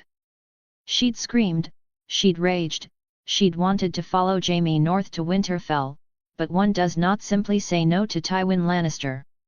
Robert had been all too happy to leave her behind. His hand, Jonaran, looked less pleased with the arrangement but kept his counsel. And Jaime? Despite father's orders to return to the rock, he'd spurred his horse north, sticking by Robert's side. And here I was, on a journey to Bravos, letting a bird lead me into the middle of nowhere. "Ship," the boy in the crow's nest shouted. I raised my Myrish lens, squinting through the glass. Out of the fog, a behemoth emerged. A Bravos vessel with a white wolf that had red eyes. At least you aren't leading me to the drowned god. I went to the cabin to retrieve the chest. It wasn't my own, it was this bird's hoard. I'd gone through it the night before. Most of it was rubbish, shiny pebbles, bits of glass. But the rest? A golden pin, shaped like a hand. I'd seen it on Jonaran's chest 100 times. A dagger with a dragon bone hilt. Littlefinger's blade. And the sword. Lamentation. The ancestral blade of House Royce, lost during the storming of the dragon pit a century and a half ago. But the necklace, that was the piece that made the wine turn sour in my gut. Valyrian steel, delicate, fit for a queen. I'd scraped off the dried, flaky substance crusting the links and eventually realized what it was. Dragon dung. I'd laughed then. A bitter, hollow sound in the dark cabin. The necklace of Rhaenyra Targaryen, given by her uncle husband Daemon. History tells us Sunfire devoured her in 6 bites. So, the dragon shit was, well, she could have just dropped it. But given the way it was encrusted, it must have passed through the guts of a dragon. I hauled the chest onto the deck. The crews were already laying down the planks. With my new legs that were straight, a spine that didn't twist, I could use a few privileges. Like walking across a plank without looking like a wobbling duck. As I stepped onto that Bravasi ship, I saw a table set for 2. Sitting there was a young man with the stark face. Long, solemn, dark hair curling over his collar. And beside him sat a girl with silver gold hair and violet eyes. But my eyes were drawn to the young man's shoulder. A mouse sat there. Silver fur. Purple eyes. It was cleaning its whiskers with an air of supreme arrogance. Tyrion, the boy said. His voice was the one I'd heard coming from the parrot. You made good time. I dropped the chest on the deck with a heavy thud. Your navigator is pushy. And he shits on whoever angers him. I climbed onto the bench opposite him. A maid poured wine. I drank deep, relishing the burn. Rose? Jon asked. She already got her reward, I said, wiping my mouth. Mistress of the biggest brothel in the city. Well, I had added a few lines in that ledger, about her contribution. Jon nodded. He pushed a plate of cheese toward the mouse. Your daughter is in Bravos, he said, his voice dropping an octave. In my home. Tisha is there as well. The servants will be informed of your arrival when you get there. I nodded. I couldn't trust my voice for a moment. I looked at the chest I'd brought to distract myself. Your bird's collection. Seems fair you take it back. There is a dagger in there that belonged to the late Lord Baelish. And a few other, historical curiosities. Jon nodded, accepting the return of his stolen goods. I took another sip of wine, my hand shaking only slightly. My gaze drifted back to the mouse on his shoulder. Is he Viserys? No. Sigh, I exhaled, disappointed. I thought that girl is Daenerys and you turned her brother into. You have a very rich imagination, Jon cut in, a smile tugging at his lips. Anyway, if you want, I have work for you after you reunite with your daughter and her mother. What now? I asked, weary already. Jon opened the chest, rummaged for a moment, and pulled out the golden pin. The hand of the king. He tossed it through the air toward me. Chapter 39, to Old Town. 1 month later. POV, Jon Stark, the Arbor, Reach. The fire had died to glowing coals, casting shadows over my new companions. They didn't resemble monsters stitched together by those blood mages at all. Instead, they seemed natural, almost as if horses were meant to have the heads and talons of eagles all along. There were 11 of these magnificent creatures, hippogriffs. But it was Ghost who truly commanded their respect. Whenever he moved, all 11 beasts would crouch in fear. He sat along the edge of the trees. He was bigger than before with jet black fur. His shoulders were thick with muscle, built to carry the leathery dragon wings of Balerion folded against his back. He turned his head toward me and huffed out a cloud of steam in the cold air. I've walked the melted roads of Valyria. Oberyn stood beside one of the hippogriffs. He ran his hand over the creature's side, feeling the feathers. I've seen strange things in Essos. This is power the world forgot existed. Not forgotten, Marwyn corrected him. The mage stood near Ghost, close enough to see but far enough to stay safe. Just sleeping. And the wolf woke it up. We're wasting time, Obara said. She was already checking her saddle. Redwine patrols aren't blind. Just slow. She's right, I said. Even if she just wants to go back to the sky, I thought. I walked over to Ghost. He lowered his massive head so I could scratch the scales on his neck. The flesh was real. His body had accepted the changes completely. He was perfect. The wolf and the dragon, who were the greatest of their time, combined. Up, I said quietly. Ghost rose and opened his black wings, the force pushed down the grass and sent dead leaves spinning into the dark. Check your straps, I told the others. The whines over the whispering sound will be instant. My 6 maids moved together, climbing onto the hippogriff saddles. They looked like something from an old story. Warriors with silver hair shining against dark feathers. I climbed onto Ghost's back and gripped the leather harness. To Old Town. Ghost crouched first, then jumped straight up. When he was about to fall, he flapped his wings. We were flying. Fucking hell! I heard Oberyn shouting as the hippogriff took flight. It turned out Oberyn didn't like the flight or the fact that the beast he was riding wasn't under his control. But his daughters were enjoying it, and so was Marwyn, who had a crazy expression on his face. We flew above the whispering sound. Below, the water was black, reflecting stars. Up here, the cold bit at my skin. To my right, the hippogriffs flew in formation. I saw Obara laughing, her cloak snapping behind her. Those hippogriffs were swift, especially during their dives, but Ghost was quicker. In just 2 hours, I watched the high tower emerge from the foggy night like a white spear. The wind was fierce and icy. Below us, Old Town stretched out with its amber lights and cobblestone streets shrouded in mist from the Honeywine River. There, Oberyn shouted over the howling wind. He pointed downward toward the wealthy district, which had slightly thinner mist. The one with the copper roof. Aim for the courtyard. Dive, I commanded. Ghost tucked his wings and fell. The city rushed up at us. A blur of roofs and chimneys. Behind me, the 11 hippogriffs followed in one straight line. The ground came fast. Break. Ghost snapped his wings open. The sudden drag hit my chest hard. Thud. We hit the garden. Ghost's claws tore into the lawn as he landed near the fountain. The hippogriffs landed around us, turning the flower bed into mud. I saw a raven landing on a nearby tree. It didn't caw or flinch from the sudden chaos. It simply stared directly into my eyes. Normally, all animals kept their distance, especially from Ghost. This one seemed to be waiting. I scooped up a small pebble nearby and flung it toward the branch.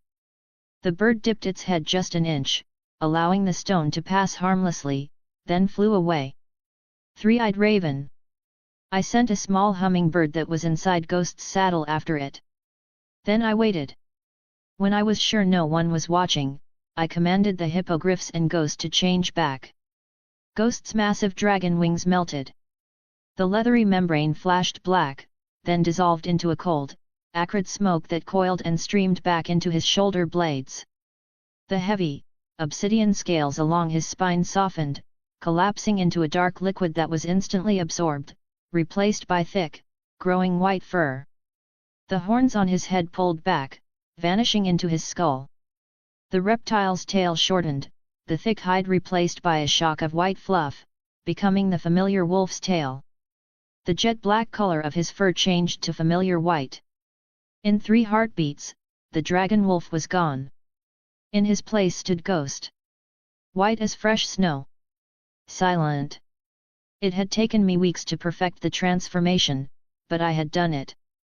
Now, whenever my bonds transform, they don't feel any pain, discomfort, or fatigue. I even rewarded that rat. It's now a dire wolf with golden eagle blood, like those hippogriffs. Around us, the other transformations were finishing, 11 hippogriffs were changing. I walked over to Ghost, burying my hand in his thick white fur. "Let's go inside," I said, looking at the dark windows of the house. We already had one spectator. In just 2 hours my maids cleaned the whole house using water catalyst. It was a good house, hidden behind high walls covered with ivy. Perfect for dark work. Oberyn had taken the sand snakes into the city to drink, and that was fine with me. What I had to do next required precision. I stood in the center of the room. My 6 maids, Vala, Vorina, and the others, lined up before me. They looked like porcelain dolls, beautiful and fragile, but they were anything but that. "I want the conclave," I said. I walked over to the table where I had laid out a map of the citadel. I tapped the tower where ravens were kept, then the massive dome of the library. "All archmaesters," I said. Vala tilted her head. "Kill them." "No," I said. "Bring them to me. Start with Walgrave." They moved like smoke, slipping out of door into night. I was left alone in the quiet house, waiting for the first archmaester. I couldn't just sit there. I warged into the hummingbird that I sent behind that raven. The transition was violent. My heart was beating 1,000 times a minute, and I was still following that raven. We flew over the sleeping city, past the great dome of the starry September, toward the island where the tower stood like a spear thrust into the sky. The raven didn't go to the rookery. It flew higher, past the clouds, toward the private rooms near the beacon itself. It slipped through an open window. I followed, hovering just outside the stone edge, peering into the darkness. The room was a mess of scrolls, jars, and dried herbs hanging from the ceiling like dead bats. And in the center of the room sat a woman. Malara Hightower. The Mad Maid. She didn't look mad. She looked tired. Her grey hair was tangled, and her robes were stained with ink, but she sat straight. She was staring into a glass candle. The raven landed on the back of her chair. It didn't caw. It opened its beak and spoke in a voice that sounded like grinding stones. "Wings in the dark," the bird rasped. "Beast with wings of dragon." Malara didn't turn around, she kept staring at the black flame. "I know, I saw them," she whispered. Chapter 40, Glass Candle. 35 days ago. POV, Melora Hightower. I tilted the silver jug, watching the warm crimson stream spill onto the dark earth of the planter. The tree was grotesque. Beautiful too, in its own way. A weirwood I'd cultivated after seeing it in my dreams. No larger than a common shrub. The roots were always hungry. I watched them pulse, drinking the offering greedily, channeling that stolen vitality up the twisted trunk to the object lodged in its crown. A jagged shard of black obsidian. The glass candle. "Drink," I whispered. "Drink and show me." I remembered nights from my youth when sleep felt like a battlefield. A being with red eyes and withered wings had invaded my dreams. "Fly," it had croaked at me. "Fly or die." I tried. Gods, how I tried! Threw my mind against the skins of ravens, desperate to slip inside. But the doors stayed shut. I couldn't warg. Couldn't fly. So I turned my back on that beast and dug into higher mysteries instead. Took me decades, but even though I couldn't fly, I mastered the glass candle. As the roots drank the blood, the candle ignited. The light was blinding. Brighter than I'd ever seen it. It pushed away the shadows with an unnatural red and black glow. Why? Why is it brighter? As I wondered, I saw a man and a woman sitting across from each other in the flames. The woman was Daenerys Targaryen. I knew her. But the man? It's that bastard. Jon Snow. Winterfell's bastard. I'd watched him before, months ago, through this very candle. Seen him standing in the September of Baelor, leaning over Jon Arryn's pale corpse. A bastard who'd stumbled onto some old blood magic of the first men. I'd observed him many times through the flames, but never found how he learned that magic. Who are you really? Daenerys asked in the vision. In the flames, Jon held a green stone. A dragon egg.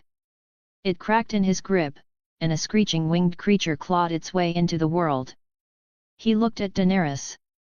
The candle carried his words across the miles, whispering them straight into my mind. Aegon Targaryen. Trueborn son of Rhaegar Targaryen and Lyanna Stark. I commanded the candle to verify. I saw the Tower of Joy. Saw Lyanna Stark, stained with blood, placing a baby into the arms of a weeping Eddard Stark. I saw Prince Rhaegar and Lyanna beneath a weirwood, their hands bound in silk, speaking of the Song of Ice and Fire. The prophecy of the Conqueror. I poured more blood and pushed the candle further, casting my gaze to the far north, beyond the wall. It was a nightmare. Entities of ice and inhuman beauty sweeping through a wildling village. Their crystal blades shattering steel and bone. They killed everything that moved. Man, woman, pregnant woman. Even birds flying overhead dropped as their wings froze. Then everyone who died rose again. With blue eyes. I pulled back, gasping for air. I wasn't able to shake that vision. For 3 days, I wasn't able to sleep. I had to use milk of poppy. When I recovered, I continued to watch Jon. He was in the middle of the sea, directing his beasts to tear apart a few pirate ships. Beside the ships floated the carcass of a massive whale. I watched, mesmerized and horrified, as he placed his hands on the whale. He didn't speak spells. Just commanded the flesh. The blubber, muscle, and bone began flowing like wax. He used wood from those ships and meat from the whale to create life. In 10 days, 10 dragons stood on the shore. Not as big as Balerion, but large enough for men to ride. Present day. Wings in the dark, my raven said. Beast with wings of a dragon. I didn't turn around. Kept staring at the black flame. I know. I saw them. Following the raven was a tiny blur. A bird the size of my thumb. It hovered in the air before my window, wings beating so fast they were invisible. I straightened my back. This was my chance. I have been waiting for you, I said to the tiny bird. As I moved towards the window, for the true king of the 7 kingdoms. POV, Jon Stark. Fascinating. There on the obsidian table sat the stunted weirwood. I could see blood in the soil, feeding the roots, which fed the glass candle in turn. She isn't using blood magic directly. She found a way to channel normal blood through a weirwood's root and turn it into mana. I flew inside the room. I have been waiting for you, she said. For the true king of the 7 kingdoms. I focused on the hummingbird's wings. They had cells from electric eels and fire catalyst woven into the muscle tissue. I activated both. An arc of plasma formed between the wingtips. I changed the frequency of the arc, vibrating air molecules to make sound. Like a plasma speaker. Melora. The voice was synthetic. Completely inhuman. Her body trembled. I saw fear flash across her face before vanishing just as quickly. I wish to join you, she said quickly, putting the mask back on. To fight against the darkness. It's my duty as a Hightower. After all, our family motto. What do you want? I asked in a calm voice. But the sound that came from the plasma arc was like steel grinding against rock. Why, your grace? I know why the Hightower has been so quiet, Melora. Your father, Leighton Hightower, has been dead for 2 years. Hasn't he? Her face went pale. I know you're using glamour to address your bannermen. You rule in his name because you fear they won't follow a woman. Especially a woman who plays with blood. Silence filled the tower room. As you say, you'll join me. But only after you're loyal to me. You know where I am. Come to me. Become loyal to me, and I'll help you become Lady of Oldtown in your own right. She lowered her head, sinking to her knees on the cold stone of the balcony. Oldtown is yours, Your Grace. I will be there in an hour.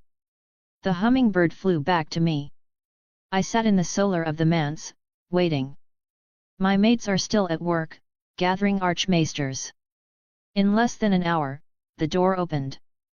Melora Hightower stood in the doorway. She wore a simple grey cloak over dark robes. Your Grace, she said quietly, sinking into a curtsy. Come in, I said. Close the door. She closed the door. You came quickly. I used a passage, it runs beneath the city, straight from the high tower to the docks. Sit, I gestured to the chair opposite me. She sat. Her back was straight, hands folded in her lap. Trying to look composed. But I could smell the fear on her. You want to be Lady of Oldtown, I said. Not a question. Yes. And you're willing to give me your loyalty in exchange. She hesitated. Just for a moment. Yes. I leaned forward. Loyalty isn't something you give with words, Melora. It's something that lives in here. I tapped my forehead. You're going to change me, she whispered. Yes. Like you changed those Dothraki. Not quite like them, I said. You're offering yourself willingly. She swallowed hard. Will I still be myself? Yes, I said honestly. You'll still think. Still feel. Still practice your craft. But your loyalty to me will be absolute. You won't be able to betray me. Won't even want to. The thought will feel wrong. She was quiet for a long time. Staring at her hands. And if I refuse, she asked softly. Will you? After all, you know the benefits. She took her time. Do it, finally she whispered. I stood. Walked around the table. Stood behind her chair. I placed my hands on either side of her head. Fingers against her temples. I closed my eyes and focused on her mind. I dove deeper. Past the surface thoughts, past the memories of blood rituals and glass candle visions. Down to the core. The foundation of who she was. I found her sense of self. Her pride. Her ambition. Her fear of being nothing. I didn't break them. I redirected them. I took her ambition and tied it to my success. Her pride became pride in serving me. Her fear of being nothing became fear of failing me. It was delicate work. Like threading a needle with spider silk. But I'd done this before. I knew the pathways now. I finished the mental restructuring and moved on. Next was the magic node. I focused on the space near her heart. Used biokinesis to reshape the tissue there. Created a mana node. The node began to pulse. Drawing in ambient energy from the world around her, converting it to mana, and storing it in her blood. Almost done, I murmured. Finally, the faceless man catalyst on back of her right hand. Chapter 41, Conclave, 1. The Citadel, the Ravenry. Eat your grain, Crescent. Eat, or the cold winds will come. Archmaester Walgrave was having an argument with a white raven, and the raven was winning. He didn't hear the door creak open. He didn't notice when Vala, the maid, stepped into the rookery. Is it time for supper? Walgrave asked, looking up at her with milky eyes. Vala stared at him the way a butcher looks at a pig before turning it into sausages. But her voice was sweet and false. Come, my lord. Supper is waiting. And a carriage. Is it mashed turnips? Walgrave asked. Turnips, she agreed, taking his arm. He climbed into the carriage willingly. Archmaester Violin stood on the highest balcony of the observatory. He wore the bronze link, marking him as a scholar of the heavens. Though if you asked the locals, he was mostly a scholar of what the neighbors were doing with their clothes off. He had his Myrish lens pointed at the red comet. Even through the mist, he could see the bleeding star. Then he saw 12 black dots dropping from the clouds like falling tears. What in 7 hells? He tried to find them with his lens. He failed. But being a man of curiosity, he found something else that interested him. His lens settled on a dark alley where a city guard was pressing a scullery made against a brick wall. Violin adjusted the focus. Fascinating, he breathed. The bodies are aligning. He watched until the guard finished. Then his hand slipped, and the lens moved right. It settled perfectly on the open window of a brothel. A Lysane girl was washing herself in a basin. Drop the cloth. No, turn around, let me see the dark side of the moon. A hand tapped him on the shoulder. Violin yelped like a kicked dog. He spun around, clutching his robes over his groin to hide the bulge there. I was charting the comet. The red messenger. It brings omens. Vorana stood there. She looked at the Myrish lens, then at the brothel window, then at the bulge in his robes. The comet is in the east, my lord, she said dryly. Your cock is pointing south. How dare you? I am an archmaester. I demand. Thud. Am I earning my link, archmaester? Pate grunted. Archmaester Heston was bent over a table covered with mineral samples. A young acolyte named Pate was behind him, thrusting. Oh, indeed, Heston gasped, gripping the edge of the table. The pressure is truly magnificent. Keep digging, boy. Heston squealed. I believe we are almost there. The door burst open. POV, Jon Stark. My mates dragged the archmaesters in like dead animals. Each old man was stuffed in a sack. Vala dropped the first sack without care. It twitched. A muffled groan came from inside. Line them up, I said. They placed the 6 sacks against the wall. One sack was taller than the others, standing out too much. The mate who had dragged it shook it until it was the same height as the rest. Open the first one. Vala opened first sack, containing Archmaester Walgrave. Where am I? He mumbled. Have the ravens been fed? Is it supper time? I knelt beside him. His eyes were cloudy with age. His breath was sour. This man had sat in the conclave for 40 years. He had served as seneschal, the head administrator of the citadel, more times than any other archmaester. I placed my hand on his forehead. His mind was broken. The connections in his brain were damaged like broken bridges. Memories rotted in dark corners. I reconnected the broken pathways. As I fixed the broken parts, I changed how they worked. I found the parts of his brain that controlled trust, devotion, and loyalty. I flooded them with new connections. I cut his ties to the citadel and made new ones that bound him to me instead. My lord, when his eyes opened again, the confusion was gone. You have cleared the fog. Tell me what you remember, I said. About the vault below the citadel. We voted. Grey stones. It was necessary. To close the door. He shook his head. I cannot remember why. Only that it had to be done. Walgrave's mind was too damaged. Time had eaten the memories.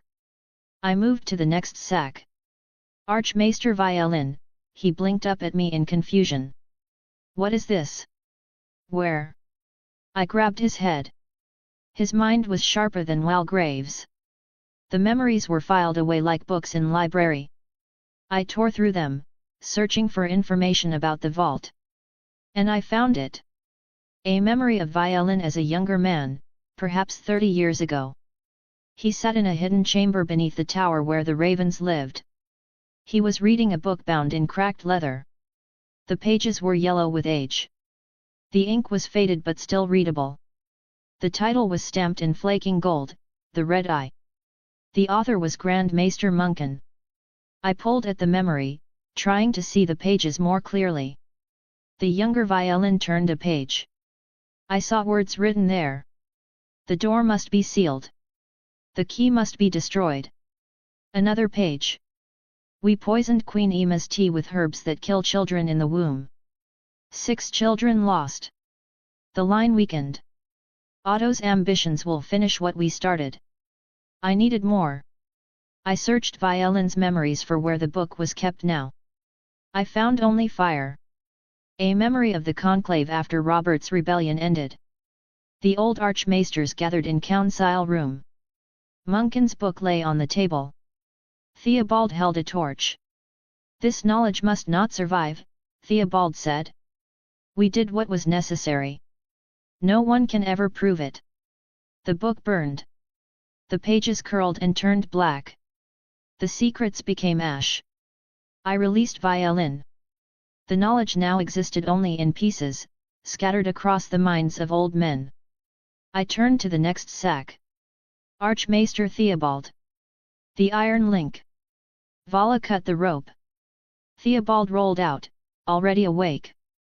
Do you know what you have done? He spat.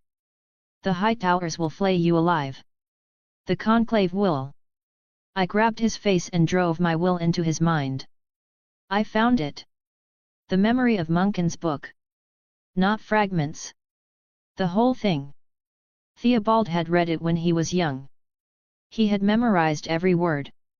I dove deeper into that memory. POV, Maester Munkin, year 103 AC. I was 26 years old when Archmaester Riam showed me the way to the deep vault. The path does not stay fixed, he said as we went down the stairs beneath the citadel. It shifts. The shape of the passages is unnatural. But there is a pattern to it. Learn the pattern, and you will find the way. We walked for what felt like an hour, though I could not be certain. The passages twisted back on themselves. Twice I was sure we had passed the same archway, but each time the carvings on the stone were different. My head ached. Do not fight it, Riam said. The stone does not follow the laws of the world above. Suddenly we were standing in front of door. Riam took out a key made of black rock and moved it toward the door. Before the key reached the keyhole, the door opened on its own. Chapter 42, Conclave, 2. Riam strolled into the dark vault as if he were ducking into a tavern for a pint of ale. I followed him close. From the hallway the deep vault looked tight. It appeared as small as a broom closet. The moment I crossed the threshold the perspective warped.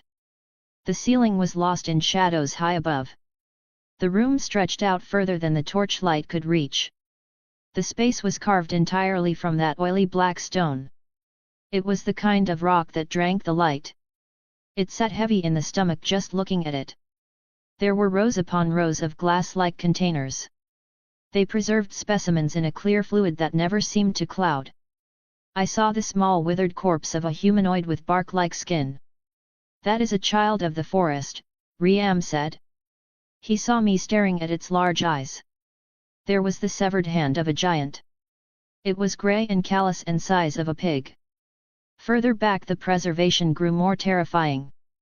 I saw a dire wolf the size of a destrier suspended in a tank. A kraken's beak as large as a shield. A wyvern with leathery wings spread wide in death. Dominating the center of the room was a skull suspended by chains of cold black metal. It hung there like a grim chandelier. Its shape was wrong. It looked more like some sea creature than a dragon. Riam set the torch in a holder on the wall. I saw that the walls were not smooth. They were covered in spirals that seemed to twist when I looked at them from the corner of my eye. Why show me this? I asked.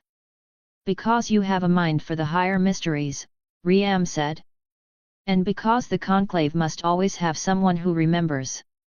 The world has forgotten what it is. We must not. He paused.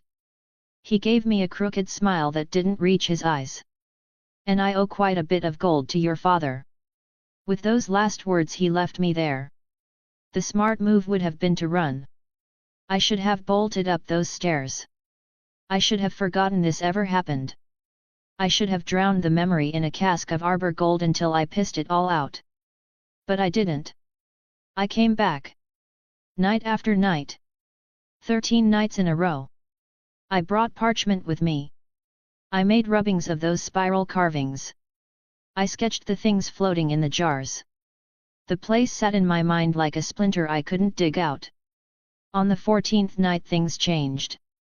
There was a light up ahead. It was not torchlight. It was coming from inside the rocks. When I arrived it was at a section of wall I had somehow missed before. The carvings were cut deeper here. I ran my fingers through those grooves. Blood. Old blood dried to a black crust. It was not ancient. Someone had done something here. The next thing I knew my knife was already in my hand. I do not even remember drawing the blasted thing. I pricked my thumb. I watched a drop fall into the carving. My blood was repelled by that rock like water on oil. My blood was common andal stock mixed with the reach. It was nothing special. But I knew whose blood might actually wake this thing up. 8 months later. In the past 8 months I found a few more things. One of those is that the foundation of both the high tower and the citadel is the same construction. Maester, what is this place? The young acolyte asked. Terence was assisting me. He looked nervous as he saw me taking out the vial. The Iron Throne cuts his grace pretty frequently. The maesters patch him up after. It wasn't easy to get the blood of a king. I had to trade secrets that certain maesters would kill to keep hidden. Watch, I said. Write what you see. Do not say anything else. I poured the king's blood onto those spirals. The stone drank it. It sucked the liquid in with a greed that made my skin crawl. The carvings started glowing with a pale purple light. It was the color of a bruise. Maester Munkin, what is happening? Quiet. I reached toward those glowing spirals. I touched them. The stone felt warm under my palm. It was fever warm. It felt like touching infected flesh. After a long moment when nothing happened I tried to pull back. I couldn't. The stone held me fast. Tiny pores opened against my skin. They started drinking my blood. Maester. Write this down. The color of the torch flame changed to purple.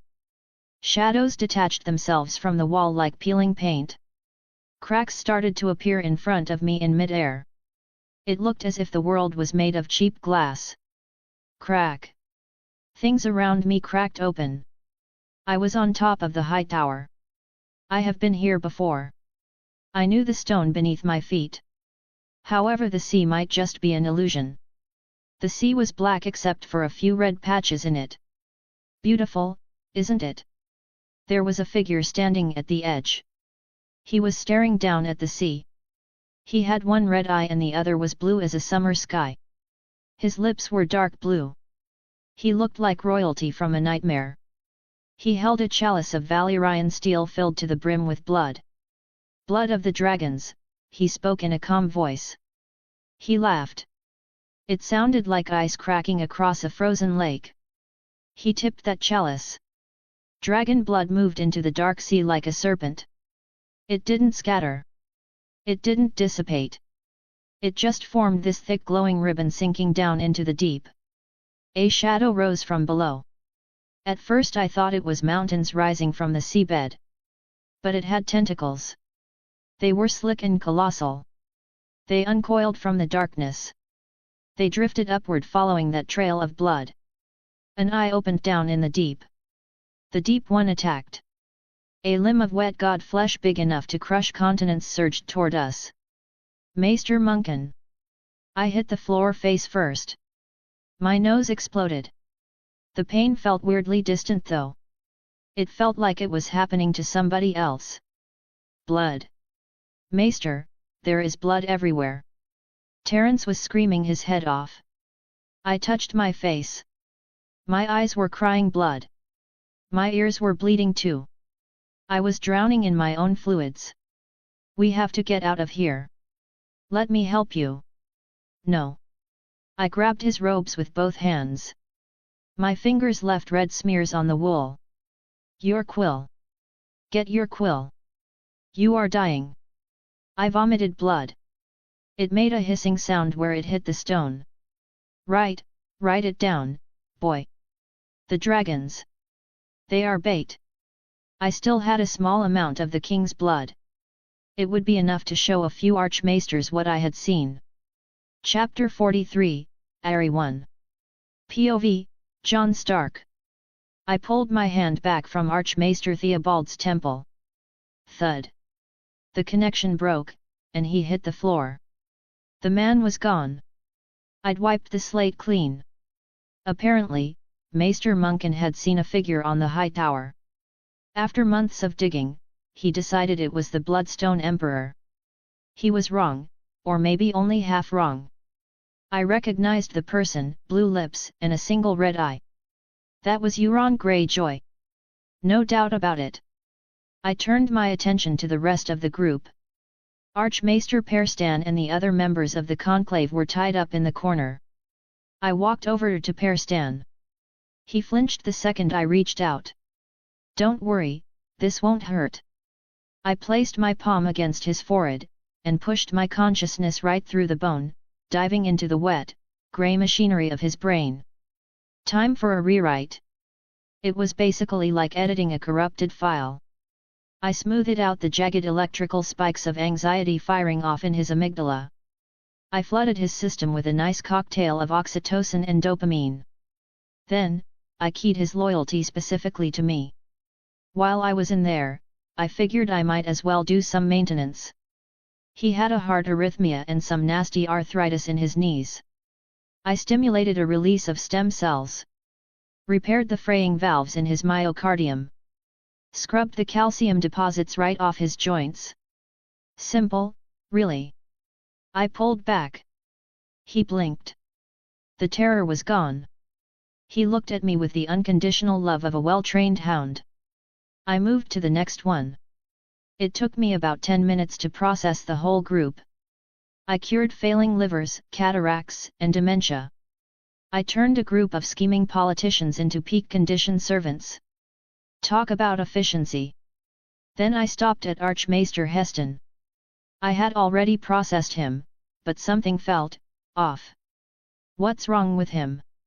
He was looking at me strangely. His eyes weren't fixed on my face.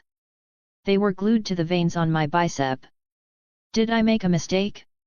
I dove back into his mind for a diagnostic check. I scanned his personal history. Ah! Heston had a preference for men. I really didn't need that kind of distraction at work. I reached out and grabbed his head again. Rewire. I pulled back. Heston blinked. His gaze snapped to my eyes. It was cold, respectful, and totally devoid of thirst. Good. I stood back and wiped my hands on a cloth. Stand up. The conclave rose in unison. They moved with a vigor they hadn't possessed in 20 years. Go back to the citadel. You will use the key to open the black vault. They nodded.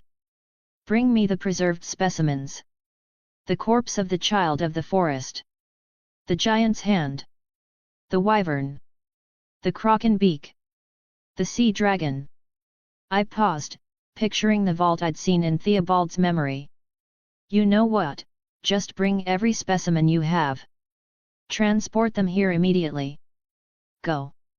I threw the key. My mates caught it and pressed it into the waiting hands. The maesters turned and marched out of the shack into the night. A few hours later, I was sitting at the heavy oak table in the mansion's cellular. There was a bowl of sliced melons in front of me. Across the table sat Oberyn Martell and Archmaester Marwyn. Oberyn was sharpening a dagger. Marwyn was beside him, knocking back wine. The plan has changed, I said. Oberyn paused mid-stroke. He looked up. Changed? We are burning daylight, Stark. The vault isn't going to open its. It already is, I said, taking a bite of melon. I sent the conclave to fetch the contents. Marwyn stared at me. He saw the total lack of concern in my posture and realized I wasn't joking. I told you I need you to get into the vault, I said. But the vault is coming to us. So our deal is concluded. I stood up and walked around the table to Marwyn. Payment time. Marwyn stiffened. Now. Why wait? I put my hand on his shoulder. I didn't wait for permission. I dove into his biology. Marwyn was tough. He was like an old oak tree. But his telomeres were short. His cells were tired. He had accumulated genetic garbage over 70 years of hard living. I flushed it out, triggering a massive release of telomerase. Then revert his cells to a younger state. I could see the changes happening in real time. His grey hair darkened at the roots. The deep trenches on his face smoothed out. I stepped back. Marwyn looked at his hands. He flexed his fingers. He took a deep breath. It sounded clear and strong, the wheeze was gone. You kept your word to the mage, Oberyn said. What about me? You will have your payment, I said. Where is he? Oberyn asked. My spies were unable to find him. He tapped the point of his dagger against the wood. I took another slice of melon and ate it slowly, then wiped my fingers on a cloth. Gregor Clegane is in the Eyrie. Once Oberyn and Marwyn left, I decided to check on things in the Vale. I walked into the clone I had sent in the Eyrie. The clone's body was huge. Everything felt heavy and powerful. My hands were twice their normal size. My shoulders were broad enough to carry a cart. The leather armor I wore was stiff and cracked from the cold. The camp sprawled in every direction around me. Thousands of men huddled around fires. The banners of House Baratheon snapped overhead. I flexed my fingers. The skin was copper-toned, Khal Drogo's DNA had built this body well. I scanned the camp. Most of the sellswords ignored me. I was just another blade for hire. Nobody cared about me because of my clothes. After waiting for a while, I saw 3 figures walking toward the command tent in the center of the camp. King Robert Baratheon, Brynden Tully, and Edmure Tully. They pushed through the tent flap and went inside. I stopped warging into the clone and let its programming take over. Instead, I jumped into a small mouse that I sent with the clone. I slipped under the canvas flap and into the tent. Robert was pacing. His boots thudded against the wooden planks someone had laid down to keep the floor dry. I want this done, Robert said. His voice was rough and angry. I want these savages crushed. I want their bodies piled so high the crows won't finish eating them before spring. He turned and pointed at the black fish. How long, Tully? How long before we can march through those bloody gates and be done with this? We can't march through the gates, Your Grace, the gates are gone. Robert stopped pacing. Gone. Destroyed, the black fish said. The clans used wildfire. How? They disguised themselves as wine merchants, the black fish continued. They rolled wagons with barrels of wildfire to the moon gates, and the explosion took down half the gatehouse. The rest collapsed an hour later. The clans swarmed through before we could regroup. They hold the ruins now. Wildfire? Those savage bastards have wildfire? Robert asked. Wildfire? Up here. Edmure said in a confused tone. Do they have a pyromancer with them? Are those Targaryens behind it? The black fish let out a long, heavy sigh. He didn't look at Edmure. He turned back to Robert. Your Grace, we need to retake the gates before they get into the Giant's Lance. Robert slammed his fist against the table. I don't have time for this. Robert shouted. I should be in the north. The real war is waiting for me there, I can feel it. And I'm stuck here fighting clansmen who should have been wiped out a century ago. He grabbed a cup of wine from the table and drained it in one pull. I want them dead, Blackfish. I don't care how you do it. The Blackfish nodded once. We'll do what we can, Your Grace. New chapter is coming soon. Write a review.